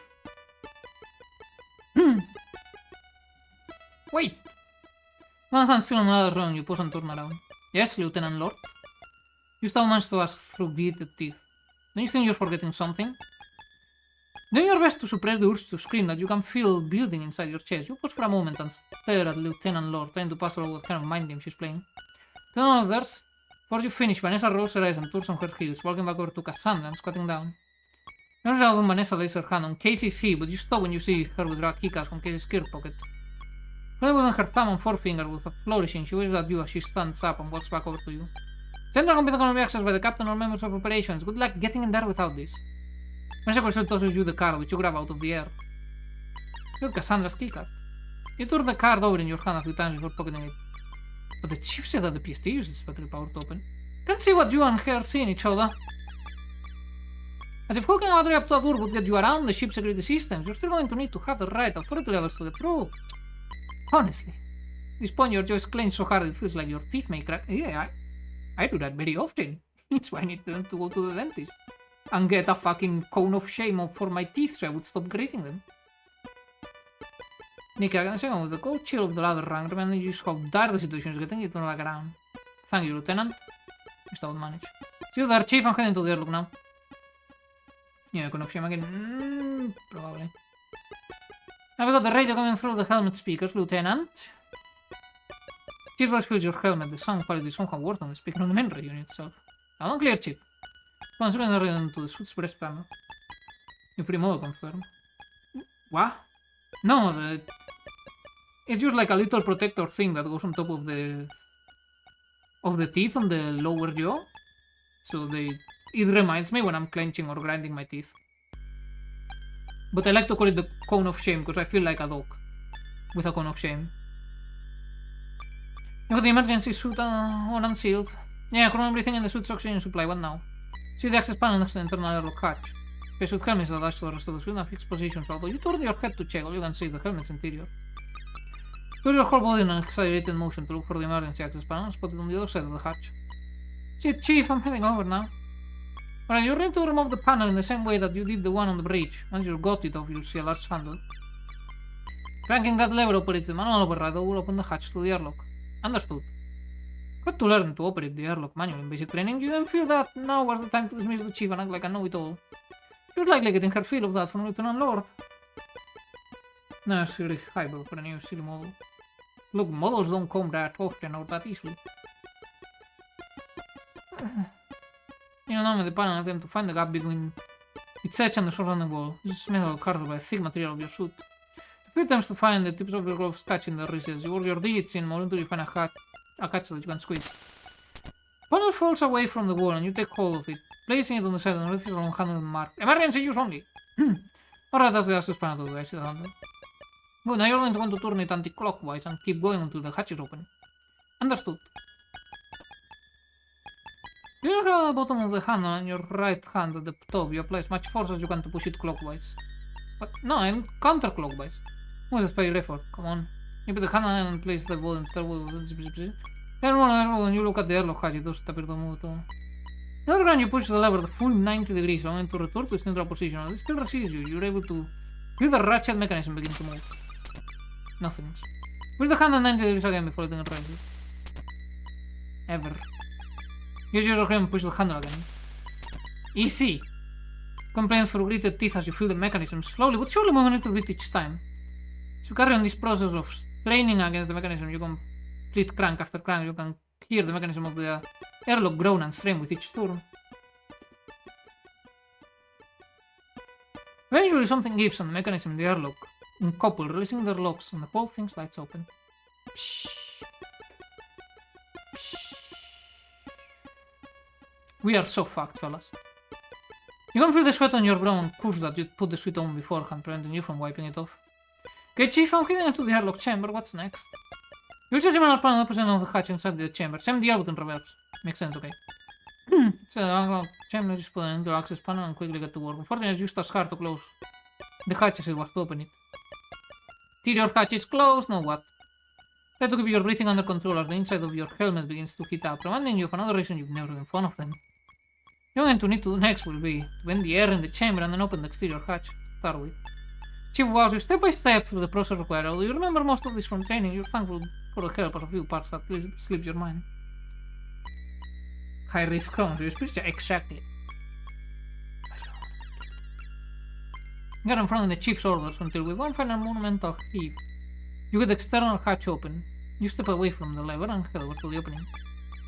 Seeing the stars in front of you, rather than through a terminal or view screen, fills you with familiar dread you felt on the bridge. Alright, Chief, I'm heading out. Pressing firmly on a switch on the suit's breast panel, you hear a momentary high-pitched whine as the soles of the boots are drawn towards the airlock floor. With electromagnets now active, each step is an effort, but at least you know he won't go hurtling into space. We have new music, I'm scared. You place one foot right on the edge of the airlock hatch and stare out into the emptiness. You see nothing but stars, with light years of gulf between them and you. With your next step, you head out into the nothingness, pivoting on the axis of your foot at the edge of the airlock. Step that you took into space brings your foot back down on the Gandok's exterior hull. You know the ship had fallen silent since its power had been knocked offline. That hadn't been true silence. Having the echo of your footsteps, the almost inaudible sounds of things other crew members were doing in the far-off reaches of the ship. But here all you could hear was your own breathing and the whine of the magnets. Take a moment to orientate yourself and turn 90 degrees. You know, it's a good thing that with the fucking battery thing, because otherwise we'd be completely fucked right now. Think about it. High risk on, so your speed is with no, there's no risk there. It's you sleep. I'm cold, it's very cold. It's always cold. I'm always cold. Take a moment to orientate yourself and turn 90 degrees to your right, angling yourself towards the front of the ship. Little difficulty with one foot up and away from the hull and place it back down in front of you. Slowly but steadily you make your way towards the hangar airlock. Still with us, Lieutenant Quijano? Haven't gone hurling off into space or anything? You roll your eyes as you plod forwards. Still here, Lieutenant Lord. How are you talking? Good, good. What's your ETA on the hangar airlock? You quickly do some rough maths on what you know about the Gandok's dimensions. Airlock's around the midpoint of the ship, 50 meters long, about 5 minutes, Lieutenant. Since a Sunday afternoon stroll at the replica gardens, Quijano, pick up the pace. You also have the opportunity to curse openly at Vanessa before hitting the push to talk button again. Ah, that is true professionals. Yes, ma'am. Carry on Oliver's march to the hangar's crew airlock, slowly heaving one foot at a time, away from the ship's hull before placing it back down in front of you. There are a few awkward areas where the ship's hull rises or falls and you have to navigate your way across them. There's a constant beating begins to disorient you, but you march onward, ensuring that you're heading consistently in a straight line regardless of orientation. Eventually, there should be distinct markings that indicate an airlock hatch in the distance. Although it's marked in the same way as the one you emerged from, this one is much smaller, scarcely bigger than the typical doorway inside the gun dock. You enjoy a momentary celebration, then pick up the pace. Alright, Chief, I'm at the hangar crew airlock. Okay, if you look to the right to the door, you should see an access panel with a lever underneath, just like the others. Okay, let's see. Access, yes, maintenance only. Your orientation from standing on the ship's hull, the airlock entryway is laid out at your feet. Shift yourself to be able to look to the right and see the panel, which you head over to and squat down in front of. I'm starting to lose the ability to read. Running your friend around its edges to find the now familiar recess. What a B! Activate mic.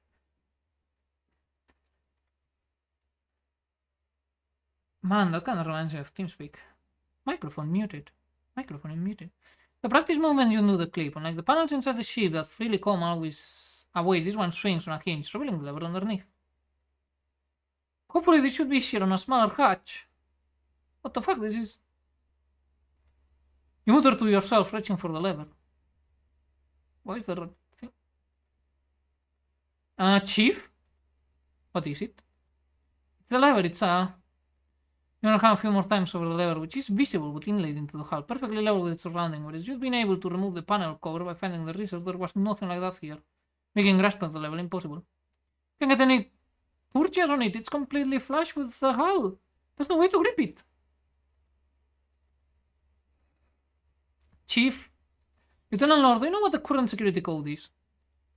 Of course I don't, they're like the emergency input codes, only the captain or the second in command knows them. Why? Chief Engineer Kathais, I asked you a question. One of radio static, but you can hear the chief's sigh through the crackle and distortion. In order to gain entry to an airlock from outside, you need to input the ship's security code into the number pad. It's an analog locking mechanism, but you still need that code. God damn it! God damn it, God damn it, God damn it, God damn you, Mr. Auxiliary Captain, God damn you, Queen, you absolute air-headed bee. Hey, watch yourself, Lord. Oh, shut up, Quijano. Because of your stupid bimbo girlfriend decided that now's a great time to take a nap, I'm stuck on that ship running out of air, hey. She's not... Fuck you. TeamSpeaks, I hope they do. Must be, but I don't understand the words they're saying. So I understand for the breakdown. Tend to herd you knuckleheads around on stupid pointless errands. Stow it.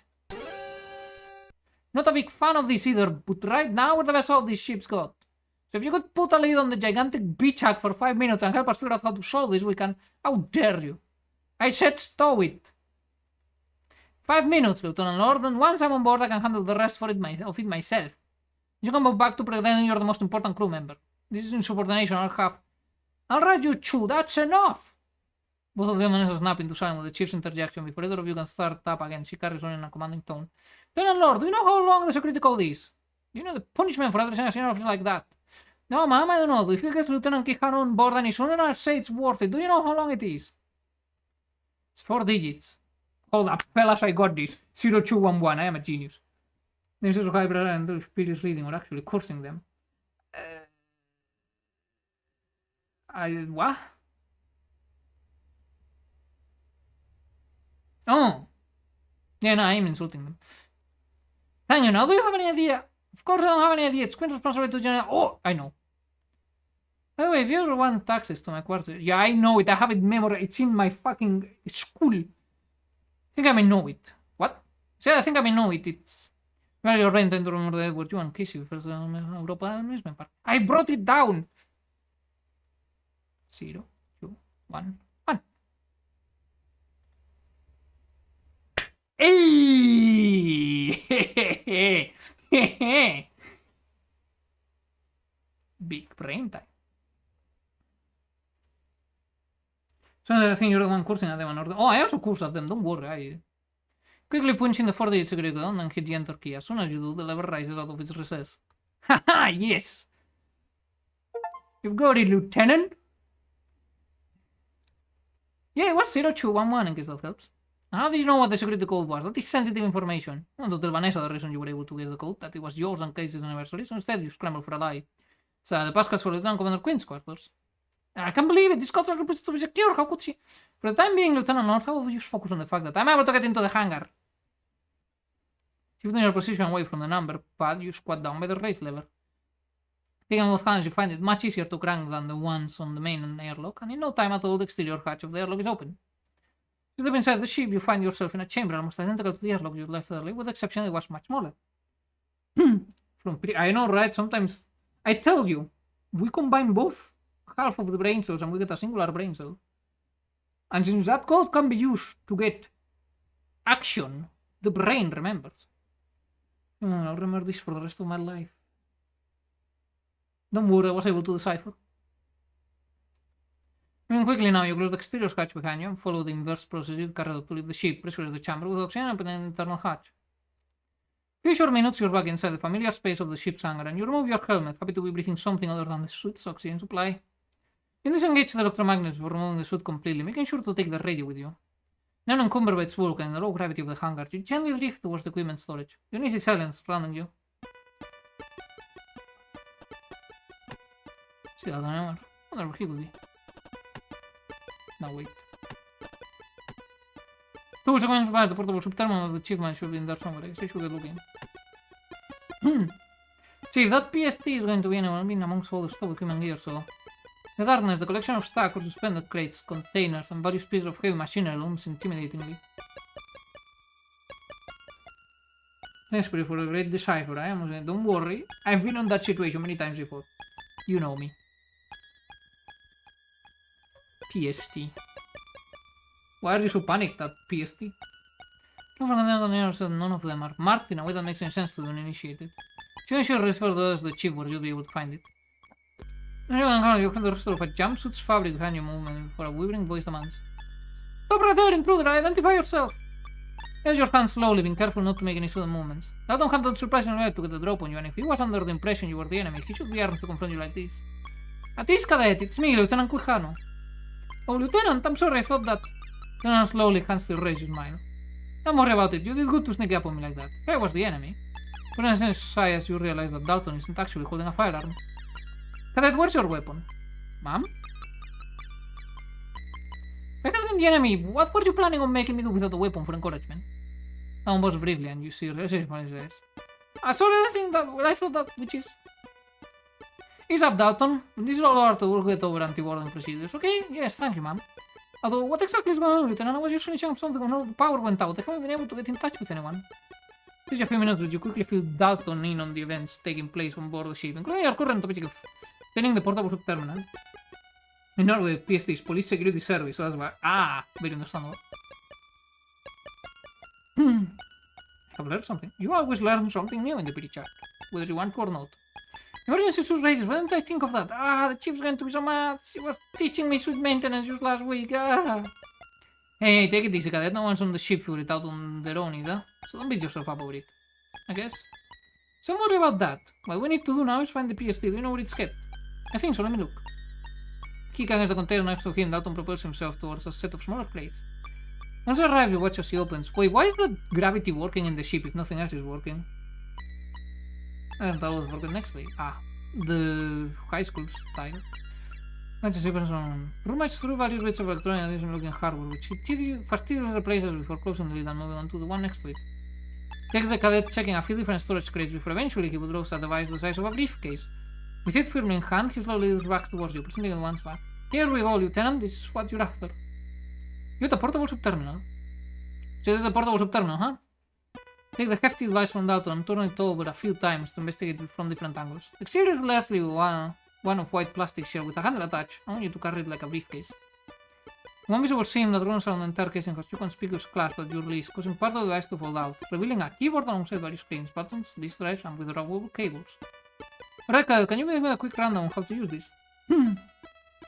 Amount of evidence that alligators exhibit tool fetching specific resting tweets and stickers on their snout to lure in bears to eat.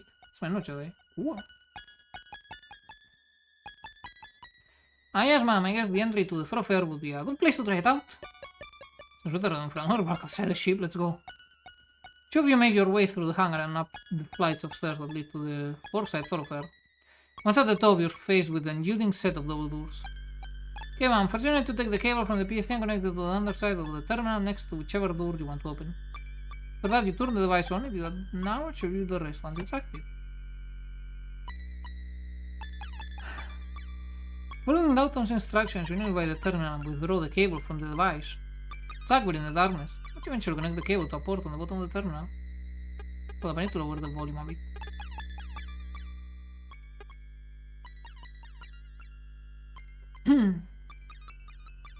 Once you got the sub-terminal connected, you can use it in the same way you would to the normal terminal. You select the right function from the menu and insert your keycard into this slot when it requests you to. Give it a try now. Let's see. Much of it is almost anywhere or anything on the ship. This small keyboard will select the override open function, and then as Dalton advised, insert your keycard. It's expected, although slightly slower than you'd like, it opens up access to the foresight thoroughfare. Here, cadet, all I need to do now is get this to the captain's quarters, then to engineering I will have the gun dock back up and running in no time. You okay there, cadet? Yeah, I just forgot that you had to go get the codes from the captain's quarters. Isn't that against the rules or insubordination or something? I thought that it was forbidden to go into the captain's quarters with explicitly instructed for duty. Besides, Dalton shakily removed the cable from the terminal on the side and closed the lid on the PC. Technically, yes, but right now the choice is insubordination or we will suffocate in the vacuum of space. But don't worry about it, I'm sure the captain will understand why I had to do it. Besides, I always wanted to see what their quarters look like, so I'd say it's worth it, right? I guess. Place a hand on Dalton's shoulders and take the terminal from him. You know, you take it easy here, try to raise the chief on the radio, see if she's got anything for you to do. I got to get moving. Yes, ma'am. But you give Dalton a casual salute, and in return he throws a rigid formal salute back at you. Smiling to yourself, you head through the now open double door and into the thoroughfare. I like Dalton, he's a good boy. I see the chat is forgetting mood. Time to get to the captain's quarter. Stand outside the captain's quarter, you look at the heavy device in your hand. It's taking longer than you'd like to get here, but at least now you could get those codes from the captain. Because first I get the PST. You down by the terminal to the side of the door, laying the PST on the ground and clapping the catches that hold the front of the unit closed. When it started up, you swiftly draw the cable and connect to the terminals on the side. Clear the screen's phosphorescent glow in the low light, you scroll your way through a series of menus to select the unlock function. When you hit enter on the command, the prompt shows up on the screen. Alright, now we're gonna use Casey's key. Because she has a higher clearance than me.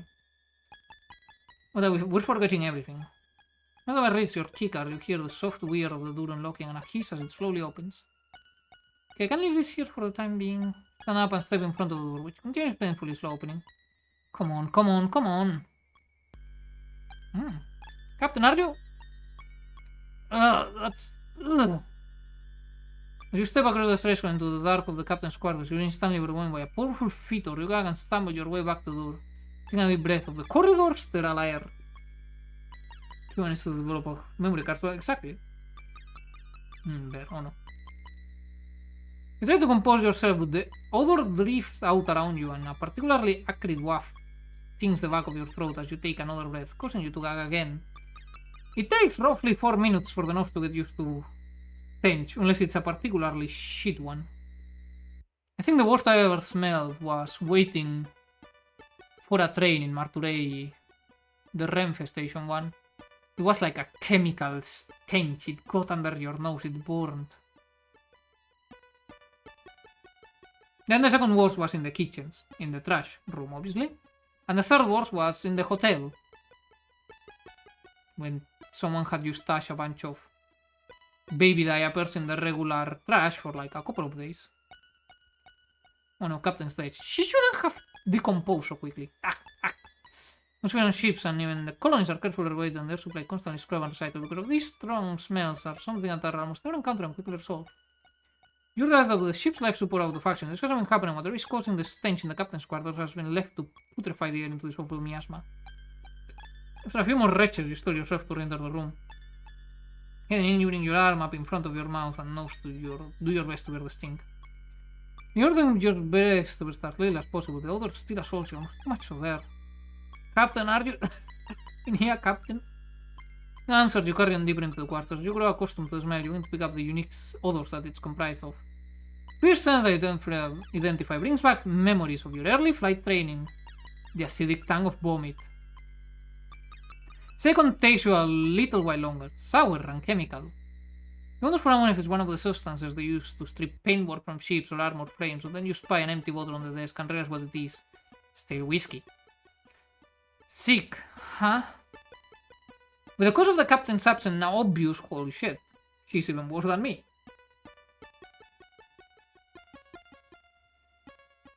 Now obviously you look around the room. To the left is another closed door. To the right, you see an open doorway and what looks like the end of the bed. Captain! Out again as you head towards it. Although your reason for being here is entirely justifiable, you still feel a bit hesitant about barging in. Captain! Alright, Captain, I'm coming in. We need those. Having stepped through the doorway, you find yourself in a room that's much closer to a normal bedroom than the crew quarters. Rather than access panels flush with walls for storage, the room has actual furniture. A chest of drawers sits below a large mirror and a bedside table right next to a made queen-size bed. Why isn't that like Casey it won't do? The captain has just thrown her worn uniform to the bed and left it all in a heap. Like Casey's won't do? No. For you to look back a sluggish moment as the mass of crumpled clothes was over to be the Captain Bartholomew herself. Ah, Captain. Throw a salute and hold it for a moment, for you realize that the captain is completely oblivious to your presence. Tentatively making your way towards the captain's bedside, you register the smell of stale whiskey strongest in her immediate vicinity. Yeah, he's Harry Dubois Maxi. Oh, he doesn't know about Hungry the Boy. How did she not hear you? She's probably still drunk, not in the hungover phase yet. You look around, you notice another bottle lies mostly empty with a small pool of amber liquid left in one of its corners. Captain. You run your hand back through your hair and sigh loudly. Regardless of all this, you remind yourself you're here to get emergency input codes. Captain, hey, Captain! Captain Bartholomew! You know the captain's super arm and rock her gently. Captain, come on, you need to wake up. We need your emergency input code. Captain, wake up! Captain! Captain! Step back and pinch the bridge of your nose with your... Get some cold water with your thumb and forefinger. Despite everything, it doesn't seem the captain will be waking up from this stupor anytime soon. Come on, after everything. You can get calls from the captain directly. Maybe she keeps a copy of them around here or something. Worth a shot. Pretty nice desk. It must be there where the captain does all her work when she's not at the bridge. If that's the case, as I thought, it's got a few drawers at the back next to her seat. Because I never would have been there. Europa Colony Special Blend. The myth is that they used to brew it in old fuel tanks, which gave it its particular potent edge. From how it tastes, though, I don't think it's a myth. I never touch it, not that the captain's left enough to share.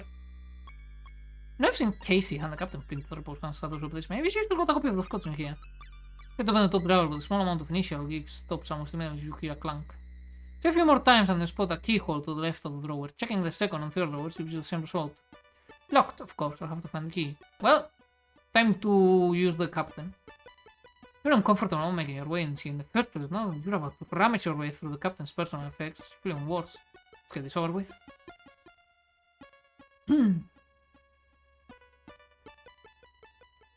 Well, she's not here. She looks angry to be drunk. No, some people are just angry drunks, like my neighbors. Oh, have a fun night. And she's great. She likes to drink and long hair. I am so.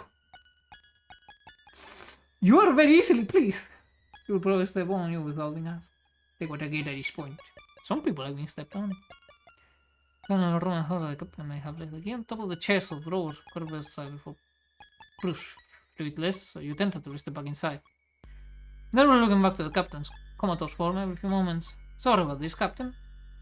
In the chest of drawers, you lay your hand on its top and ram your fingers before nervously pulling the top over. Why does no one have flashlights? The one opens single folded cloth inside, you close it quickly. On top of the person next to drawers, finding nothing. Stepping back, you cannot look around. The only immediately obvious place left to check is the drawer in the bedside table, right next to the captain. No matter to it, you squat down beside the eunuch, acutely aware of the captain sleeping right next to you. In the low light, it's next to impossible for you to make out the contents of the drawer, so you have to set off reaching inside and feeling your way through. Running your fingers over the various contents, you try to figure out what's in there. A thin, plastic surface with regular bumps, which feels like it has a foil underside.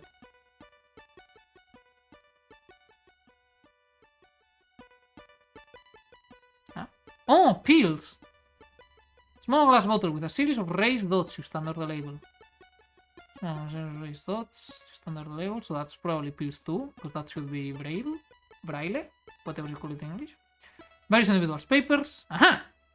You run home what feels like a keycard clipped into a lanyard and pull it out of the drawer. The metallic jangling sound that comes with it is quickly revealed to be a key ring featuring various different keys. One of these has got to be the key for those. Holy shit, she woke up!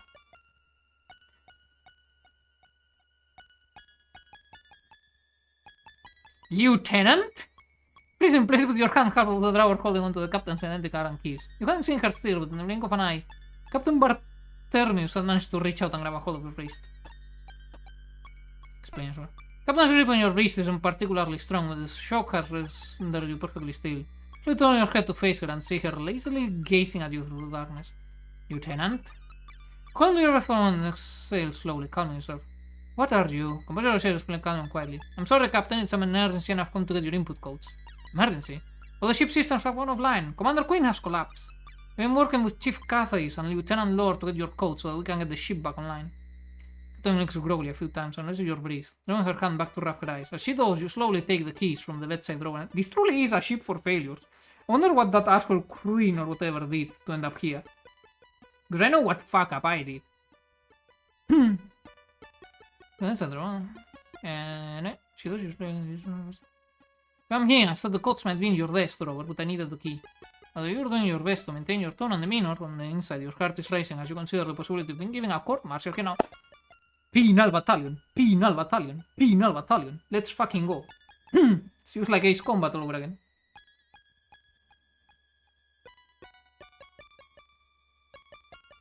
Personnel for the women who make 6-figure salaries. I'm easily pleased. If that is a good thing or a sad thing, is someone anything else. That's for someone else to decide, don't ask me. No. Penal. Punishment sex before penal battalion 2. Nah, we're not cheating on Casey. We gotta go for gold. You don't understand your tone and demeanor? Oh, yeah, right. Sounds important. Well, yes, ma'am, I think what consider is pretty crucial right now. Captain continues to gaze at you as you stand to attention in the darkness. The moment in which you think she may have fallen back to sleep, she rolls onto her back and brings her hand to her forehead. Printout with the latest access codes. It's in the second drawer. You read a sigh of relief as the captain rolls to face away from you. Just don't read the report. It's dark as shit. For a few moments, but eventually a gentle snore emerges from the crumpled heap that is Captain Bartermius, and you relax. Second drawer, thanks, Captain. You know the captain's key ring.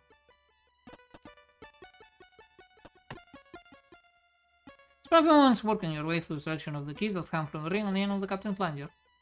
You want to discount a few based on their unusual shapes, but finding the wrong answer is a tricky task in the dark. You may find one that slides easily into the lock and tours the mechanism, which lets out a surprisingly hefty clank. Captain said the codes were in the second drawer, so?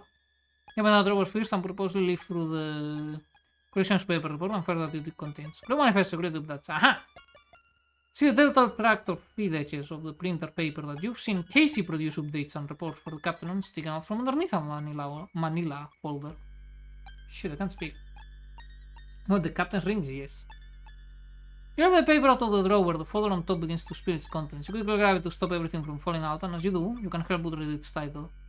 The FC now Investigatory Commission Findings Incident 00784 2109-0209 Subject Rear Admiral M. Bartermius.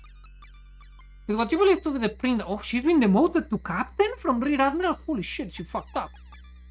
You believe to be the printout that would contain the codes in one hand and this report in another. You look back towards the captain's bedroom as you mark her instructions. You don't read the report. One moment, rereading the title. Rear Admiral. Good back.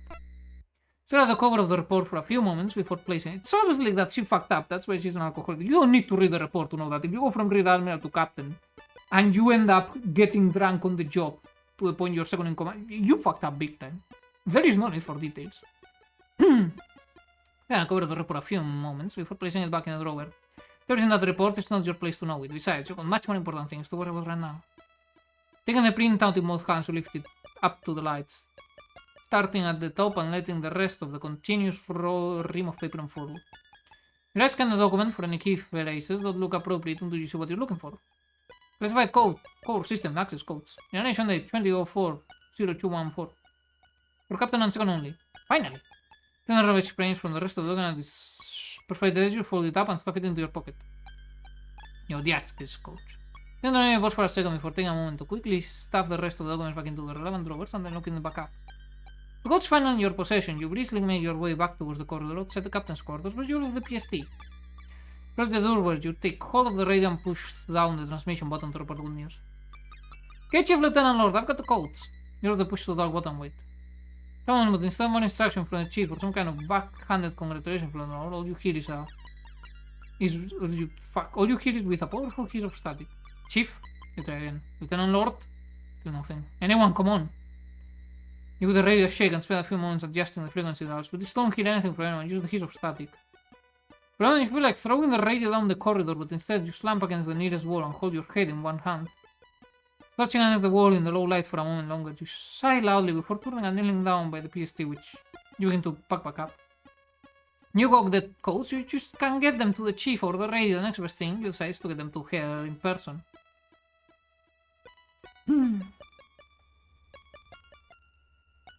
Is that how Manila folder is spelled? I have no idea. Apparently. Wish I was drunk on the job at times. Honestly, I'm tempted to do it tomorrow. Wish I was always drunk. See, we're all having a good time. Yeah, because you can leave the latches on the PST closed and pick it up as you stand. Turning to make your way through darkness towards the fourth side thoroughfare.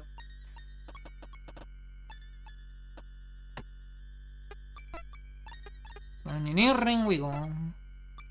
Instead of huge blast doors over that thoroughfare, from the engineering department you in the increasingly familiar person packing the PST. Alright, set up the PST. Here's the train account employed in the terminal near the door. You tap the desk and then cycling through the options. Okay, and then, where is cases? Oh. By setup, you hit the enter key on the unlock option and turn your attention towards the partition that stands between you and the engineering department. Like the other doors, the PST battery power has been used to open. This blast door is inches thick and comprised almost entirely of solid steel. Watch tentatively as a low grinding sound emanates from the ceiling for about 10 seconds before the door even begins to move. Like the others, the opening process is agonizingly slow. In the darkness of the thoroughfare, time seems to lose all meaning as you watch the door almost imperceptibly work its way outwards. Yes, I'm a good time, Brissette. I am happy to hear. Will you disagree? After a few minutes, the barely noticeable progress comes to a halt and the low grinding sound stops, with the blast door giving you just over a foot of clearance between it and the floor. Turning your attention back towards the PST, you see a graphic of an empty battery with a cross through it blinking on the screen. Oh no. Holy shit, we look badass. Now that the blast door is being kept open by the device, dwindling battery power, you drop it to the floor and grabbing the PST begin to crawl forward into engineering. There's just enough clearance for you to worm your way underneath, but the smooth panel floor turning to grafting makes it an uncomfortable experience. Uh-oh. By the time you make it halfway through with your feet still sticking out, the thoroughfare, the grinding noise that had stopped with the door starts back up again. No. You shove the PST ahead of you through the small gap, being mindful to not yank out the cable plug into the underside of the terminal. Ignoring the grating now, you quickly squirm the rest of the way until you're clear of the door. Then rolling on to your back, you grab the PST's cable and give it a swift tug, pulling it out of the terminal on the other side and back to you, just before the blast doors drop shut. That was way too close. Stand up and quickly pick up the PST, which displays the low battery warning and blinking on its screen. Chief! Guys met with the oppressive silence that somehow seems worse in the vast space of the engineering department. Chief, it's me, Lieutenant Quijano, I've got the PST. Have we been fucking raided while I was away? Like, someone sneaked into the ship or something. Chief! In our way past various systems, terminal stations, and machinery continue to call out to the chief, but there's no... We need to charge it. Where the hell could she be? Continue your way deeper into engineering, you grab the radio. Chief! Like last time, you tried, no one answers, and only you hear static. Chief! These are down different cowers trying to find the chief, your mind racing as to what she could be. Chief! No matter warning when your face is in increasingly small intervals with its constant flash and you stop. Go to the PST screen, you make a decision. Well, I've done everything else myself. Turn out from the main section of engineering, you make a beeline over to the room that holds the center computer. Your footsteps on the grating echoing throughout the silence. May as well finish things. As you begin to run, the PST starts to beep and the meter symbols flash even more rapidly. You're running out of battery, then don't use what you've got left flashing and beeping! Running at full pelt now towards the central computer, you reach it just as the PST's whole screen begins to blink, cycling with showing the warning and nothing at all. Once you arrive at the doorway that leads to the central computer, you know what you've got to do. At the doorway that leads to the central computer, you know what you've got to do. PST. See no time, you follow the cable and hurriedly plug it into the terminal with one hand while scrolling through options with the other. Come on, hang in there, come on, I'm over there. Now, there! As soon as the door begins to open, you jump to it and start pushing on it in order to force it open. You make the gap large enough, you slip through at the exact same moment as you hear the PST power down and the door slides back shut. Takes a moment, but your eyes adjust to the darkness of the room. Looking around, you see that it's a little bigger than a cleaning cupboard or a crew member's shower cubicle. Masses of thick cabling running from the ceiling and floor along the walls towards the end of the room opposite the doorway. Far side is a huge screen with a keyboard positioned below it at about waist height. Swing towards the interface. You run your hand over the keys. The computer shows no sign of life, and after going to push random buttons. Hold up, I need to go to the toilet. Be right back.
I'm never truly gone.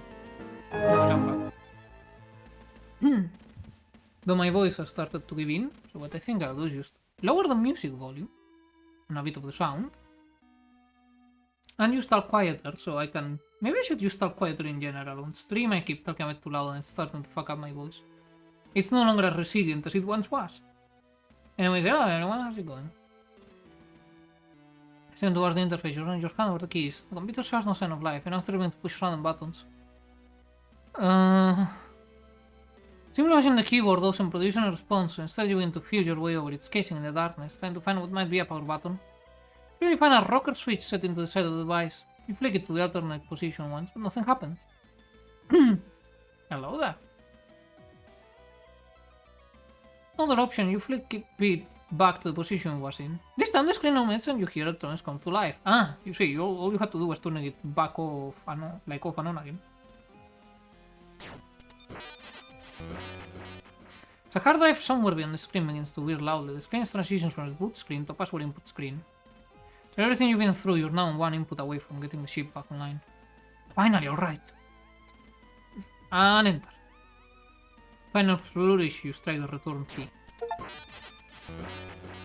An immense feeling of satisfaction fills you as you watch the computer work its way through the startup process. Names of systems show up and are followed by their status changing from offline to active.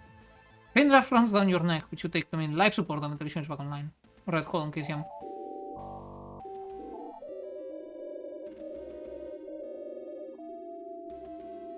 Oh no.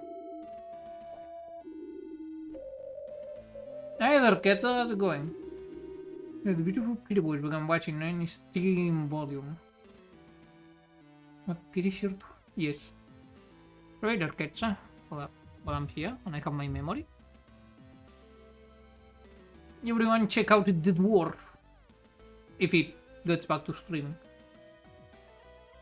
But yeah, how's it going? Fine, weekend. Am I having a weekend? I work tomorrow. I don't want to. Wait, what? No, come on. You're hit with a gun patch of panic at the visuals on the screaming into war. Fragments of text scattered and lines of code split on the store walls. A strange noise squeals from the machinery.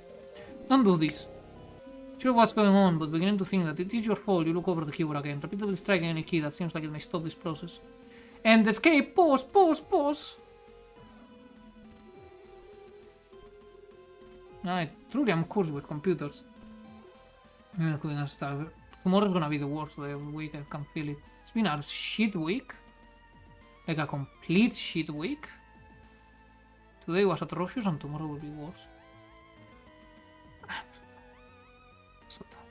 Come on! Why is it opening the personal files? What's going on? As soon as it started, the measured activity ceases with the only document left on screen. Casey's personal file. Casey's file? Wait, why? Oh yeah, she's so negative. Boss, I'm sure whether you should do anything on it as it is. You can tell from the image noise that Carter told that the ship is back online, but why would the computer fuck out like this? Why would it pull up Casey's file? Is the computer aware? No!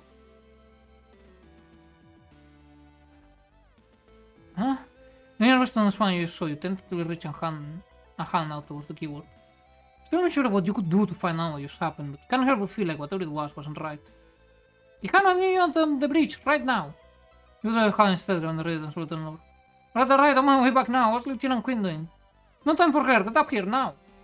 Curse under your breath as you turn to leave the room.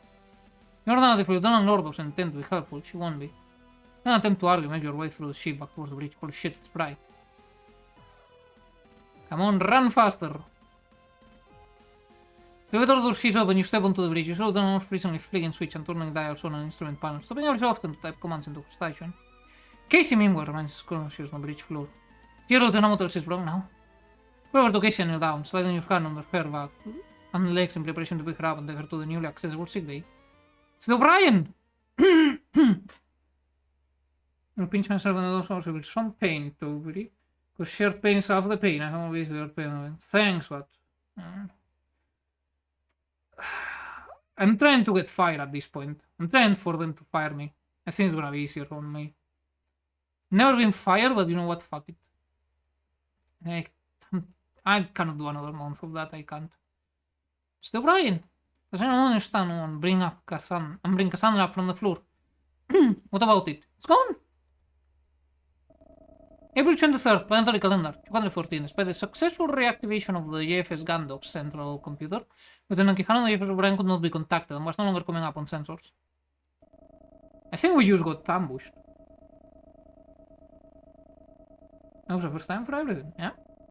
Return Lieutenant Commander Quinn to the sick bay. Lieutenant Quijano said Cadet Grange are tasked with sweeping the ship for faults or damage, whilst Lieutenant Lord sets Chief Cathais to work helping her locate the other ship. The AFS O'Brien is eventually located. You stepped and Bartholomew calls an emergency meeting. Outer Riven space, the breach of the Jovian patrol ship JFS Gandok. As you, the Chief and Lieutenant Lord stand to attention, waiting for the captain to begin the meeting. The sound of an approaching elevator is the only noise that can be heard in the tense silence of the breach. Ensign Hansen Cruz entering the breach and reporting as ordered. Hansen states, performing a salute as he steps out of the elevator onto the breach. You shift slightly as you watch him enter. You know you were waiting for someone, but why Hansen? Pauses for a moment and you see him take stock of everyone present. Your shoulders tense up and you inadvertently clench your jaw as he heads straight towards you. The last moment he steps to your side and takes a place in the lineup next to you, without so much as a sideways glance. See? We fucked up his tsundere brain.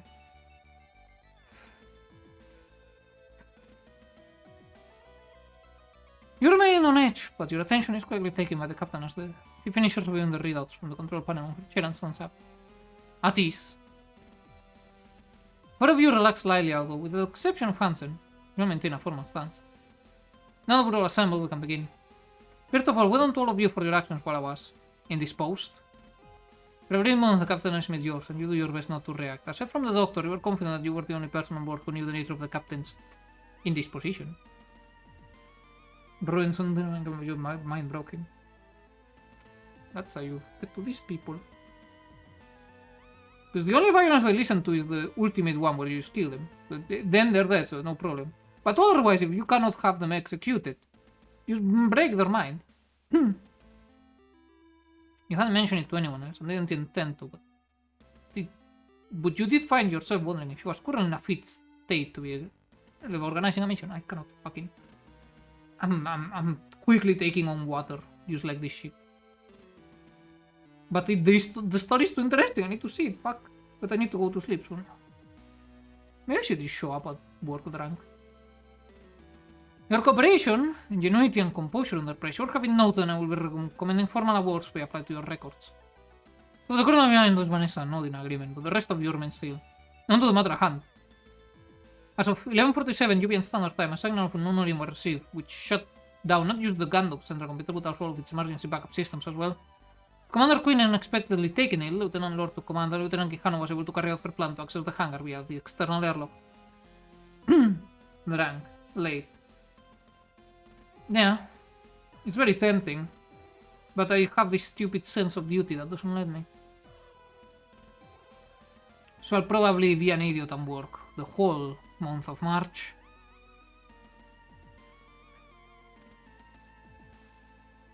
At least I'll get paid and get the healthcare still, so yeah. It's not it will be for nothing, just mainly for nothing. You went to visit carrying out an assessment of the ship systems alongside Dalton to submit an incident report, and you knew that the chief had been tasked by Vanessa with locating the unresponsive O'Brien. You bit your tongue and glanced back to Vanessa, who nods again, the corner of her mouth curling upwards. The captain was clearly working from a biased interpretation of events. I will kill this woman. As my name is Prita Quijano, I will have her head in a platter. And then Lieutenant Quijano was able to obtain a portable subterminal and the codes for the reactivation of the central computer, a process you carried out successfully at 1327. The rundown is now operational. We have not been able to make contact with O'Brien. International to interfere with the Gandalf systems had the same impact on O'Brien. Fortunately, it would appear the crew had not been able to reactivate its systems, as we have received no communications from them whatsoever.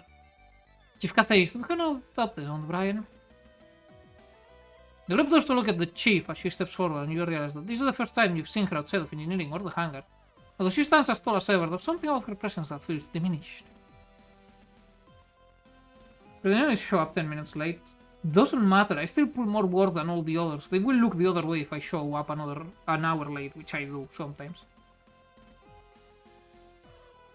He's already dead in Peter's mind, yes. Found a note on my foot!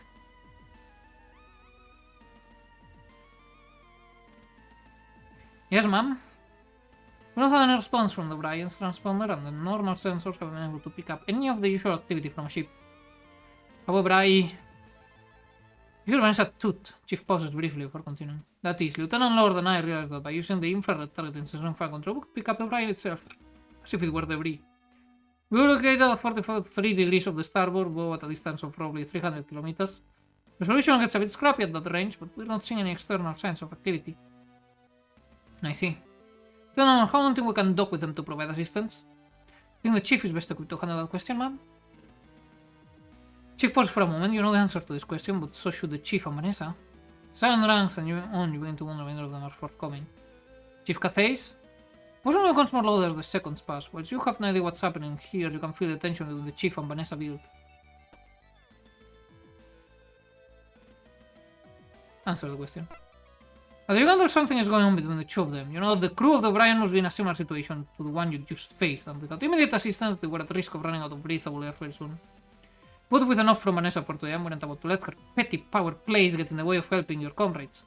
We can't. It's the engines, ma'am. They're still offline. What's that, Lieutenant? Well, Scattered Grange and I were assessing the ships, her faults and security issues. We found that the engines had failed to restart. Diagnostics shows the forced shutdown put the nuclear pulse engines of flight. They need to manually reactivate it. Captain Sutton exasperated sigh as she hears this information, making no effort to conceal her frustration. How long until they can be back online? Report answered with what Dalton had told you, but you're cut off by the chief. We're looking at 6 hours, ma'am. We've been preoccupied with finding the O'Brien. Someone execute Vanessa already. Holy shit, I will do it myself gladly. Even if I get court-martial, what are they gonna do? Send me to the penal battalion? Let's fucking go! Venga, Masashi, tan shit. Nice. One is pretty. Please. Anyone in the game is pretty. No. One compared. No, that was petty, not pretty. So to the captain. Do I you back or join you?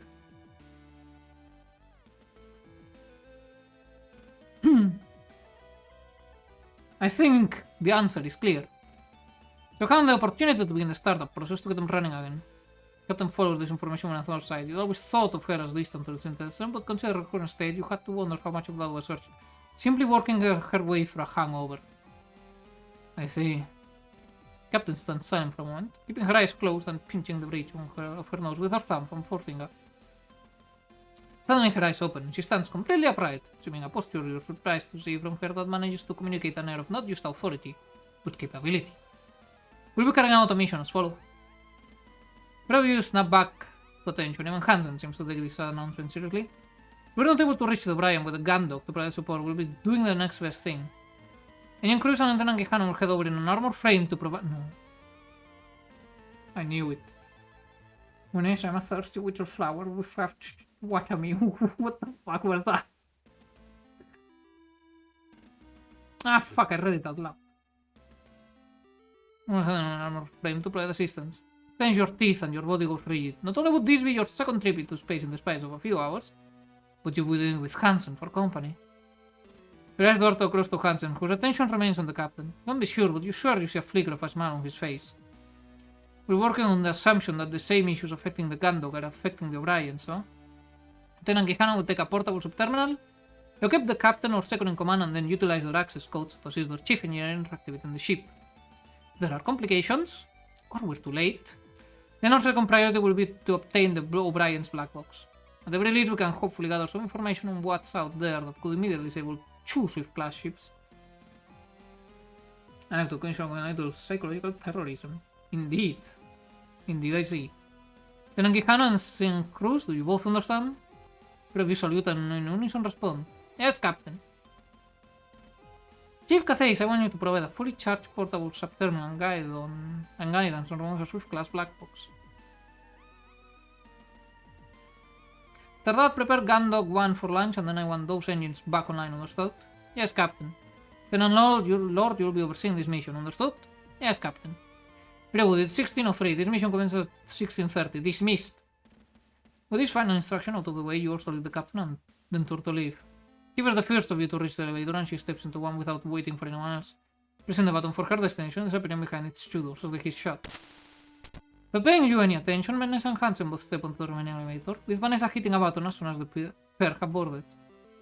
The doors close, you see her turn to Hansen, cross her arms and begin to speak, but her words are cut off before you can hear them. You remain on the silent bridge with the captain, who you hear return to her chair.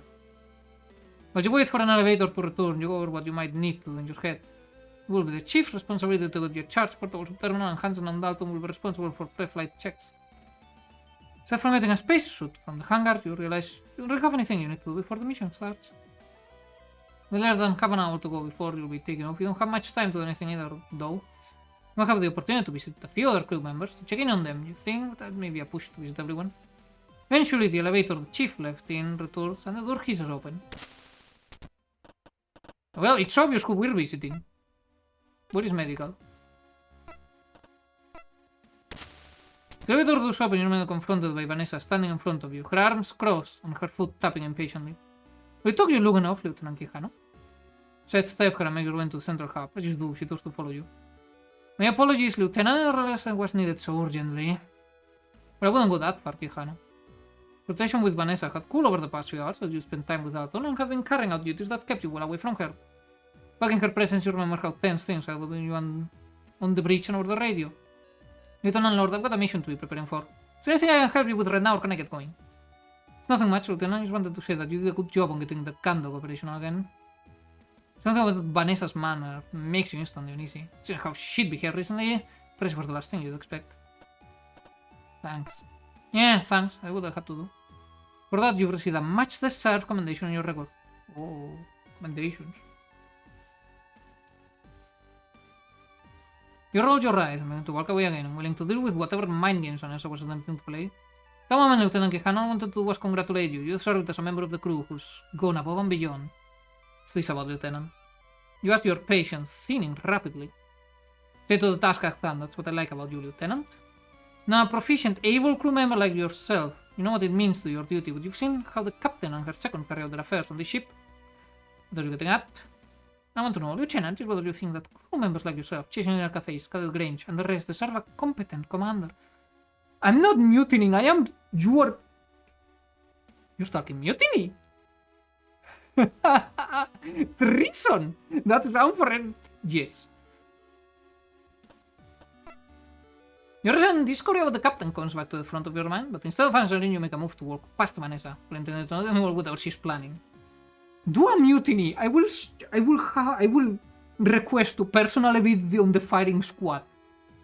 I will sack as many old Admiralty dicks as it takes to be on the firing squad. Your wife is planning a cool. That's not my wife, that's Vanessa the beach. I want her dead even more than I want this stupid ensign. You're 100% and 30% sure of that.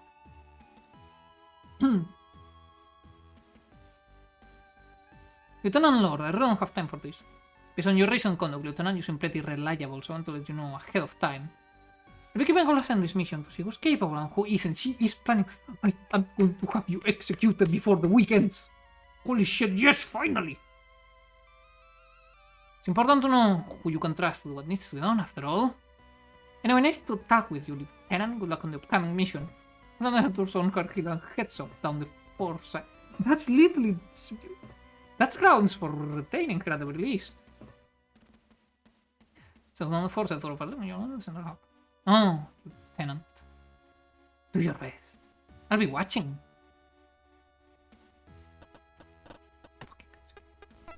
So executable and court-martialable.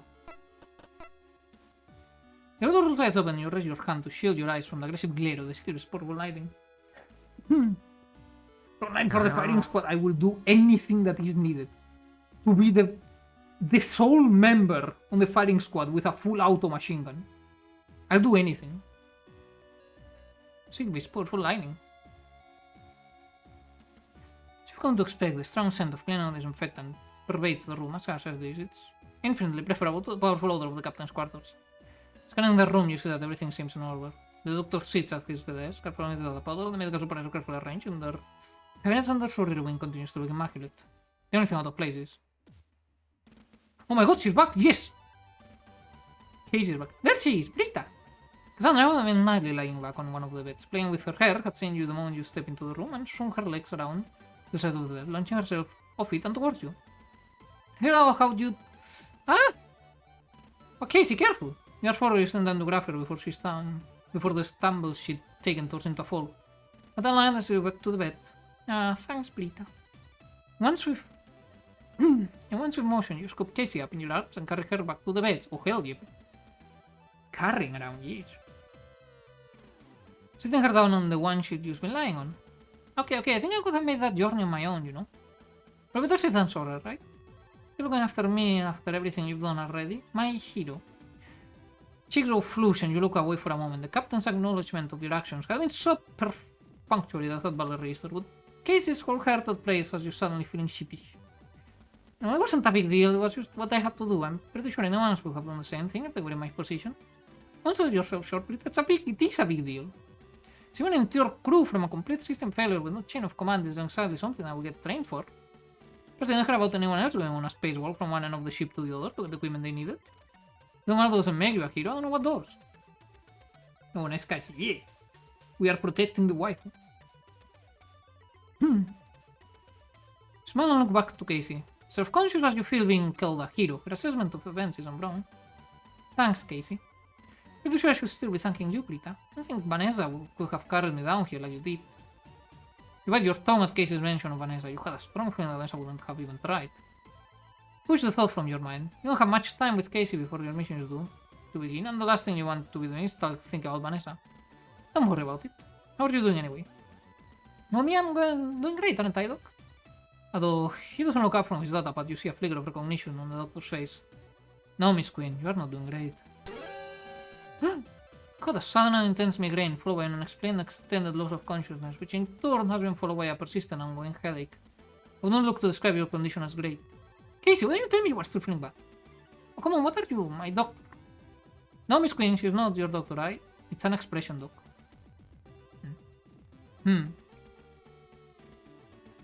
No, what do you know, Casey? What do you? Can we get an amen? Amen. It's almost 9. So I got a bit of a headache right now. It's nothing. It's probably because I pulled a double shift to cover the captain without eating anything but a bag of chips and 3 chocolate. Why?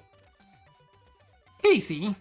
Miss Queen, you advised me you've been sticking regularly to the NutriCheck schedule I laid out for. Okay, everyone, jeez. I know. Here I am, hydrated and full of electrolytes on doctor's orders. I'm going to be fine. So anyway, how are you doing, Prit? Are you able to finish your shift now that the gun dock's back up and running and you're made sure everything's okay?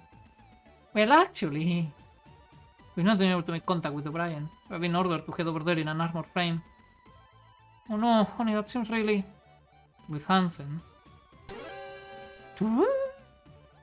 Oh, honey, I'm sorry. How are you feeling about it? If I'm being honest, I'm really not looking forward to it. You thought a deep sigh as various thoughts about the mission fill your mind. Not sure what's going to be worse, being stuck inside an AF with him for the flight over, going to work with him once we get on board the O'Brien. Ugh! Should I change?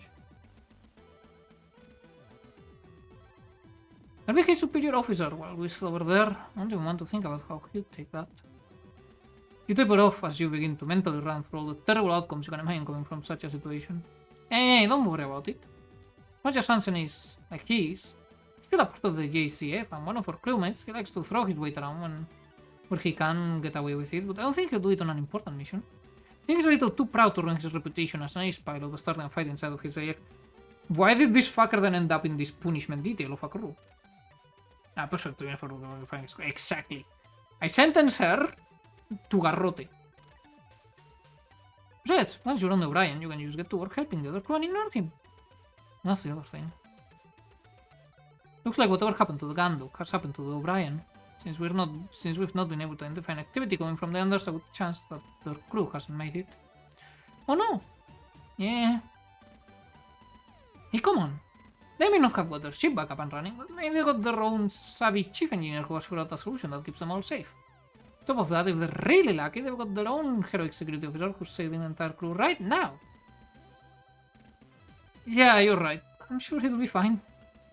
You are best to match Casey's enthusiasm, but you hadn't forgotten the chill in the air of the Gandog just before you got it back online. One of the first signs that the ship wouldn't be able to sustain its crew for much longer. That had been over 3 hours ago. Hey, Pirita. Whatever happens, it will be alright. Sometimes you just need someone positive like that. If only to try and stop the downward spiral. Exactly. You're gonna be alright. Thanks, Casey. Besides, you said you'd book us tickets for that new water park in the Europa cluster. I want to let anything happen that'll stop us from going. No, don't set up the red flags, please. Please. Without that, nail this mission, Lieutenant Quijano. Yes, ma'am. Okay, you know what? I think that's a good moment to stop it. This is a good ass fucking game, though. Red flags, yes. I am terribly sorry, but I am tired and not really looking forward to tomorrow.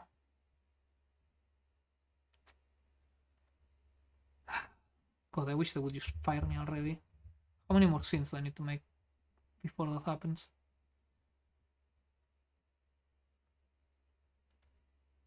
Anyway, I think I'll just be quickly running off, so no raid. Maybe tomorrow. Maybe tomorrow. Tomorrow should be a okay day.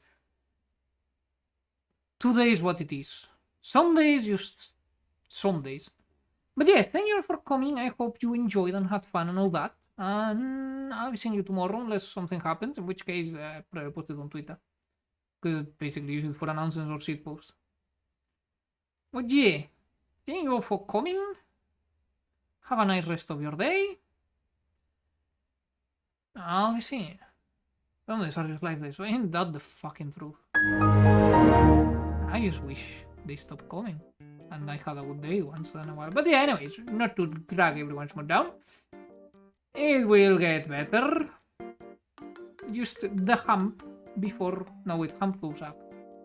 Just the ditch before the recovery or something, I don't know. I need to go. It's really...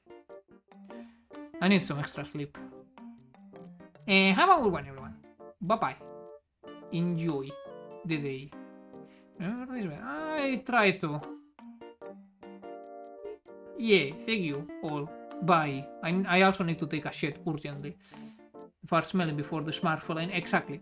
But yeah, bye-bye.